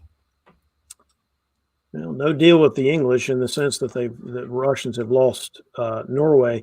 Not really sure what the German moves mean, though. That's why why not just go ahead and take Sweden in that situation if you're the Germans? It's interesting. English went to Ruhr, which I also find interesting. So moving back over to the east, you've got the Austrians actually moving in. This is, I don't know, maybe every single game or most of the games this evening, we've had very early, Eastern units in the dead zone against Munich. It's interesting how fast that has developed. And I think all of these games, probably because we've got so many AR alliances, because that makes a lot of sense for the AR. But the switcheroo down south, the Russians finally did take Black Sea. And the Turks are just sort of getting into defensive position to see what they can do. But in the long run, not much if these guys stay together. Yeah, and Russia should get Ankara out of this. They may not if Austria and Italy don't do it in just the right way. But that David, I'm with you that the German moves here don't make a ton of sense unless they were somehow worried that Sweden retreating to Skagerrak would be really problematic in some way. There must be some kind of retrenchment going on because look at the Silesia guy going back to Berlin. There's something going on here with Nick's position or his thinking or something. I think if you're Nick, you cannot be anti-English right now. Yeah, we'll see. Yeah, it's looking forward to seeing what happens with that little entanglement in the Low Countries. Well, David, what does happen with the entanglement in the Low Countries? An arranged bounce. Wait, I'm sorry. No, the Germans took North Sea. Wow. So that's what that rearrangement was. That was the Germans making a deal with the Russians. But I'm here to tell you that's not a great deal for the Germans. That's why I didn't think they would take it. Because, yeah, sure, you got the North Sea. That's awesome. But the guy retreated to Helgoland. You're not building, and the English are building. So, I mean, but why? But the English aren't building. They didn't pick up any. They lost Norway. They took Norway. Oh, no, I'm sorry. I'm sorry. I looked at that wrong. You're absolutely right. So no, I take that all back. That actually works fine. Sorry. Works fine for Russia. Yeah, it does work fine for Russia. And maybe for the Germans, although, man, they don't have they've got a bad position. This is great if you're Russia. Russia loves us. They also took Ankara. A little curiously with the with black here, I think I'd rather take it with Armenia, but ideally worried about Khan hitting black to cut the support. Oh yeah, good point. Thank you. Yeah, and I mean, ideally, I think you take it with Sevastopol, but clearly he had to worry about Romania. So I don't know. It's hard to know if that was arranged. It might have been arranged. If so, it's. I think if you're Russia and Austria suggests the bounce, you kind of have to do it. Like, you don't have much choice, even if you don't want to. But this is really nice for Jackson. He now has options, and his opponents are entangled in a way that is going to be very difficult to disentangle. Speaking of history repeating itself, look at the fruitless Italian-French War. Didn't we just see that in a couple of other games this evening? Yep. Yeah. Yeah, this is a place where, like, I think experienced players are able to have the strategic flexibility to recognize a dead stasis and turn it around. This is a place where Liam has to be able to say, this isn't going to help either of us. I'm the one in the position to turn around without risk. So I'm the one who needs to do it. Karthik, I understand he simply has to just hold, but he also has to work on Liam. Like, this is diplomatic task for Karthik and a strategic recognition task for Liam. Well, maybe Liam will have a chance to do it here with the Austrians having moved into the Aegean. That's a little bit of an advanced position. So maybe spring of 2004, the Italians can decide they're going to change tack. We'll find out. Yep, absolutely. All right. Winter of 1903, we have Jackson building another Northern fleet. We've got Daniel building an army in Smyrna, and that looks like those are all of our adjustments. What do we think about the Northern fleet? In for a penny, in for a pound.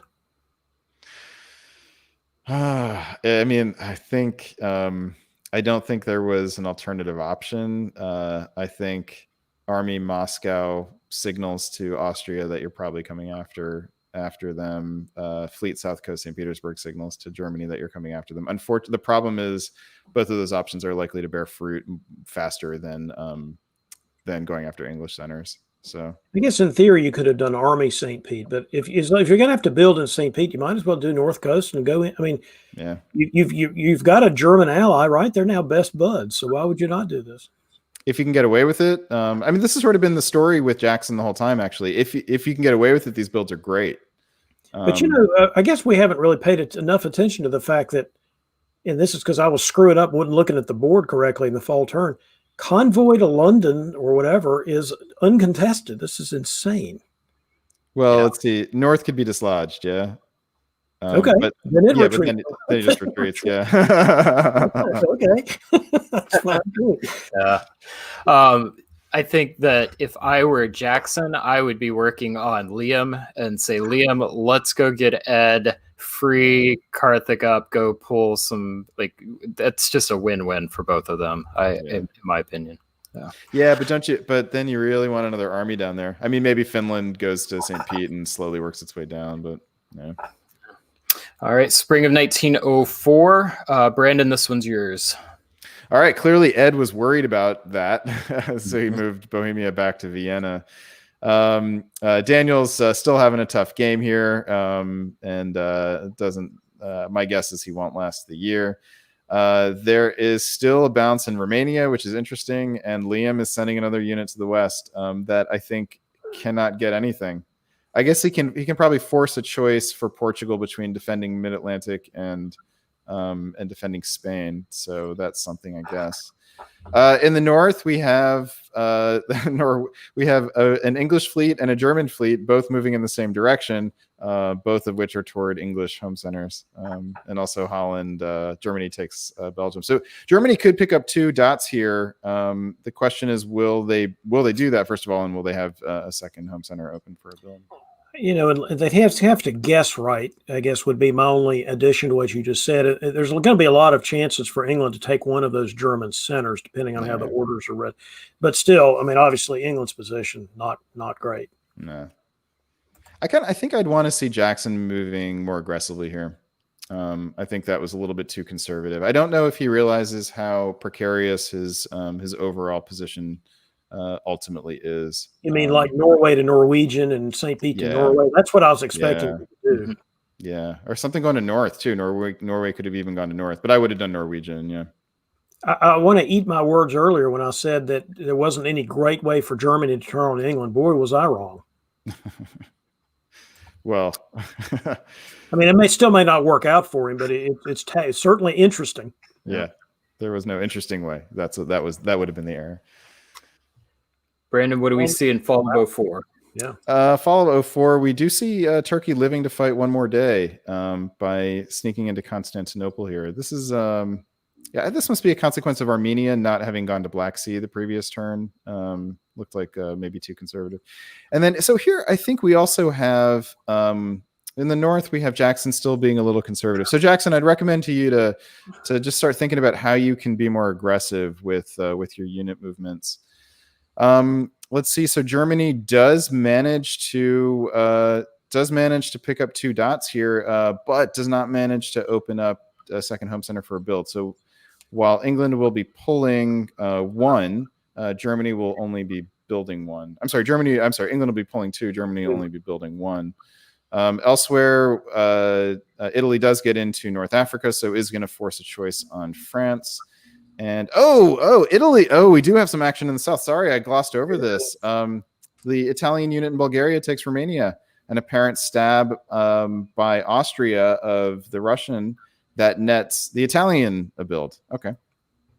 You know, if you're the Russians, why does Warsaw not order to Galicia just to order to Galicia? And you just explain that to the Austrians, don't do anything screwy. I'm going to order to Galicia. Don't leave. Don't do anything screwy. That would have prevented that from happening, I think. Mm-hmm. But man, you're right. So right about the Russian moves in the North Sea, Norwegian, all kinds of stuff. Don't do this. It's a good turn for Ed, I think. He's got a friend in Italy now, and he's picking up the build from Smyrna. Russia's going down. He's got position on Ukraine. I like it. Yeah, and he's got Serbia in his pocket anytime he wants it. Yeah, exactly. Yeah, he is, and he might be able to get a fleet into the Black Sea. Within 2 years. This is a really nice position. But will he go for it? Will he go for it? We shall find out. Yeah, right now Ed is picking which one of his allies he wants to share the board top with. That's what's happening. Oh boy. That's it. Winner of 04, Jackson disbands one of the northern fleets in Barents. Wes disbands his fleet in Skag. Liam builds a fleet in Naples. Daniel disbands the fleet in Cannes. And Ed builds an army in Vienna. And Nick builds a fleet in Berlin. I think, David, anything stand out to you here? I don't think any of those are surprising. And I think that all of those make perfect sense. I mean, Germany turning. I think is now turning on Russia here. I think that's what the Berlin build signifies. I don't know if that's true. It's the only place he could build, and he needs another fleet. He's fighting. Oh yeah, good point. Oh yeah, and Kiel will go down to we'll go over to Holland here, and Berlin will come over to Kiel. Yeah. Right. I'm not saying he couldn't turn on the Russians, but I don't think this necessarily means that. Yeah, and with England, I think is probably going to give him an NFW to anything that he suggests. So. All right, David, why don't you lead us off spring 1905? Yeah, there goes the German units going west, including into Burgundy. So that's interesting. I mean, they got to do something. As I've said it many times, when your target's about dead, you got to move on to another feeding trough and start eating somewhere else. And in this particular case, it's going into France. Might as well, because England's about dead anyway. The Russians have actually convoyed to Edinburgh, which means they can take Liverpool. Wow. Oh yeah, guaranteed. Nice. Yeah, that's just a lot.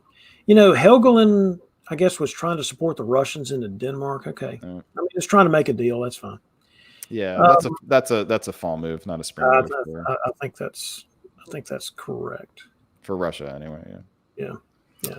The Italians actually take Spain, which is what you were talking about earlier, Brandon, about making the French have to make a guess on which way to, what to support, and they supported Mid-Atlantic instead of Spain, so they've now lost Spain.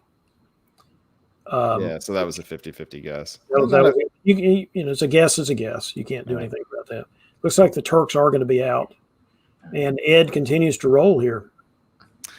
Ed taking Romania as kind of the highlight of this one, and Russia sitting back and letting it happen. So I want to think that Russia and Austria were getting together here, and that Ed is actually shedding some spots, but no. Tyrolia holding. Tyrolia holding. If Tyrolia goes to Venice here, then we would know the Leopard has changed its spots. No, Romania is going to Bulgaria to cover it from a potential attack by the Black Sea. That's what's happening. But it could, in the comments, Wes said that basically he says, well, if you want to hand this to Russia, I won't stop you to Germany. So it's just, I'm not even defending against Russia, and we're giving him dots. I'm going to go punish Germany. Wes should be frustrated in this situation. I'm not sure I disagree with Nick's position here. Nick's doing okay. Yeah, I like Nick's position here. All right, David, fall of 1905. And Edinburgh does go to Liverpool, as we talked about. Look who took Spain back, though. How did that happen? Oh, because he took Marseille, I see. Spain took Marseille. So that's still, good for Liam. Nick is tried to support Marseille. Look at that. So there was there's a lot of holding from German units. Interesting. I guess he had the other two all had to hold because they were just defending centers. Got an AR back on track here. Is that what's happening with Prussia? Yeah, looks like it. Full AIR here. Mm-hmm. Yeah, it does. Interesting. So what are their center counts at now? Is it 777? Yeah. Yeah. No, 778. Sorry. There's Jackson with 8. Yeah. So we'll pause here. David, who do you like here? Who do you want to be? I actually think I actually think lots of people have good positions here. The Italians have a decent position. The Austrians have a decent position. The Russians have a decent position. And frankly, if you gave me the German position, I think I could do something with that, even given the enemy units near Berlin. Just give me a diplomatic situation where I can convince somebody that that's a bad idea. But that's an outside shot. Yeah, given the players, given that Ed is a sort of committed alliance player in Austria, I think I'd want to be Russia here. It feels like the odds of Russia getting turned on in the south are low, and there's growth opportunity in the north. Austria wants to go after Germany here, which provides more growth opportunity for Jackson. The question is whether Jackson is going to be committed to a shared board top or not. I think if we assume that Ed is and that Liam is as well, because of Ed, then the question is, does Jackson go along with it? Wow, you put some different personalities in this position, though, and wouldn't you have some totally different fireworks given the moves? Oh, I mean, and who knows? We may get that anyway. If I could be anyone, like if they're without any personalities of the particular players here, I think I would choose Austria. It feels like, you know, Russia is a bit spread out, so if Austria could be cutthroat, they could do a lot of damage. You're just saying that because you would immediately pounce on every Italian center in sight. That's why you're saying that. Wouldn't you? I mean, maybe. All right. You can't predict me. We have Wes disbanding the fleet, and Yorkshire, we've got Liam building Fleet Naples, Ed's building Army Vienna. We say good game to Daniel. Thank you for playing. We bid farewell with the disband of the Turkish army in Armenia. Jackson builds a army in Warsaw, and Nick builds an army in Berlin. Anything stand out with these builds? That Army Warsaw. What is that telling you, Brandon? I don't know. As opposed to what, Brandon? I mean, I think he's pretty much rode the fleet north coast of St. Pete horse enough. So fleet south coast, St. Petersburg. Fleet south if you're going to fight Germany here, I think you want another fleet in the Baltic region.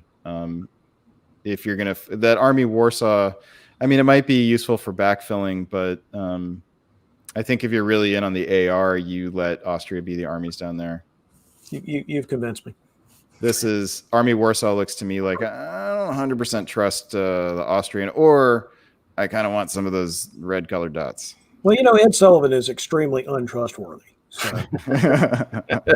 Dave Molesky says you would not be pouncing on the Italian centers because Italy would have invited you. Yeah. All right, spring of 1906. Brandon, why don't you take us through this turn? All right, let's see. We've got what is actually interesting here. I mean, there's a lot of movement, so my eye is drawn in a bunch of different directions, but let's start in the north here and try to parse this. So the German retakes north here, and but also I guess went to Baltic assuming that Sweden would as well. So was trying to probably preempt that sort of positioning, but that opens up Denmark for retreat of the English. So the West may get to live to fight another year here. That remains to be seen. The German, so the Austria-Russia does get into Berlin here, which was guaranteed, especially the way that they did it. But there's a bounce in Galicia. So here you have allies who have built 2 units that are designed to do nothing. So either both of them could have used a unit to do something significant in a different direction. What could Austria have done? Taking an Italian dot. Yeah. It was hard for me not to make an inappropriate analogy here, but Austria definitely could have done something more. The dipsy doodle here around the Black Sea is interesting, and it's not 100% clear what that accomplishes. Maybe it makes Romania a little bit less under threat, so maybe that's something. But if Russia feels like Russia is putting guns back in their holsters and seemingly doing it willingly. Italy takes Spain and pops the French fleet. So the French have just been basically sitting still, waiting to be taken apart. It's just kind of sad. It is sad. I think the Russian move from Black Sea to Sev is just, if they're going to be friendly, then he needs to leave the Black Sea. And if I'm Russia, I don't really like that, except if I can't get either Austria or Italy to turn on the other, I can't fight both of them. So you probably have to do this. But then send the army north so you can use it against Germany. I mean, now you've got 4 units that are not going to be doing anything. They're playing defense. I think they're playing defense. That's what they're doing. Yeah, I feel like Jackson is in a place that I tend to get at times where I start to have success, and maybe I'm really comfortable in the early game. I've been through that a lot, and I'm starting to get into a position that I'm not as familiar with. And rather than continuing to be aggressive, I just kind of let myself play a little more defensive and stop my tempo and my growth. So I don't know if that's what's going on for Jackson, but I know that's a tendency I have sometimes. Spring or fall of 06, Brandon. All right. Well, sadly for Jackson, his passivity has led to him losing Sweden. So what could have been parlayed into a dominating, commanding position in the north could actually collapse really quickly. This is the result of a really surprising collaboration between former enemies, Wes and Nick. So Wes does get to live to fight more days. Meanwhile, in the so there is a little slip up in the AR here. Budapest gets into Galicia, so Austria is going to be building here with position that we will lament him squandering. Liam, for his matter, makes continued but quiet progress. Gets into mid-Atlantic here while taking Spain and slips into the Aegean. So all of a sudden, in the Unholy Alliance, there is a lot of opportunity for both. And the time is quickly coming where Liam will have the better opportunity. And we may even be there now. I don't know. Yeah, I agree with all that entirely. David, you're making me very uncomfortable. Yeah, eventually I'm gonna release the Kraken and say that screwed up on everything. David, I'm tempted to like slip in something that I think is clearly false, just to see if you're I'm still awake or not. Yeah, yeah. If you're just buttering me up for some sort of future roasting. I guarantee you that before this broadcast is over, I'm going to say, Brandon, you suck. It hasn't happened yet, but it's going to happen. I look forward to it because I know that is the most severe curse word in your vocabulary. That's pretty far for me. Yeah. Yeah. And then I'll know that our friendship is on unstable ground at that point. True. Yeah. So I think something else I'd like to point out is Liam is making slow but steady progress. And I know I was giving him some grief earlier for continuing to beat his head against those French centers, but his persistence is paying off. Winter of 1906, we've got Nick disbanding the fleet in Baltic. We've got an army in Venice by Liam, and that looks like all of the adjustments. Also, I forgot, I was going to mention this earlier. Wes mentioned that the retreat into Denmark was arranged so that they could arrange the situation, which I think was interesting. Well done. Really, really well coordinated by Wes and Nick, especially as former allies, former enemies. That's fun to see. It's fun to see people with that sort of strategic flexibility. All right. David, why don't you lead us off spring of 1907? All right. Stasis still in the east for the most part, so there's not really anything to talk about there. Nobody's trying to stab anybody else. In fact, Ed's moving up into position to try to take a shot at Munich, I'm assuming, is the plan. Liam is continuing to move in his quest to take over France, which is bearing fruit. And then the Russians take Sweden back, at least for now. David, I think what else is happening here? David, sir, you suck. Thank you. I have to reiterate with Brian that I like Liam. We looked very slow, like he was walking into a dead end for the purpose of bloodying his head against a brick wall. And like this is an excellent read of his theater. To see that he would have the time to make this work is fantastic board reading. Really well done, Liam. Even if it doesn't lead to a board top here, you took what looked like a really dead end position and have parlayed it into an opportunity for a big score. Now, there's a fall turn coming up. How many centers could he take from Sullivan if he wanted to? At least one, right? There's Trieste and Greece. Yeah, so Greece would be guaranteed. He risk losing Bulgaria, obviously, but yeah, he could probably slip into Trieste. He's going to pick up Portugal here. Liam. We will check on Liam in a moment. I do want to point out that West retreated into Denmark, which entertains me. Yeah. All right. Okay, so if Wes got a build in this game, like that would have to constitute some kind of award. I just want to say that. Right. So fall 1907. Let's see what Liam is up to. David. Liam is up to going to North Africa because that's apparently what you do in this situation, and not taking Portugal. Liam.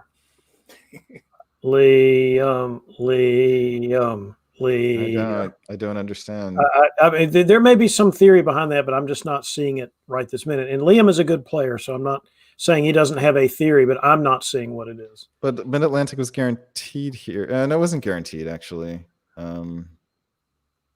And in fact, he would have. No, this is a way to guarantee. Yeah, I mean, I guess that's right. I mean, actually, I take that back. That's a pretty good. Right.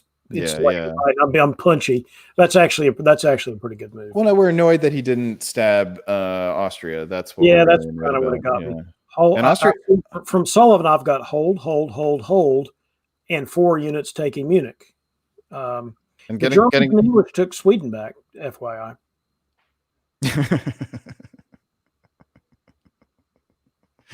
It's just funny.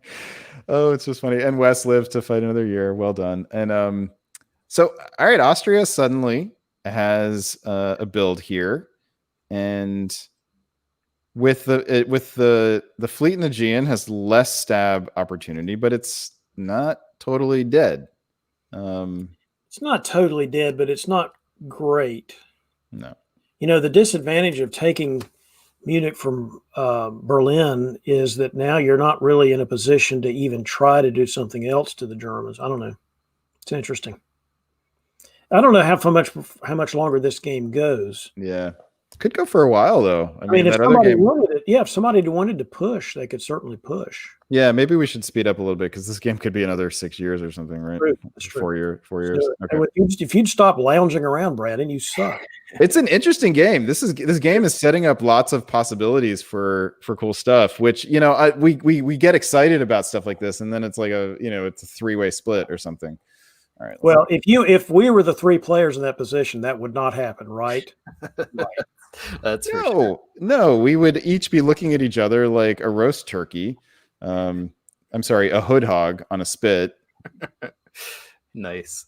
All right, winner of 07. We've got army in Budapest, which will make it much more difficult for Liam to stab. And spring of 08. Brandon, talk to us. What do we see? All right, we see Austrian and Italian units moving away from each other, as we have largely seen most of this game, and which will continue to disappoint us. However, Liam is guaranteed Portugal.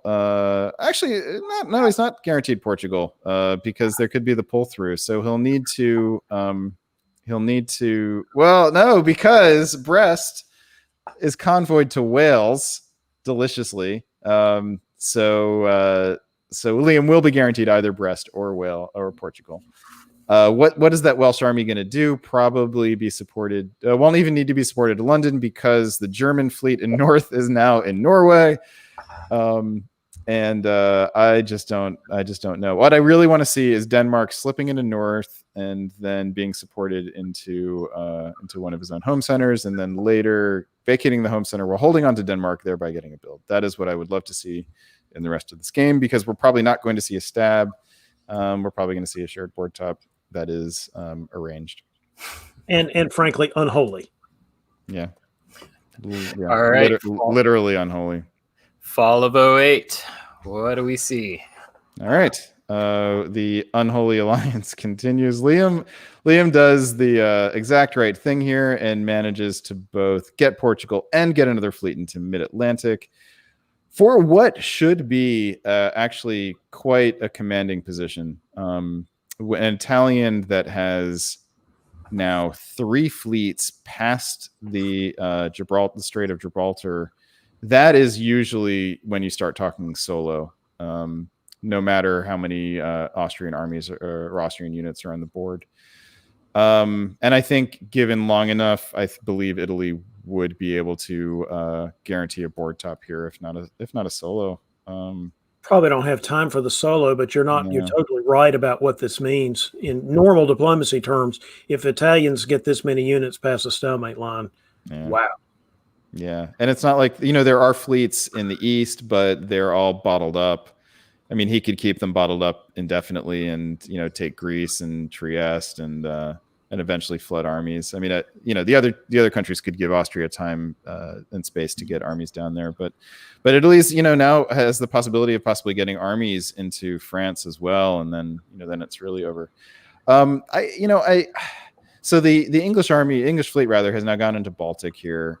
So continuing this sort of weird English-German alliance that is set on only fighting Russia and sort of holding off Austria a little bit. The Russians worth a bit of discussion here because it's just been kind of like deflating to see. It's like a balloon that's been leaking air slowly and consistently for a long time.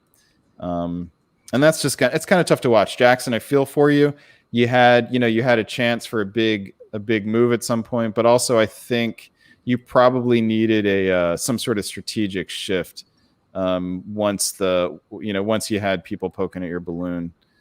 Just had a lot of units sitting in the back, not doing anything productive. Yep. Right. Winter of 1908. We see French build in Brest, fleet in Brest. Liam builds another fleet in Naples. Jackson disbands the fleet in Armenia, which could be meaningful. We'll see. And that's about it. Anything stand out with the builds? All right. David, lead us off in 1909. Because if you're going to go to the Mid-Atlantic, you should go to the North Atlantic next. That's cool. So the Italians keep moving on as they should. Look who gets into Burgundy. Ed Sullivan. So Tanya's got to be happy. Unholy alliance just continues to march, and their Russian alliance partner, of course, continues to sort of fall by the wayside a little bit. So we called a game last weekend. I referenced this earlier, where it was where the Leviathan was birthed, and this was where George Zhang and Maxim Popov, I believe, Yes. And George was in England and Maxim was in France, and they conspired to convoy the English army on a French fleet from Wales to Belgium in 1901, and then from then on they just basically played as one country, and then it never really felt like either one of them had any interest in stabbing. Like their goal from the beginning was to just take this Leviathan and realize it fully. Maybe I am projecting, but I don't feel like that's the sort of thing we're seeing here with this unholy alliance. I still feel like one of them might, even Ed, I feel like could surprise us. Doubt it, but it feels like it's a possibility. And I feel like with Liam, there's still a chance as well. There's always a chance, but look at the fleet Naples holding. Yeah. That's relatively unholy in your vernacular here. It's got sort of unholy, but also potentially cagey, right? Yeah, maybe. I mean, Liam's a good player. I've played him. He's very sharp. So he could be trying to figure out some way to maneuver this. He made the top board at Weaselmoot, and you don't. And he played a tricky game there. If memory serves, he was stabbing left and right, wasn't he? Austria, I think, in that game. Yes. Yeah. So so maybe it's just like this feeling like you're sitting, you're having a nice dinner, and there's actually like a powder keg literally underneath the table, and you're just kind of like looking around like, oh yeah, this is nice chicken, but somebody has a match. Might light this fuse. I was just checking to see why Burgundy went through. So so Munich supported it. Yeah. Well, so Ruhr was supporting Kiel here? Kiel, yep. Yep. Which makes sense. It's an actual supply center. Makes sense. Yep, and then Burgundy was supporting Ruhr. So, Yeah. and then the question was why, from Peter McNamara in the comments, why didn't Burgundy retreat to Paris? That would have been interesting. All right, moving on a little bit. Fall of 1909, Mr. Hood. Well, because the Austrians were going to take Paris. That's why. Wow. I mean, this is really just, you get an alliance going and you have patience, particularly in Liam's case, you have patience, and man, is it paying off, because they are just rolling with Austrians in Paris. How many times do you see Austrians in Paris? And we've got now the fleets in the Irish Sea and North Atlantic and Mid-Atlantic and Gascony and everywhere else you could be. Just amazing. But otherwise, you see a lot of holds because there's not going to be any fighting apparently between the rest of these partners. So Liam is now, or Ed is now taking the lead, correct? Yeah, I think so. Let's see. Yep. So the only way that this sort of thing works in Tribute is if they share the board top, right? Like alliance play is still possible, but it has to be exactly equal. Well, alliance play is still possible if you stab at the end. I mean, right. I want to argue again for that position. There's nothing wrong with this, even from a Tribute or from a stab happy point of view. There's nothing wrong with this as long as you decide before the game's over you're going to stab to get the win or the solo. Yeah. So, all right, I should be careful. This is where I've started asking people to define alliance play for me, because they usually, when they complain about it, I think what they mean is Care Bear play, like not unbreakable alliances, but alliances that you don't break. That you don't have any intention to break. So for me, that's what I'm kind of understanding as alliance play. I don't know. Is there something else that you would do that would be useful? To me, this is alliance play, even if one of them wins the game. Because alliance play to me is you take an ally, you strongly work with them for years and years and years and years and years, which is totally not the way a lot of people play diplomacy, where they go whoop, whoop, whoop, whoop, whoop, and they go back and forth and take one center, and then they go to take the next center, and then and that is a way to play, and it is a way that some scoring systems reward you to play that way. And whereas alliance play is more like take an enemy, crush them, go find your next enemy, crush them, and if your timing is right, you stab your ally to get a solo or to get a board top. To me, that's alliance play. But isn't that just good?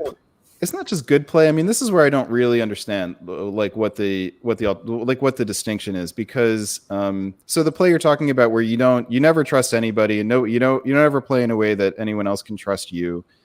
You're not using alliances in order to advance your own interests. You're just dotting left and right. You're not actually cooperating. And I mean, diplomacy is all about finding a balance between cooperation and selfishness.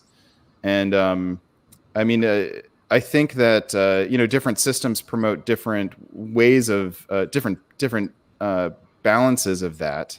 And I think Tribute sort of highlights for me the tension between the two, because you have to form alliances in order to succeed. But if you stay with them too long, then you won't succeed as much. Yeah, I think that the distinction, we don't need to belabor this too much, but the distinction for me is sometimes people will argue, not just in a Tribute system, but in various scoring systems, people will argue, my ally is getting ahead of me, I need to stab them. It's like, no. If you want to really make progress like this we've got going on in this game, you don't worry that in 1904 your ally has a center or two more than you. You don't give a flip about that, because you're waiting to see what happens in 1909 and 1910, 1912, or whatever long this game's going to go. I'm not suggesting that this kind of alliance play is always the right answer. I don't believe that there is something that is always the right answer. I just don't think you should take one thing off the table and say, I don't like to play that way, so I'm not going to do it. Sometimes this is exactly the right way to play. All right, so let's finish the point here. Maybe this is worth a Deadline News episode, actually. So there's maybe a class of strategies that we can call balance of power play, where you're more inclined to break an alliance merely for the sake of keeping the top balanced, keeping more powers balanced, versus alliance play where you're less likely to be concerned about that, even though you might still be looking for an opportunity to stab. So alliance play doesn't in that sense mean merely for the sake of the alliance. It just means that there's some different way of evaluating the utility of the alliance that distinguishes one sort of play that we want to call alliance play from another play that we might call balance of power play. Is that a fair way of characterizing? I think that's very fair. And my ultimate point is you should have both of those things. You should have both of those arrows in your quiver and use them when it's the appropriate time to use them. That's all. That's the main argument I'm trying to make is people that say you should always do X or always do Y don't understand the game. Yeah, 100%. Totally situational thing. 100% agree with that. I think it might be worth us spending some time to articulate these concepts more specifically, though, yeah, more clearly. I mean, maybe you suck, so I'm not sure I'm going to do it with you. But. I think that this is going to be interesting to watch because I think several of us were kind of cheering partially for the entertainment, but also for a strategic read on the board that perhaps it was time for Italy or Austria to turn on each other. Earlier in the game, they both showed patience and restraint, and now they're both being rewarded for it. And really curious to see if one ends up being more rewarded than the other. Yeah, at the moment it's Liam who's in the, who's getting the bigger rewards. But the stakes are being raised. Like the success of the alliance is raising the stakes, and that is a thing that us designers of Tribute wanted. We wanted, if people were going to take an alliance further into the game, we wanted the stakes for doing that to be higher. Yep. All right, winner 1909. We've got an army build from Ed in Trieste. I think I might like a fleet in that one, but we'll see. Oh, it would signal like 100% stab, right? Yeah, it would. And then we've got a disband of the fleet in Brest by Karthik. Continuing on, spring of 1910. Brandon, this one is yours. All right. I want to say thanks for tolerating our theoretical digression there. So hopefully it was interesting for the viewers that are still with us. But we do still have this game to finish, and I think that this does set up for a really interesting elucidation of those concepts. So what happens here is that Liam is setting up to take Brest by moving into the English Channel. Ed is setting up to take another one of the German centers by moving to Picardy. Hopefully, maybe, but he'll need it and lead Liam's support. So we now have a moment where Liam actually, Ed is dependent on Liam unless he wants to take Venice, which he does not do this turn. Liam, for his part, takes that fleet that he had moved to the Mediterranean Sea and does exactly nothing with it, which is really, really interesting. Elsewhere, we have stasis. Oh, well, I'm sorry. I'm sorry. There is something that's worth pointing out, David. I'm probably now you can tell me how much I suck for not pointing it out. Are you talking about North Atlantic to the Norwegian? Is that the one you're talking about? Wow, I didn't even notice that until you said that. Yes, I did, and I was expecting you to say something. You suck. No, it's great that you've got an Italian fleet in the Norwegian. Come on now, that's just fun. That's just fun diplomacy. And now, if you wanted to, we can go to the North Sea, for God's sake. Yeah. It's not just fun; it's tactically powerful. It is tactically powerful. Yes, absolutely right. Yeah. Yeah, Nick points out in the comments that Karthik's speaker started having some technical issues from around 1907. He was playing with text only, so definitely at a disadvantage there. So keep that in mind when we're watching the behavior here. So, all right, fall of 1910. What do we see, Brandon? All right, we see actually a little bit of a surprise here. Liam is the one who gets Belgium here. Oh boy, and Liam also takes Brest. So now it just feels like Ed is actually giving the board top to Liam. So Liam was already ahead, and now he's gifted another dot of distance between him and Ed. Ed does take Kiel, but because Liam takes 2, he goes up another 1. And no, doesn't that? And that makes him tied. That makes Ed was ahead. So Ed was at 11-11. Oh, thank you very much. So Ed had gotten ahead by taking Portugal. Okay. Thank you. All right. Well, this is just very clearly a desire on Ed's part to have a split board top. I think the question is whether Liam goes along with it. Liam's position is astounding. His tactical position is astoundingly good right now. For anybody like looking at how you solo with Italy, this is how you would do it if you wanted to.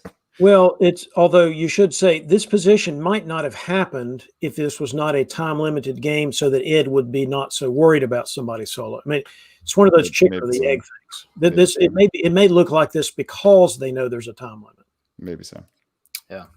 And John Anderson's pointing out the quote from Ed, which he has on his wall: "I don't have the killer instinct of a champion." So, Yeah, thank you. all right, winter What of does John know? He can't even win a presidential election in 1980. Forgot. All right, winter of 1910, we've got Karthik disbanding the fleet in Wales, Nick disbanding the army in Ruhr, Liam building army Rome and fleet Naples, Ed building in Vienna. We've just got a very unholy alliance here. Continuing on, spring of 1911. This one is yours, David. Isn't it interesting that the game continues on? Yeah. I wonder why and who's actually doing that. Yeah.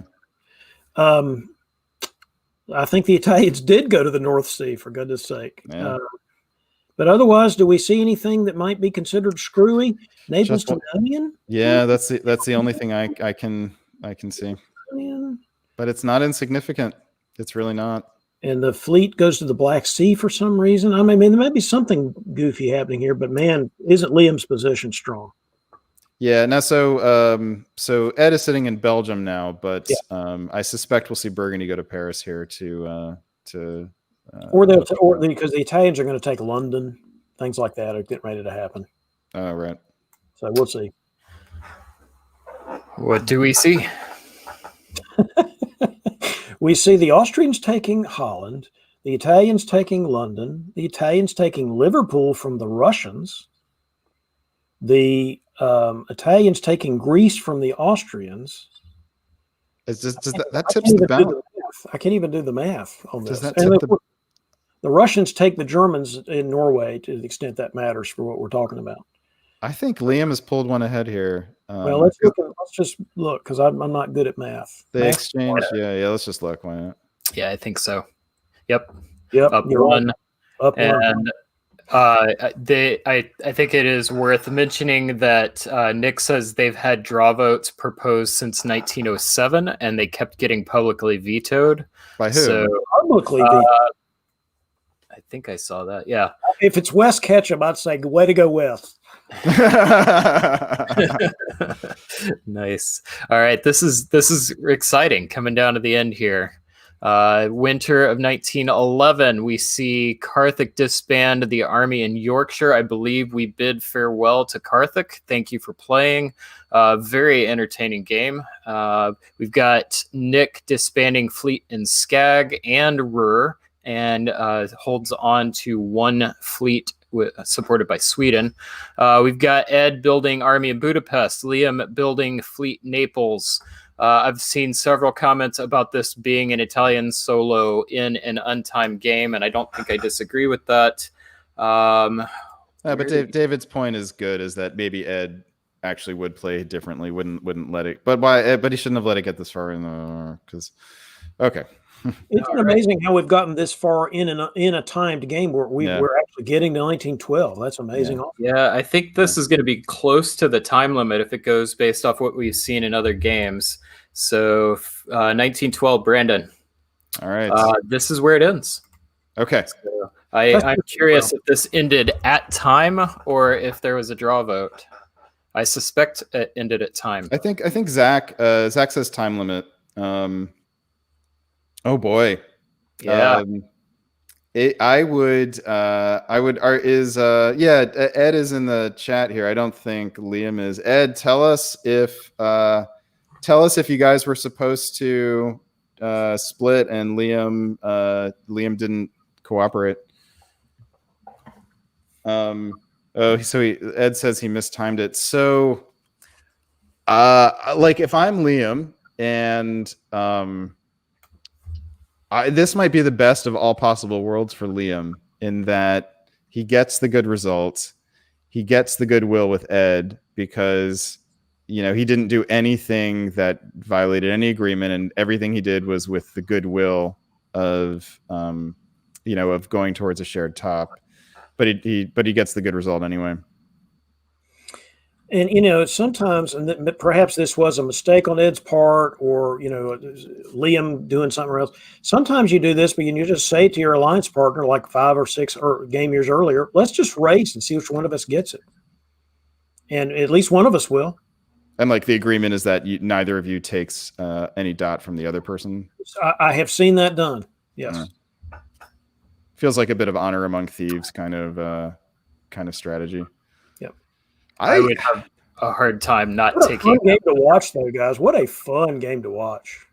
Yeah, this was a fun game. I feel like, and I feel like sort of justice was rendered, because I think both of these guys should have stabbed each other earlier. So I'm glad that one of them got away with it, and one of them didn't. Yeah, I would have been disappointed if this had not ended. If it had ended in a split, I'm really happy to see somebody take this thing at the end. Because I'm with David. I grew up playing draw scoring with a lot of the judges and things like that, and it was very common in that environment to pick an ally, just go beat up on a couple of neighbors, stick with each other, and then just agree, hey, when it comes down to where there's 3 of us, somebody's going to end up taking the lead or hopefully try for the solo. I like that style of play. It's a lot of fun. And I think this is the first time I've really seen that done in a way that wasn't arranged to end in a split in one of these VDL games. So I would love to see more of this play. I think it's healthy for the meta. But it was supposed to end in a split. Like they were trying to, and they just mismanaged it. Aren't you going to say oops? Yeah, exactly. That's the Brandon thing to say would be oops. I got that. Yeah, this is the best oops ever. Yeah.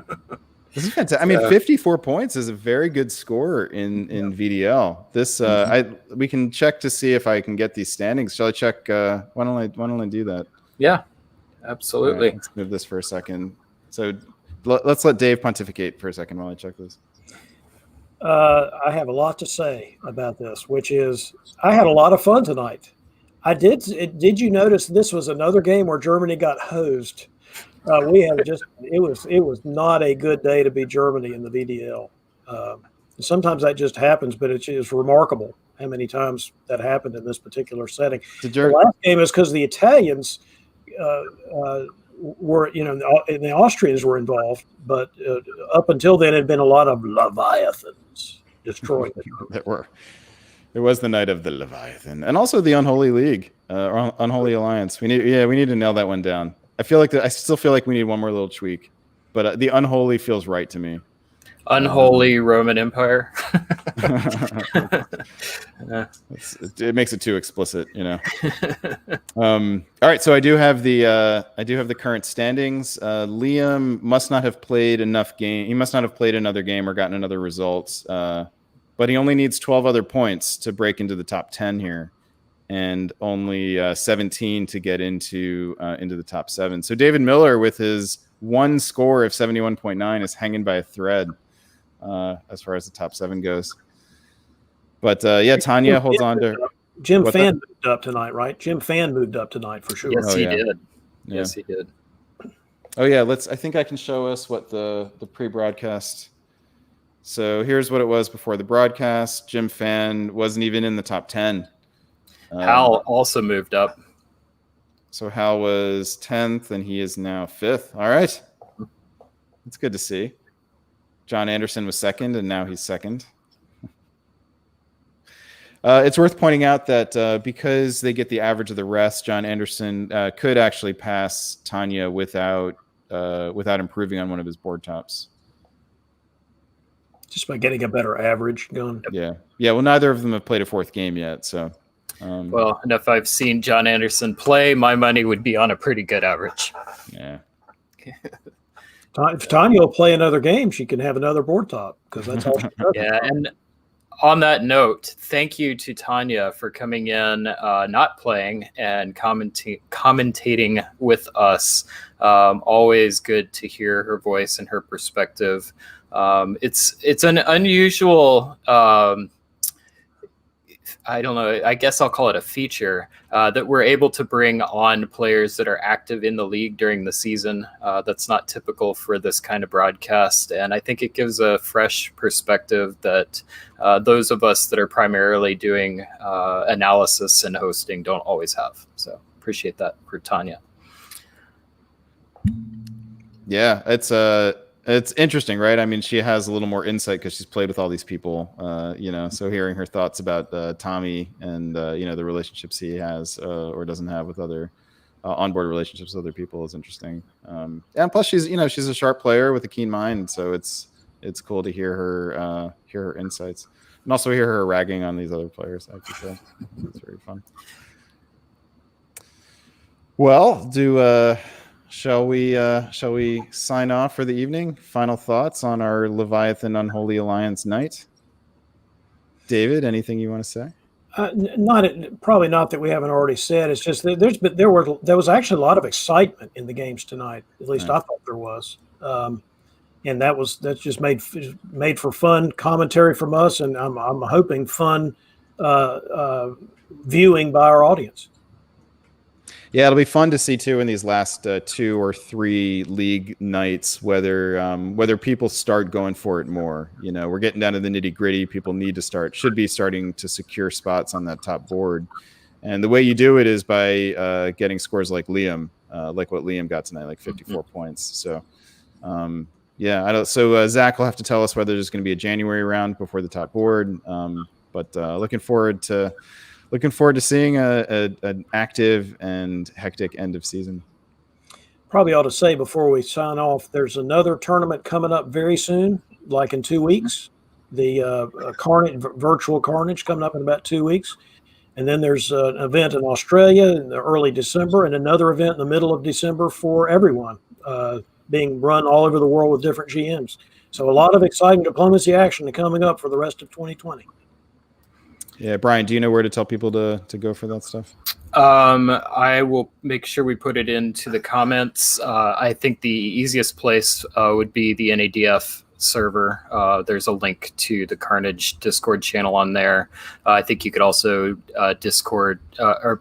could also Google search for, I think it's Carnage on the Mountain. I think there's a way to find it from there. But the Discord would be the easiest, or just go into the VDL server and ask anyone. Dave Maletsky will be happy to tell you, or just about anybody else. Yeah, Dave has been active on the chat tonight. Thanks for that. Thanks, Siobhan, for joining us. And I just got word from Zach that there will only be league night, 2 more league nights, one in November, one in December. There will not be one in January before the league championship game. So 2 more chances to make it into the top 7 for the VDL and go for the big dance there to win the league. We've got Carnage and then 2 or 3 more tournaments, I think, for DBNI. So running out of opportunities to adjust those scores. So people are going to have to start making some big moves. So it'll be a really fun run for the next few games. So with that, Siobhan's not here, so I'm going to impersonate her and tell everyone to get out there and vote. This is our last broadcast before election night. So we hope everyone is able to make informed decisions and help us secure the future of our republic. With that, please stay safe and stab well.